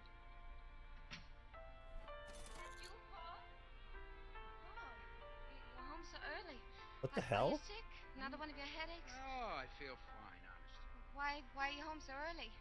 No, I just got lonely for you, and I said to myself, you're the boss, old boy. It's your watch repair shop. Now, if you want to close ahead of time, who's to say no? Come on, hold still a second. Your lipstick is smeared.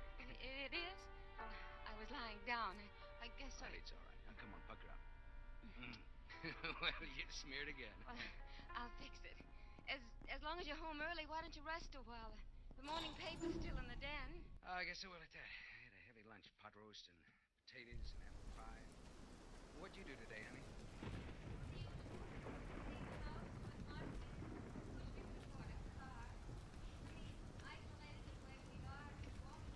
I sat down on the couch. There it was, the ashtray on the end. A cigar butt, still moist on one end, still warm on the other.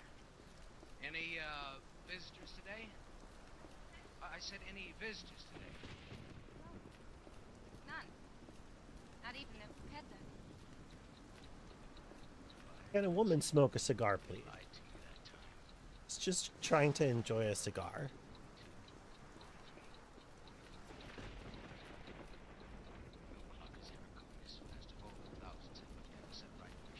One has ever gone so fast. It's 4 hours ago, we're having minutes, minutes like seconds. 3 minutes to 2. That's cheating me. It's not keeping the right time. That second hand's whirling like a pinwheel. Make it stop, somebody. When the clock says 3, the house explodes. Make it. Oh, somebody's at the door. Come on, please. Let me out of here. Please, please, please.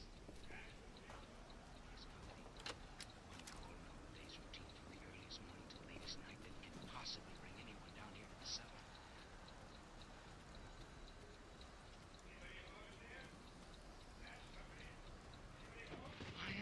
I am. I'm down here. Don't wait for somebody to answer the door. It's not locked. Come in, please, please. Gone. No. He's coming around the back.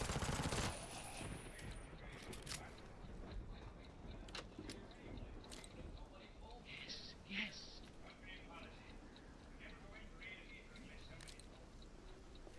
Yeah, I can't hear the background. But I am home. I'm right down here. I can see your legs through the window. All you have to do is to bend down and look in, and you'd see me. No, don't go away. Uh-oh. I'll kill you if you go, so help me. I'll kill you. No, I didn't have to. Stay. Please stay. Okay, never mind. I'm leaving. I need to get the quest for Mama Roach, I think. 59 minutes less 8, 9. It's just regular, yeah. That's not. Waiting for someone. Like the night that I waited for Francie to come home from a movie, and she was late. The night Francie was late coming home from a movie. Yes, in a pig's eye she was in a movie. She was with her boyfriend. Well, sure, I was worried. What did you think? You said you'd be home before 11, and here it is almost midnight. I was about to call the hospitals and the police. Oh, Paul, I'm sorry. Really, I am. All those short subjects, and then the bus was late. I'm sorry you worried. How was the movie? It's all right. Nice Western. Oh, a Western? I thought you were going to see Keepers of Tears. I was, but I changed my mind. I saw Red River instead. I didn't know that was playing in the neighborhood. I went downtown. I thought as long as I'm out of the house, I might as well do a little shopping. Well, the stores were open tonight. No. Did I say shopping? I meant window shopping. What was the movie about? No. Western. About shooting and riding. How was Gary Cooper's performance? Good. I've always liked him. No, I didn't mean Cooper. I meant John Wayne. Oh, was that John Wayne? You know, they all look alike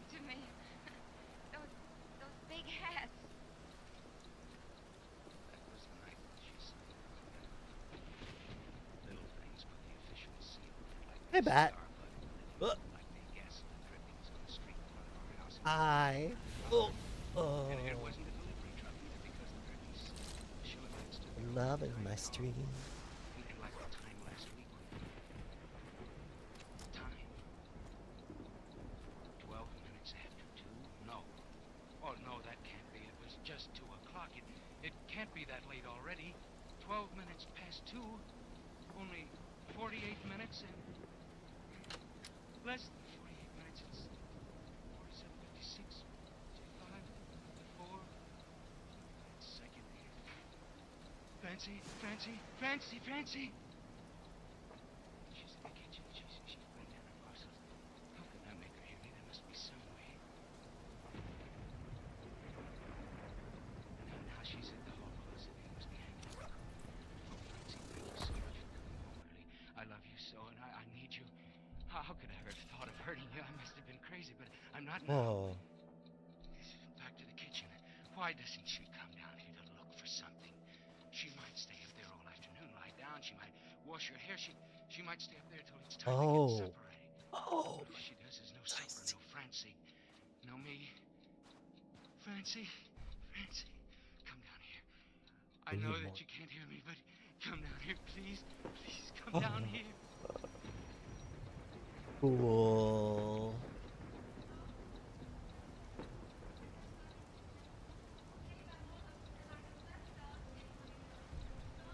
Yeah, I used the yellow artifact.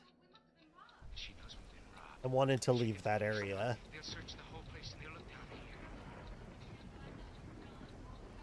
Oh, no, I won't, honest. You're not kidding.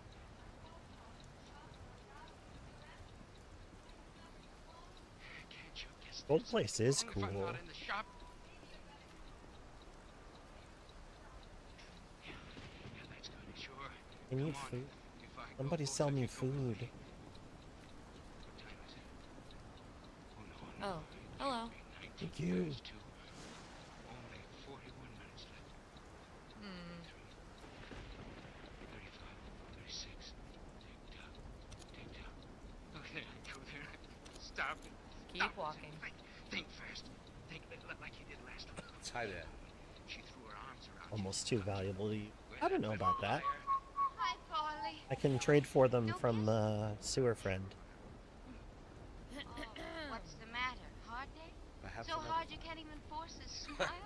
Smile, I'll make you laugh. Kissy, coo. Come on, smile. Smile. Got your back. Stop tickling. Wait, cut it out. What's it? What's in your pocket? Francie, don't. A present for me? Yeah, I said don't. What are you looking at? Don't have to grab. What is it? Well, it's fertilizer.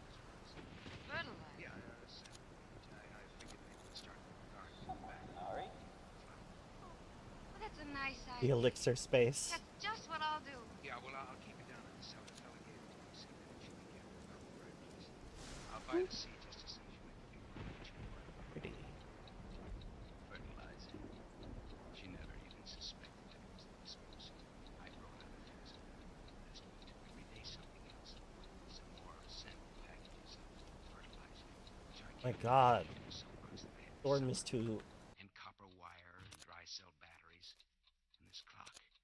And she never suspected a thing. She was so flustered trying to cover up the fact that she had a caller that I could have brought in a grandfather's clock under my arm, she probably wouldn't even have noticed it. Oh, but, Francie, that doesn't matter now. If you just come on downstairs. He's here. Her boyfriend's here.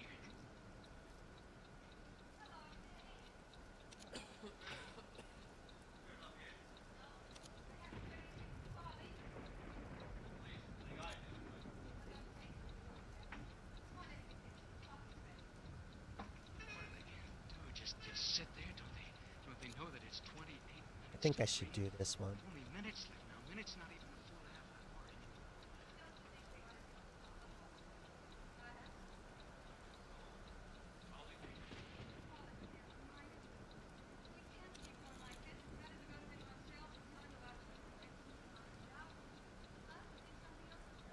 What's she talking about? Cannot hear anything. Oh well. Maybe this episode is just no good for a storm. Everything is happening where we can't hear it.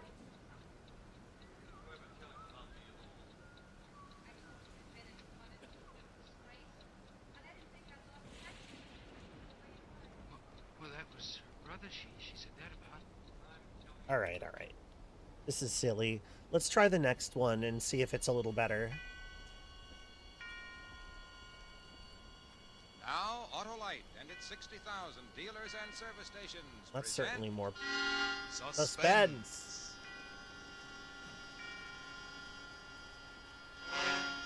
Tonight, Autolite brings you Gregory Peck in Michael Benning's Murder Through the Looking Glass, a suspense play produced and directed by Anton M. Leader.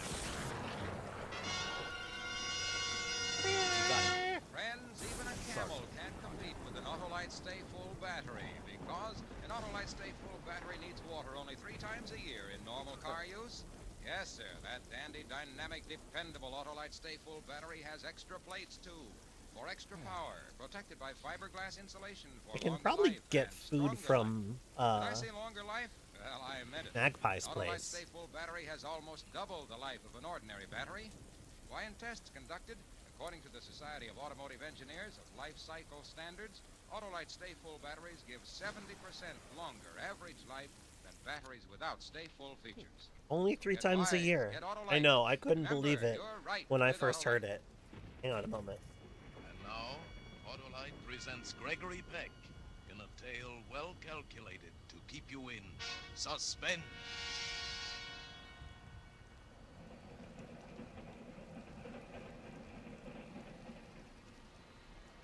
The sound was a dull, monotonous roar in my ears, and I listened, wondering if it were real or part of a dream. Suddenly, I was awake, and I knew that I was riding on a train. Oh. But where? Where? I didn't remember getting on a train. I opened my eyes and With saw that I regular was in the use, lounge. yeah. If you're darkness an through the F1 racer, it's not going to be the Man sat same. across from me reading. There was a bridge game down the aisle. A porter serving drinks. Everything nice and normal. Except that I had no idea how I got on the train or why I was there. I tried to think of a reason for being there, but I couldn't. These spells of forgetfulness have been coming on more often lately. Boy, I feel you, man. I leaned back and closed my eyes. Listened to the rhythm of the train.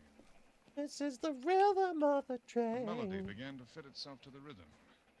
I couldn't remember ever having heard such a song, but somehow I seemed to know the words. Down in the valley, All covered with cheese. I lost my poor evening ball when somebody sneezed. hear that train blow. Your pardon, sir, but your singing is disturbing the other passengers. Echo. I'm sorry. You understand, sir, it's the other passengers. I kind of liked your singing myself. Your singing didn't disturb me either, young man. In fact, it was rather a pretty melody. What was the name of it? You know, it's silly, but I don't know. I can't even remember the tune now. That's the way it is with songs. I've had the same thing happen to me. So what train is this? Why, it's the New York Express to Philadelphia. Ought to be there any minute, too. You must have been on some party if it lasted all day. What time is it? 7 o'clock. P.M., that is. Yes, sir. It must have been pretty drunk out where you were. I think he said something else after that, but I wasn't listening then. I noticed that I was wearing a brown top coat. It wasn't mine. Maybe I'd accidentally exchanged coats. Ow! I couldn't remember. It must have been that kind of a party. If so, I felt for my wallet. It was there. I opened it to see if I had any money left, and my eye was caught by the driver's license made out to John Blake. In another pocket of the wallet, Didn't we, like, just listen to a story with this premise? Blake Insurance. I wasn't John Blake. I was Jeffrey Bruno, a writer. I couldn't even drive a car. I didn't know anything about insurance. I'd never heard of a John Blake, but here was his identification in my wallet. What's the matter, young fellow? Are you ill? The man across from me said something, but I didn't hear what it was. I looked through the other pockets. There was a bank book showing that John Blake had a bank balance of $647.55. My balance had never been higher than $15. There was a letter, a bill for shirts, addressed to John Blake at an address I never heard of before. There was a moment there, a few crazy seconds, when I wondered if I really was John Blake. No, I couldn't be. I knew I was Jeffrey Bruno, who lived at a two-room apartment in Greenwich Village and wrote mystery stories for a living. I knew who I was. Okay, this might be too much loot. I'll ditch a bunch of it. Say, I could get a train back to New York. Oh, there are some revolutionaries around. Live and drink and shoot. Hi, Periapsis. I had to get back to New York and straighten out this business about John Blake's coat and identification. He, whoever he was, might even be thinking I'd stolen them.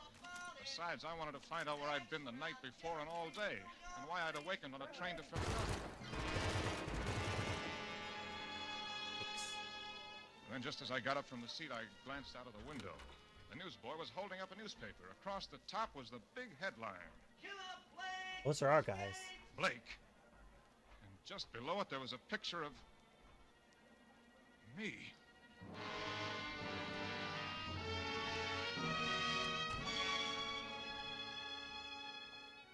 Pulling down my hat and turning up my coat collar, I managed to get on a New York train without anyone recognizing me. Then, fortunately, no one pays any attention to anyone else on New York subways. 2 blocks from my apartment house, I stopped at the corner stand to buy a newspaper. Oh, there you are, Mr. Bruno.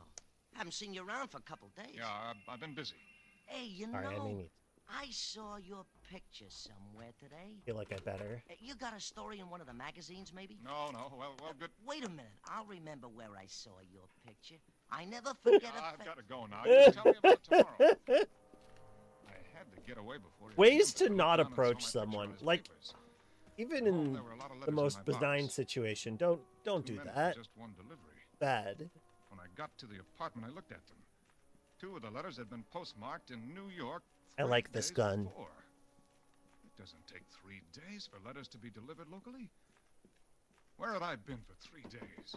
Oh, who's there? Rosalie. Oh, Rosalie, just a minute. Hi, Jeff. I thought I heard someone in here. Well, a friend of yours stopped by, but you weren't home. He ran into me on the stairs and asked if I lived here and then wanted me to give you a message. Burnett was his name. Bill, I think he said. Oh, yeah. Well, I'm glad you're here, Rosalie. Stay and talk to me. We can have some coffee or a drink. When did you say Bill was here? Yesterday morning. He said something about having had a date with you the night before, but you never showed up. Yesterday morning? Oh, yes. What's the matter, Jeff? Don't you feel well? Oh, sure. I feel fine. Rosalie, tell me, do I Fiddlist too. Hi, Dubin friends. Welcome. I mean, do I... Thanks for coming. Have I ever seemed strange? You mean, are you... Well, you've always seemed very sane to me, if that's what you mean. In spite of your vanishing acts. My what? The times What? you disappear. You don't know? Let me finish it for you. You mean the days when I've awakened thinking it was Tuesday, only to turn out to be Thursday. You mean I'd disappear for a couple of days, go somewhere else, become somebody else? Oh, I wouldn't have said anything, Jeff, but... Well, then why don't I remember? Oh, I've heard of people drawing blanks because they've had too much to drink, but now maybe it's something different. What is, Jeff? Well, I told her all about it. All I knew anyway. At first she was frightened, but then I guess she felt sorry for me and she got over it. Before, Rosalie Wow, that was had easy. always been just a beautiful, desirable girl. I'd had drinks with her a few times in her apartment and mine, but that was all. Oh, Have not so that I many hadn't wanted to guns. take her out, but she was a model, and I was sure that she led a glamorous life with rich men begging to take her out. Now she didn't look as glamorous as she looked understanding. I needed that. For I was beginning to Oof. believe that the explanation of John Blake wasn't Rough, as simple man. as I first thought. I'm glad I came in, Jeff. You need someone. And it doesn't matter whether you're John Blake or not. Well, it matters to me. Look, I know I'm Jeffrey Bruno and not some guy named John Blake. Why, I can remember my whole life living on the farm, going to school, working on a newspaper, coming to New York. I can remember every minute of it. Every minute? No. No, not every minute. You know, Jeff, such things can happen. White-bearded old men with eyeglasses write books about such things. They've got a word for it. I can't pronounce it, but it means that you can be two people at one time and not know it. So maybe I'm John Blake, too. I was way ahead of you in thinking. John Blake, if you are, that's a sickness, and people can get over being sick. Maybe you'll remember all the things John Blake did. I already know one very, thing. He killed someone. I don't know who or how. Very nuanced portrayal of murdered somebody. You brought a paper home. Why not see? Whatever happened, Jeff, we'll find a way to work it out. Thanks, Rosalie. I'll sell him now. Here it is. His name was Rufus Carrington. Bullets are Old heavy. Man and wealthy. I, John Blake, worked part-time for his nephew, Roger Gunn. There's money missing from the firm, and it's believed Rufus Carrington may have found out about it. I see. Roger Gunn arrived to see his uncle this morning and was told by the butler that the old man was in the study with an unknown caller. Roger Gunn was talking to the butler when they heard the old man cry out. He ran to the study and found him dead. Your nephew saw me, the killer, escaping and recognized him. Well, if I were John Blake, my other self didn't do things in a small way. Oh, I never wanted things John Blake must have wanted. I never wanted riches, never thought of going into a business like insurance. I just can't understand this thing. They'll understand, Jeff. They have It people is who an awful lot of understand metal to things look around you. Whatever happens, will you promise me that if you don't like Jeffrey Don't Bruno, care. you like John Blake? But like one of us. It doesn't matter which one it is. I like you. Whichever one of them you are. You see, Rosalie, Aw. I'm innocent, even if John Blake isn't. I haven't murdered anyone. It was another part of me, but if I try to run away, they'll find me, they'll hurt me for what John Blake did. Where can I go? What can I do? You can go to the police and tell Where them the would whole I truth. go? What Because, would I you see, they do can't do anything to you. if You're you not were responsible for what you did as were John there Blake. when I needed you? Yeah, maybe you're right. There's no point in running. Look, I know I have no right to ask it, but would you go with me, Rosalie? Of course I will, Jeff. It's like being haunted, knowing that somewhere inside of me there's another man, never knowing when I'll be him. Say, what if I turn into John Blake before we even get to the police?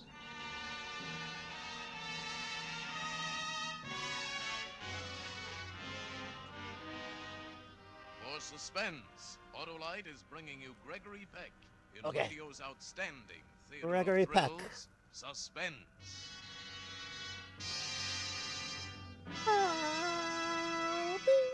Say, Hap, the soundman and I have cooked up our own suspense show. Oh, boy. Let's hear it. All right. Our hero, Jim Brown, is in a frantic rush to get to his office. He leaps into his car, tries to start it.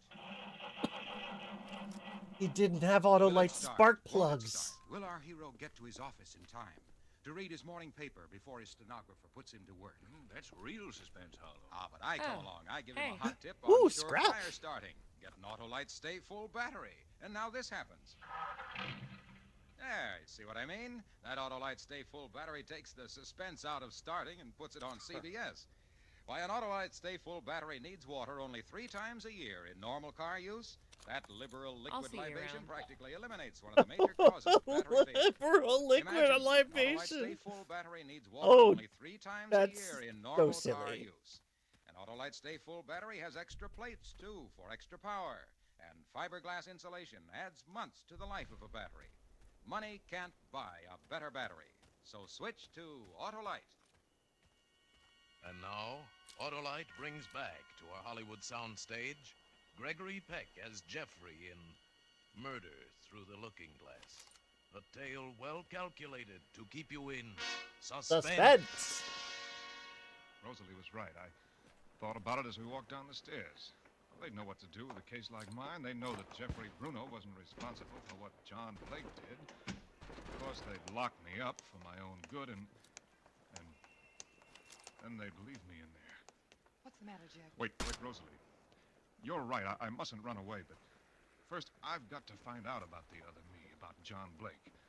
All I know is that he murdered someone. I have to know other things about him, what he was really like. I understand, Jeff, but you Oh, mustn't do shit. anything foolish. I have to know about my other life, what books I read, what kind of girls I liked. You can see that's important, can't you? I know a man, a psychiatrist. Maybe if I called him, you could see him tonight. He'd understand. Maybe he could tell you what to do. Will you talk to him? Well, I'll do anything. It'll help me to understand what I was like when I was John Blake and why I was like that. I'll go in the drugstore here and call him. I'm sure he'll see you, and we'll do whatever he says.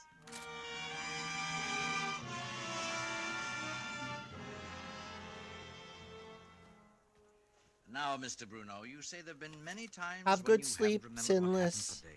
Oh, not many. A few times. It only happened after I'd been drinking, and I thought that's all it was. Until this. I see. It's a very interesting case. Well, what is it, Doctor? I've done some reading on psychiatry, and it sounds... Is it split personality? Schizophrenia? Yes, very possible. Oh, For those two instance, things aren't the subconsciously, same. You might have had a desire for things which consciously you'd convinced yourself were bad. That's a friendly. That desire became so great Hello. that you created John Blake. No, so you no. could satisfy it without compromising Jeffrey Bruno. Hi, Wouldn't I sorry be about partly that. aware of wanting those things? Isn't it Ooh, possible that singularity I'm ball. not John Blake, that all of I think this I want is that. something else? I'll let you answer that yourself, Mr. Bruno. Well, how can I? If I could answer it, I wouldn't be here. Mr. Bruno, do you honestly believe that there is a real person named John Blake, a person who looks exactly like you, a person whose coat and identification came accidentally into your possession? No, I guess I don't, but there must be another explanation. The alternative would be to believe that someone is framing you. Do you believe that someone drugged you several times, or there'd be Okay, days you couldn't account for? That someone forged the papers of John Blake and planted them on you? Do you believe that someone planned to commit this murder months ago? What are you rented an looking apartment in the name of John Blake, filled it with clothing in your size, put your photograph in the apartment? No, but... According to the newspaper story, the nephew of the murder victim was the only man to identify your picture. Therefore, he would have to have been the one to frame you. Well, this would imply that this Roger Gunn knew you and you knew Another him. time. Do you? No, I don't remember. Then can you believe that he was able to drug you, to know your clothes size, to get a photograph of you?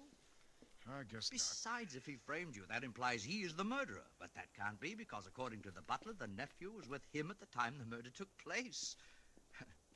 You see, Mr. Bruno? I see. Well, what can I do, Doctor? Well, if this were not a murder case, the answer would be a simple one. I'd undertake to treat you. But as it is, I'm afraid I must suggest that you go to the police. Yeah, I suppose you're right. I'm sorry I wasn't able to help you, young man. You'd only come to me sooner. Jeff, can you help him, Doctor? Under the circumstances, it's too late for me to do anything directly. I've advised Mr. Bruno to go to the police. Come on, Jeff. I'll go with you. All right. Well, thank you, Doctor. Oh, not at all. Sorry, I can't do more. Good night. Must Good be night. more.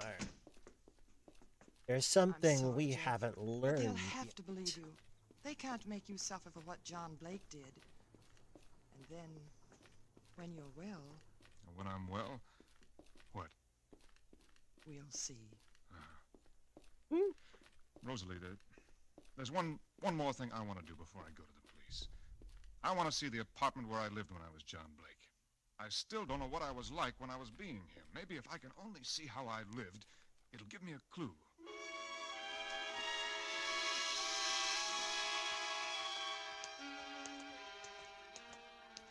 There it is, Jeff, right across the street.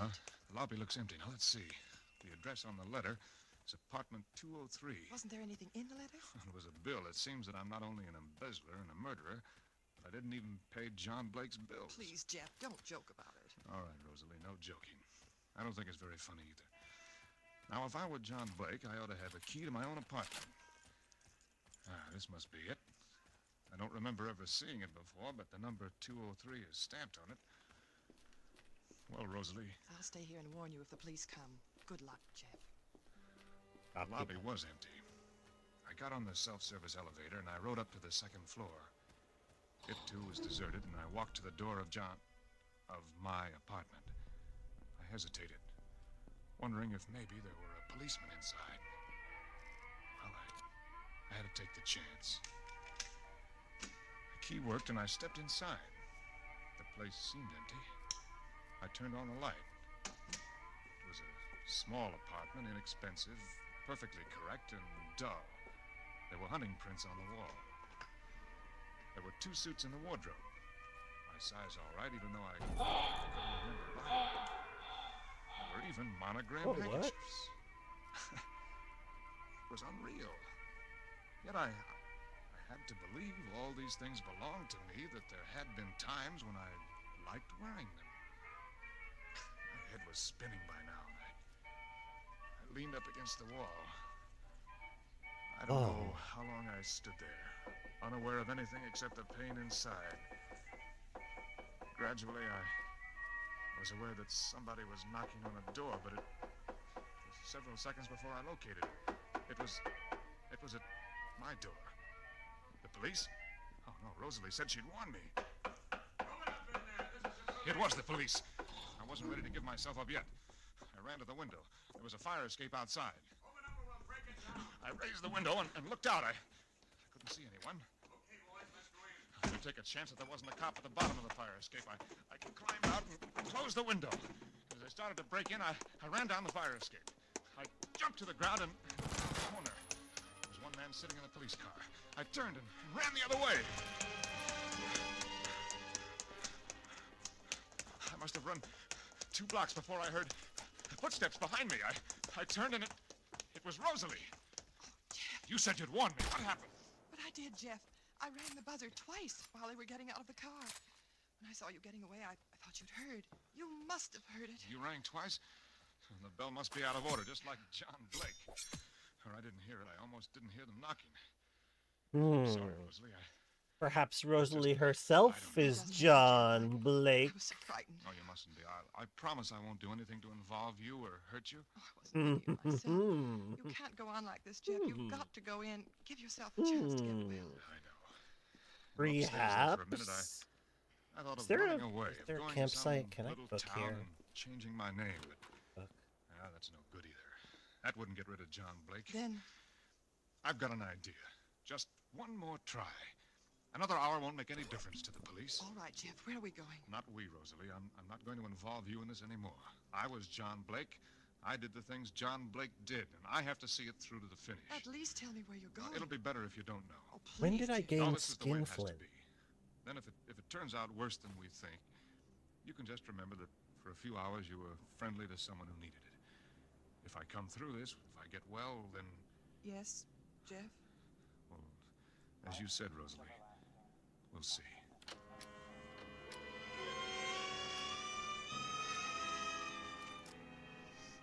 I put her in a cab and gave the driver the address in the village.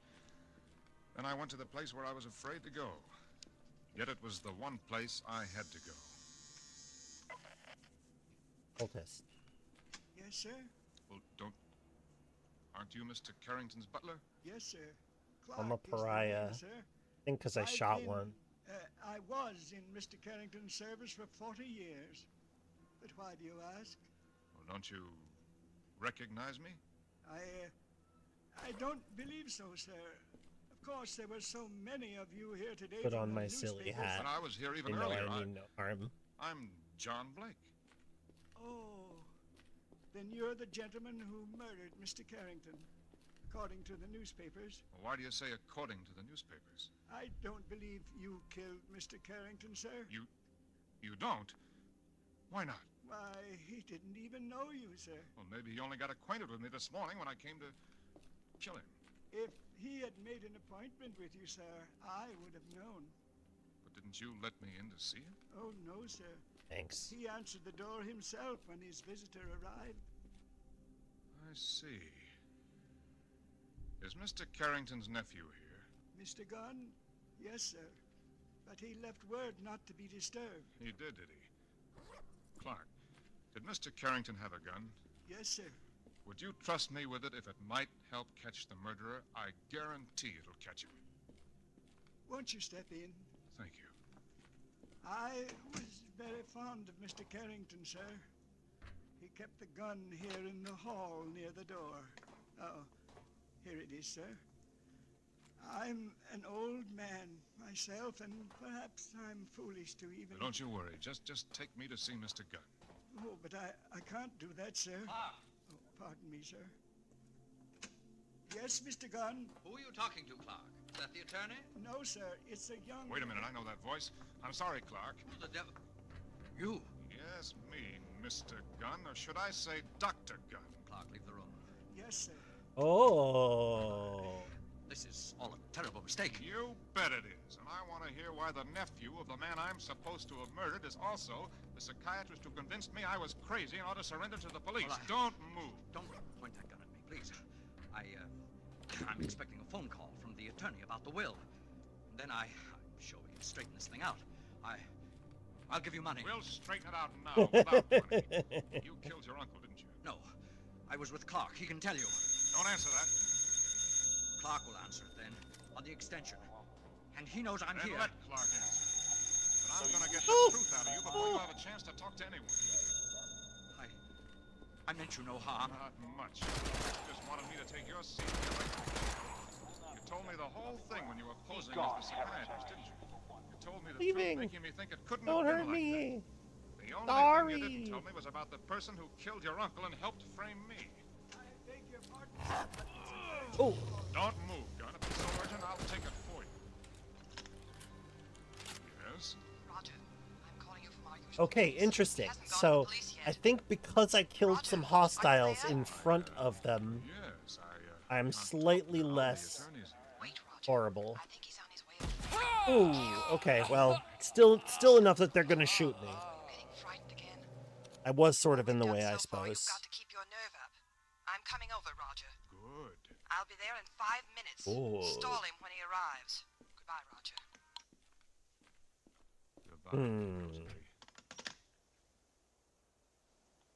Clark, Yes, sir. you were right before. Mr. Carrington opened the door this morning for a beautiful young lady after a date had been made by Mr. Roger Gunn here. I told him she was blackmailing me, and I wanted him to see her because he'd had experience handling that sort of thing. But I swear Rosalie didn't tell me she was going to kill... Never mind. Clark, call the police. Tell them by the time they arrive, the murderer of Mr. Carrington will be here waiting for them.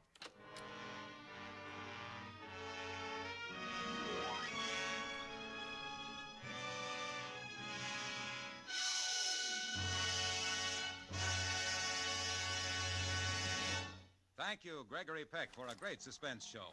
Say, Greg, while out driving one Sunday afternoon recently, I heard you on the Family Hour of Stars. Busman's Holiday. Yes. And I was thinking then how you always give a splendid performance. Just like a stay-full battery. Battery I'm being compared to now. Well, not just a battery, Greg, but Autolite stay-full batteries. They're as tops in their field as you are in yours. Well, then you can just call me Stay Full Peck from now on. Well, Greg, stay-full batteries are made by Autolite men who make over 400 products for cars, trucks, airplanes, and boats in 28 Autolite plants from coast to coast. Yes, sir, and Autolite also makes complete electrical systems for many makes of America's finest cars. Spark plugs, generators, starting motors, coils, distributors. All ignition engineered to fit together perfectly, work together perfectly, because they're a perfect team. So, folks, don't accept electrical parts that are supposed to be just as good. Ask for and insist on Autolite's original factory parts at your neighborhood service station, car dealer, garage, or repair shop. Remember, you're right with Autolite. Interesting. Sometimes they say you're always right with Autolite. But sometimes they just say you're right with Autolite. It's been great fun to do a suspense play. It's one of the programs that every actor in Hollywood most enjoys to appear on and to listen to. For instance, I wouldn't miss next week's show when Pat O'Brien stars in a really outstanding story, Dead Earnest. Another gripping study in... Suspense. Gregory Peck can currently be seen starring in the 20th Century Fox production Yellow Sky. Tonight's suspense story was by Michael Venning, whose books have also been written under the more familiar name of Craig Rice. The adaptation for radio was by Ken Crossan. Music was composed by Lucian Moraweck and conducted by Lud Bluskin. The entire production was under the direction of Anton M. Leader. Next Thursday, same time, hear Pat O'Brien in Dead Earnest.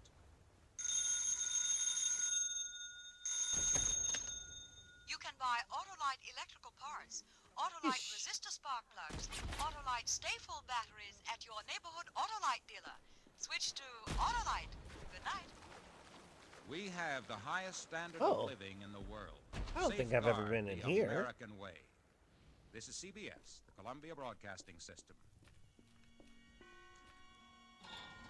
What could this be?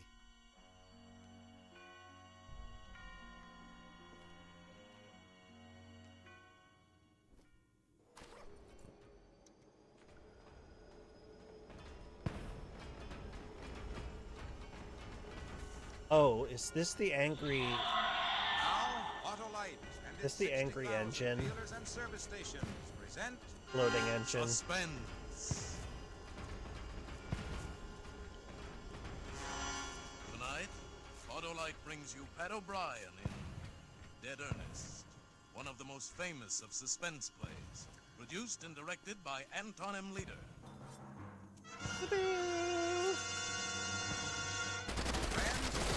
Spring has come, and you'll want a spring pep for your winter-weary car. That means when you replace old narrow-gap spark plugs with wide-gap Autolite resistor spark plugs, your car will idle smoother, give you better performance on leaner gas mixtures, save gas dollars. Yes, you actually can tell the difference in your car. Autolite regular There it is. spark plugs have long been standard factory equipment on many leading makes of cars and trucks. And now Should I fight this? Chat, should I fight this thing? have switched to Autolite resistor-type spark plugs for factory installation on their new 1949 models. The new Autolite resistor spark plugs are the spark plugs of today and the future. Remember, you're right with Autolite. And now, Autolite presents Pat O'Brien in a tale well calculated to keep you in suspense.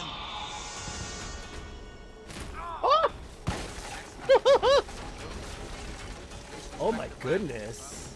Lieutenant SQ. Place, 15th Street Always and 4th exciting. Avenue. Time, 2:45 p.m., March 11th. Remarks.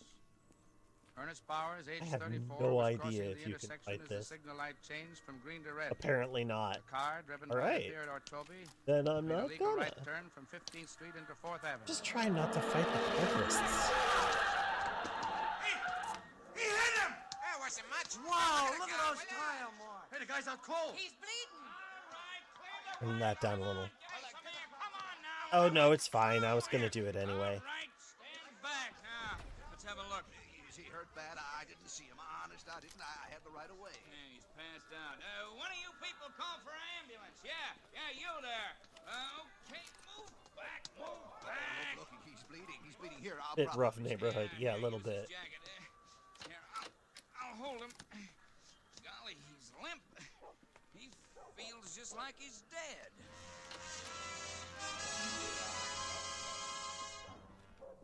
Yes, Ernest Bowers felt like he was dead. Ernest Bowers suffered from catalepsy, a strange disease. He carried at all times a note in his inside jacket pocket stating that he was a cataleptic, and that in the event of a seeming death, his wife should immediately be notified, or his doctor in the event his wife was unavailable. The letter also requested that no autopsy or embalming should be performed on his body for 72 hours. Although in his particular case, the duration of the attacks were usually 4 hours or less. Ernest Bowers also wore a sterling silver bracelet with an inscription reading, "Do not embalm me. I am not dead." Catalepsy is a disease of the nerves and mind. The physical conditions of the cataleptic when he is under a spell closely resemble death in all aspects, including the primary stages of rigor mortis. Officer Abbott was on the scene of the accident. He administered aid to the injured man before making out his report. That ought to stop the bleeding. Looks like just a cut on his forehead when he hit the ground. Nothing much.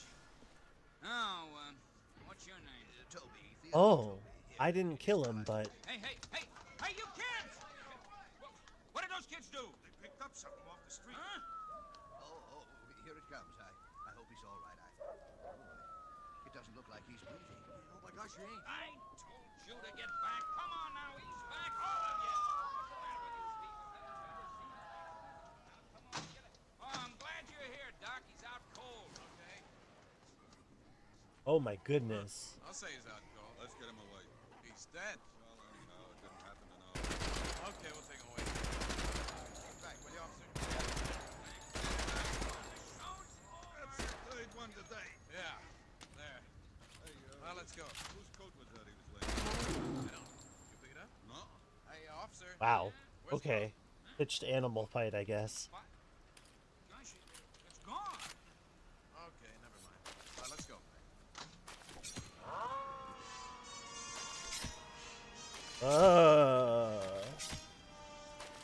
Ernest Bowers had lost the identification of his condition. The letter was in the inside pocket of his jacket. The silver chain he wore on his left wrist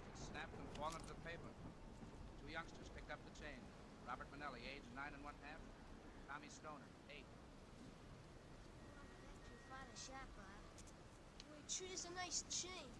Hey, there's writing on it. Maybe it's a guy's name. Your dad? Nah, just a little bump. What's it say? Just a second, we'll be out of the alley. Yeah, Pop's gone home to eat. What's it say? Wait a second, will ya? It says, Well, these are heavy. Do not involve, do not something me. I am not dead. Screwy. What do we do with it? Sell it, Dopey. We can buy some baseballs and stuff. Yeah, but when we try to sell it, they'll ask us where we got it. What do we tell them? Nothing. Use your head. Nothing. What?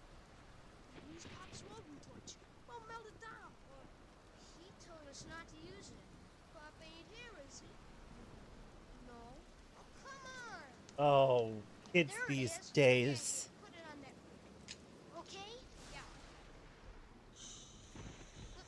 Be careful. Hey, what are you kids doing? Hello, Pop. Nothing, Mr. Manelli. We ain't doing nothing. Nothing, huh?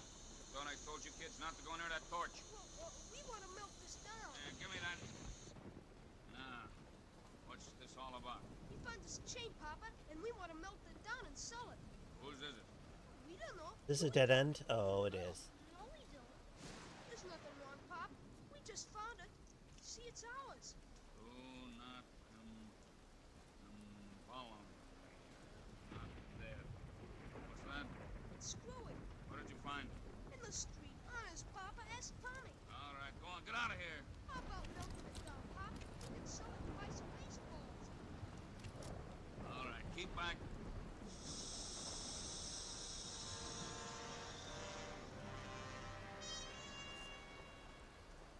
They melted it and took it to a gold and silver. They sold the melted chain for $1.30. $1.30 for the coat. The coat was the principal thing. In the coat, in the inside pocket, was the letter.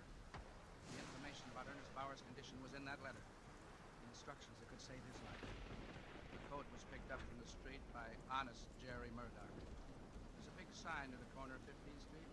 It says, Honest Jerry Murdoch, Swap Shop. He brought the coat into his store, rummaged around in his shelves, until he found some cleaning fluid, and then started to clean the blood. Well, for a sport jacket. Just a moment. Okay. Conservative. We're going to you. In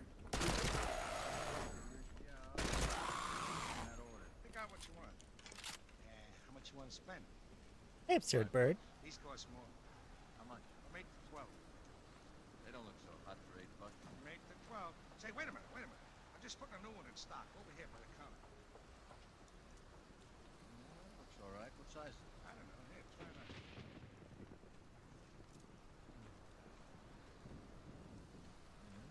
Feels all right. Kind of stiff in front here. That's because it's almost snow. You'll break it in. It's like cardboard or something. You want it? $5. Okay. And might still be a couple of stains on it. I ain't had time to take out. Use some cleaner on it or bring it to the tailor's. It'll be better than new. Yeah. Here's a 5.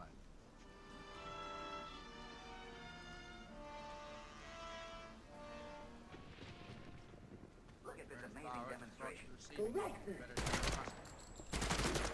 Test been made. Time 4:10. If Bowers are going to arrange it for 6:45. Dr. Weldon made out his report. He wrote it down while he was standing near the telephone switch. Super productive. This is the Better General Hospital. Is there anybody by the name of Bowers at home? Bowers? B-O-W-E-R-S? No, nobody home. Is Mr. Bowers married? I hope so. If he ain't, he's been living in sin. Where can I reach her? There's been an accident. I don't know. She's out. Wow. Will you tell her to call the Better General Hospital? Yeah. Did I? What happened? Mr. Bowers is dead. To figure out. Need a campsite. What'll I tell the wife when she calls? Well, if it's pretty soon, I'll talk to him. Still got those tests. If it's more than an hour, he'll probably be on the way to the morgue. Oh, these are goodies. That moment was then 4:22 in the afternoon. Oh, a cook pot. Anyone been in receiving room B of Better General Hospital? Hey there. Where the body of Ernest Bowers lay on the patient's carriage, they would have seen a fly crawl slowly across the face of the dead man, and they would have seen his nose twitch.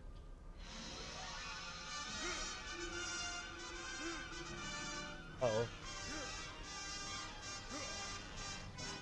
For It Suspense, seems suboptimal. Autolite is Where's my bringing you lighter? Pat O'Brien in radio's outstanding There it theater is. thrills, Suspense. Oh shit.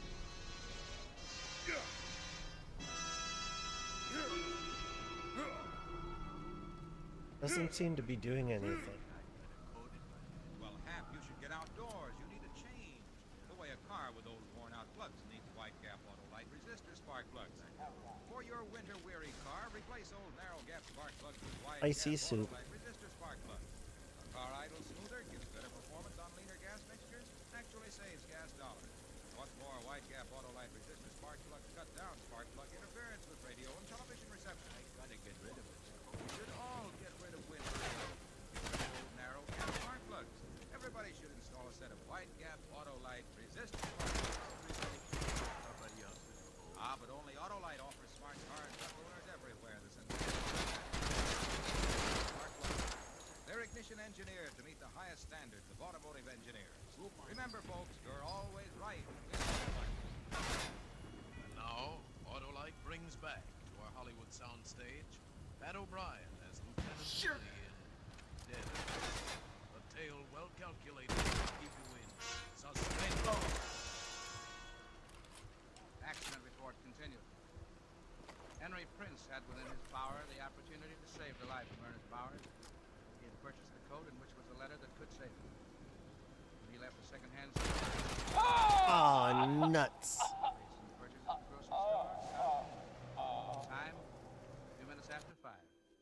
He lived about 2 blocks from the scene of the accident. His wife was waiting for him. Well, how do you like it for $5? Yeah, it looks all right. Oh, what's that, a spot? Where? Yeah, take it off a second. I wonder what it is. Oh, I said there was a couple of spots. Sheesh. Cleaner will take them out. You know, looks like... Hey, what's this in the pocket? I don't know. To whom it may concern, please open and read. Yeah, that's what must have felt stiff. This note is carried on my person wherever I go. It is to advise responsible parties that I am a cataleptic. That if it appears as though I am dead, I am not. What's that? And that my body is not to be molested for a period of 72 hours, neither by autopsy nor by embalming, although the maximum periods of my attacks usually do not exceed 4 hours. Please telephone my wife, Mrs. Margaret Bowers, at Fulton 77837. This is a boarding house, address 841.5 West Greenwood Street. If she's not there, please try Axminster 43422. This is the number of Dr. Benton. It's of vital importance. It may mean my life. Thank you, Ernest Bowers. It's a funny one.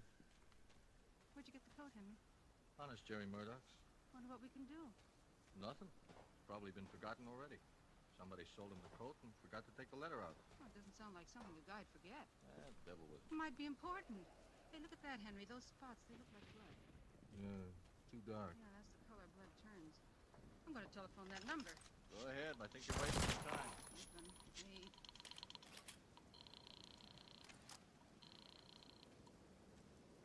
Hello? I'd like to talk to Mrs. Bowers. She ain't in. Well, how do you know? You didn't even call. I know. She went out. And you ain't the first to call her. Who else wanted to get in touch with her? Oh, somebody. I don't know who. Oh. Well, thank you. Yeah, you see, you're wasting your time. I have the strangest feeling, Henry. Gee, it must be a terrible position to be in, to have everybody think you're dead when you ain't. You're helpless about it. Go ahead, go ahead. I can see I'm not going to win this time either. Get pilled, dude. Busy. What's some dinner? Oh, it's cooking. I just can't get out of my head. That guy, whoever he is, lying there and people thinking him dead when he ain't. Maybe doing things to him. Embalming.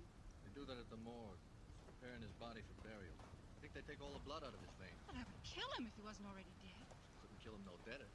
Henry, I'm going to find out about that coat. Where's this place you want? Now, wait a minute, Francis. I put in a good day's work. I'm tired. I don't want to run around the city looking for something I don't even know about. Well, then I'll go myself. Well, how about me at home here while you go out? I want to eat. I'm hungry. Look, dinner won't be ready for another 15 minutes anyway. Now, look, where's the place? All right, I'll go with you.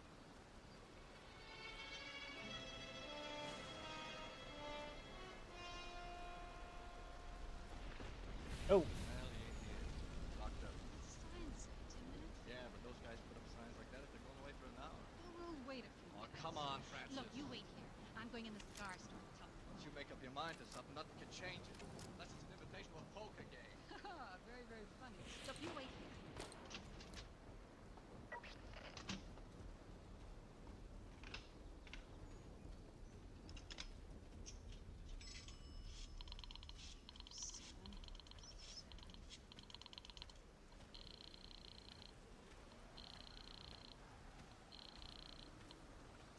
Hello? Is Mrs. Bowers Disgusting. in? No. Yeah. Mr. Bowers? No. There. He's dead.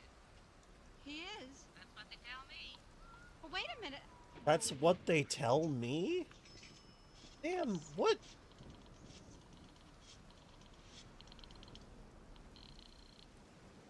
Hello? Look, I just spoke to you. Will you You're please? bothering me, lady. I got a meal set up on the table. I can't be answering a million questions. But all I want to know is when Mr. Bowers died. How do I know? Ask Mrs. Bowers. She'll be home soon. Thanks. Walking along train tracks would help, yeah.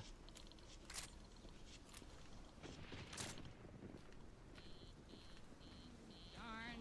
That doctor's line busy. Well? No luck. Same as before. Mr. Bowers is dead. I found that out. See, I told you. What about the letter then? What if he ain't dead? What if they only think he's dead? Well, what do you want to do? Wait here all night? No, we ought to wait a little while. Maybe we can find out where he lives. You going traipsing around the whole city? I have to. Well, without me, then. Do as you please. I'll be home. I'm hungry. If you think more of a crazy letter than you do of feeding your husband, and that's all. What do you mean that's all? Just what I said, that's all. You know, the trouble with Where's you is your you don't have no husband, imagination. No, I'm just a home-loving guy, that's all. I don't go sticking my nose where it don't belong. Well, go on home then. I'll find out about it. You're an asshole, sir. Different turn of speech. Another question. If the boarding house woman were more cooperative, if she knew the facts of the case, took an interest in the death of Ernest Bowers, if. The hospital, meanwhile, events were pursuing their normal course. I tried just a few minutes ago. That boarding house woman snapped my head off. Well, we're finished with the test. Do that autopsy. Maybe later after he's gone to the morgue. Want me to try again? No. Get me the order. Use that one there. Oh, Payne? Yeah? It's Dr. Weldon. There's a delivery for you to go to the morgue. Now? Yeah. I ain't have nothing to eat since I... Yeah, since lunch. Go on now, Payne. Down in the receiving room. The papers are down there, too. Oh, why can't it wait a few minutes? It's gotta go now. They want to start embalming so they can go home. Well, how about sending one of the other boys? Oh, I don't care, as long as it gets here. Okay. Jeez. Want me to keep trying to reach his home? No, the rush is off. Anytime. Going to the morgue. Tell you what, you can wait till his wife calls here. She should be home pretty soon, I guess. I'll be here all evening. I want to talk to her. All right, Doc. Oh, get your wires crossed.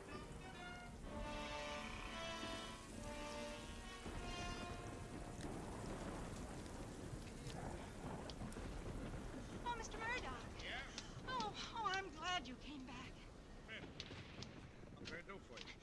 You sold my husband a jacket, a sport jacket this afternoon. Did I? What kind? Yeah, light blue, and it had a few stains on it. Sorry, can't take back anything once it's Oh, sold. no, I don't want to give it back. Where'd you get it, Mr. Murdoch? I don't even know which one you're talking about. I Look, sell it a lot must of... have been a few hours ago. Blue with thin red boxes. Oh, that one. What about it? Where'd you get it? What do you want to know? Because there was a letter in it. An important letter. I don't know. How can I remember where I got it? Long ago. Was it long ago? I don't see where it's any of your business where I got it.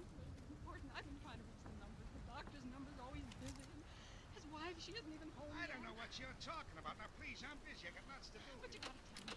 Just look. Look, tell me one thing. Did you have the jacket in there a long time? Well, Look, please, it's very important. well, no. No, I just got it in this afternoon. You said one question, you asked it, and I answered it. That's all. There was blood on it. That I can't help. Now, if you'll excuse No, me. no, look, you must tell me. I don't have to tell nobody nothing. Look, I'm probably just crazy, but that man's alive and they'd do anything to him. I'll never get over it. You know, I'll never be able to live with myself. Crazy, you said. It all sounds crazy to me. Listen, there was a letter in the inside pocket of that jacket. It said that Ernest Bowers was a cataleptic. What's that? He goes into fits? Oh, no. Cataleptic. You know, if somebody goes into a spell and looks as though he's dead. Sometimes, you know, they take dead bodies to the morgue and they embalm them. That means they take all the blood out of their veins. Now, this fellow Bowers, he's a cataleptic. I don't know whether he's dead or alive, or even if he's worrying about this letter. But I just gotta find out. Well, there was What? an accident. Okay, let's go to Dead End. Where? Who's in it? I don't That'll know. be my Believe me, last lady, I didn't know anything about all attempt this. at something. You think that this guy who was taken away in an ambulance could be one of them cataleptics? That coat. Was it his? Yeah, lady, yeah. But it was left there in the street. They drove away and left Who? it. The ambulance. What ambulance? I don't know. It was on the corner. The cop was there. He told somebody to call an ambulance and came and took away the man. A cop. I saw a cop outside while I was waiting for you. Is that the same cop? Yeah. Look, lady, you gotta protect me. I ain't done anything wrong. Oh, buddy. Like this would happen. I'd never taken a coat if I Of course. Officer! Officer!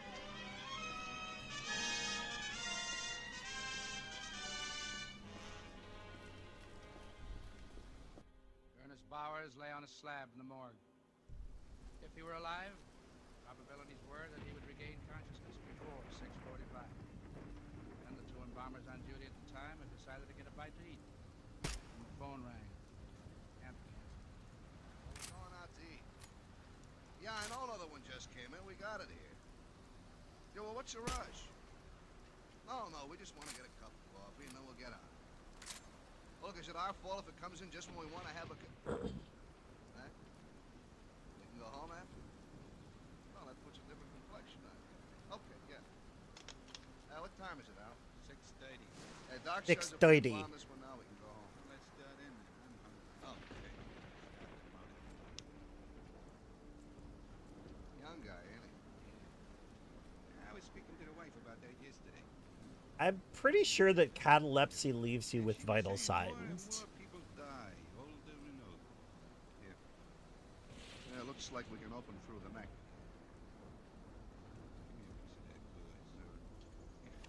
I says to her she should be around this place a while. We get him all age. You want me to do it? No. You get the injector. Hey, look at him. You never think that such a little thing like his heart stops beating would make him dead, not alive. All this study. Yeah. Ready? Just a second. Oh.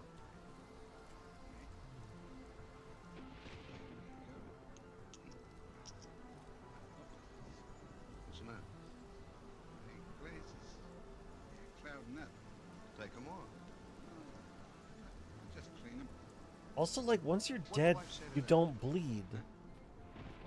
This story is unrealistic. Only that most of the guys we deal with probably took a violent end. Yeah, well, there's something. Clean. Go. What's the matter? It's steamed up again. Every time I bend over near. I wonder what.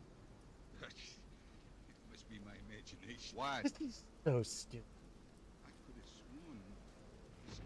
It's just, there's a point where Well, is he? How could he? Well, come on, then. Let's go. It's Secret quarter Vampire seven. does sound cool. All that. Yeah, I'll get the phone. Well, let's get this started first. Okay. We're just Out. He's gonna let the thing ring the whole time. This is Hey, I thought I saw the guy's hand. I can't even. Oh, it gave me a scare. Well, let's wait a second. I'll get the phone. There'll probably be another job and we'll never get out of here. Let it ring. Yeah, but the doc said we could go home after if... All right, come on. Let's get this thing over with. Al. Okay. Give me the knife again. Tony. Yeah. Look here. I'm bent over like this. I ain't gonna move. My glasses are full of steam again. Holy. Is he alive? Jeez, look at me. I'm shaking all over. Look at him, Al. Look at his lips. Listen. Shut off that motor!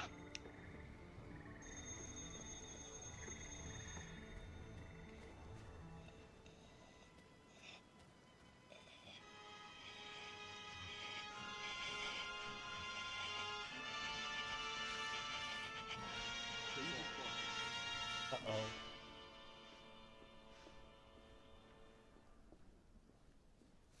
Apparently, the life of Ernest Bowers was worth $1.30 for a silver bracelet to the boys who ran away with it, and $5 for a blood-stained jacket.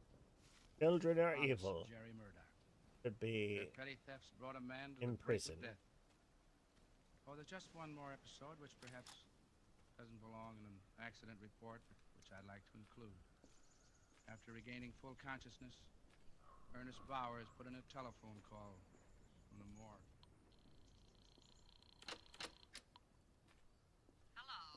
Hello, Mrs. Brawley. Is Mrs. Bowers in? I don't know. I'll see. Josie, see if Mrs. Bowers is home. Who is it? Well, this is Mr. Bowers. Who? Mr. Bowers? Why, they told me you was dead. Hey, you. The hospital called and said... Yeah, I know, Mrs. Brawley, but they made a mistake. Oh. Well, here she is. Hello, Ernest. Where are you? Well, darling, it's quite a long story. You see, Never mind. You get right home, here? Dinner's Show getting yourself. ice cold.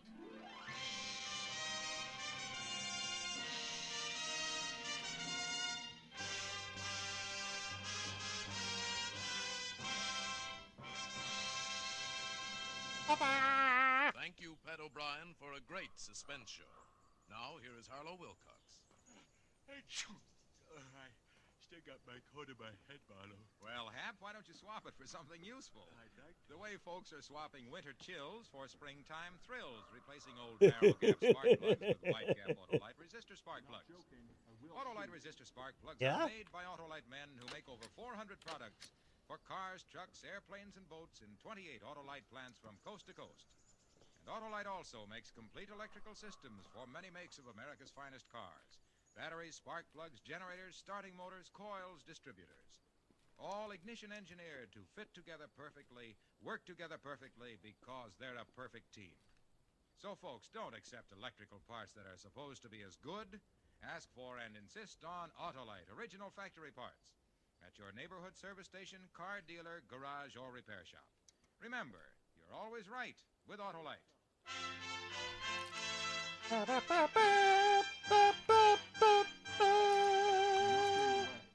Now, here again is Mr. Pat O'Brien. It's been a pleasure for me to join this fine cast in bringing you another suspense play. Oops. I'm a suspense fan. But that of wasn't supposed to happen. long-standing, and I'm just as anxious as I know you'll be to hear next week's broadcast when Edward G. Robinson returns in a story called You Can't Die Twice. Another gripping study in Suspense. Pat O'Brien may currently be seen in the RKO picture The Boy with Green Hair. Tonight's suspense play was written by Selig Lester and Merwin Gerard, with music composed by Lucian Moraweck and conducted by Lud Gluskin. The entire production was under the direction of Anton M. Leader. Next Thursday, same time, hear Edward G. Robinson in You Can't Die Twice. You can buy Autolite electrical parts, Autolite resistor spark plugs, Autolite stay-full batteries at your neighborhood Autolite dealers. Switch to Autolite.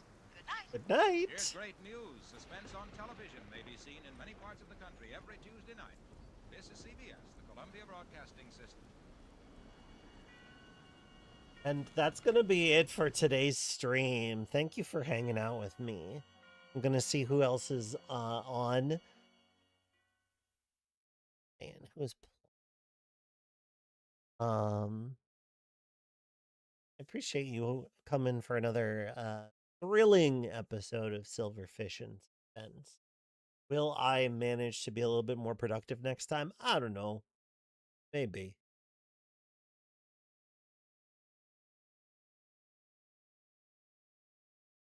At a time.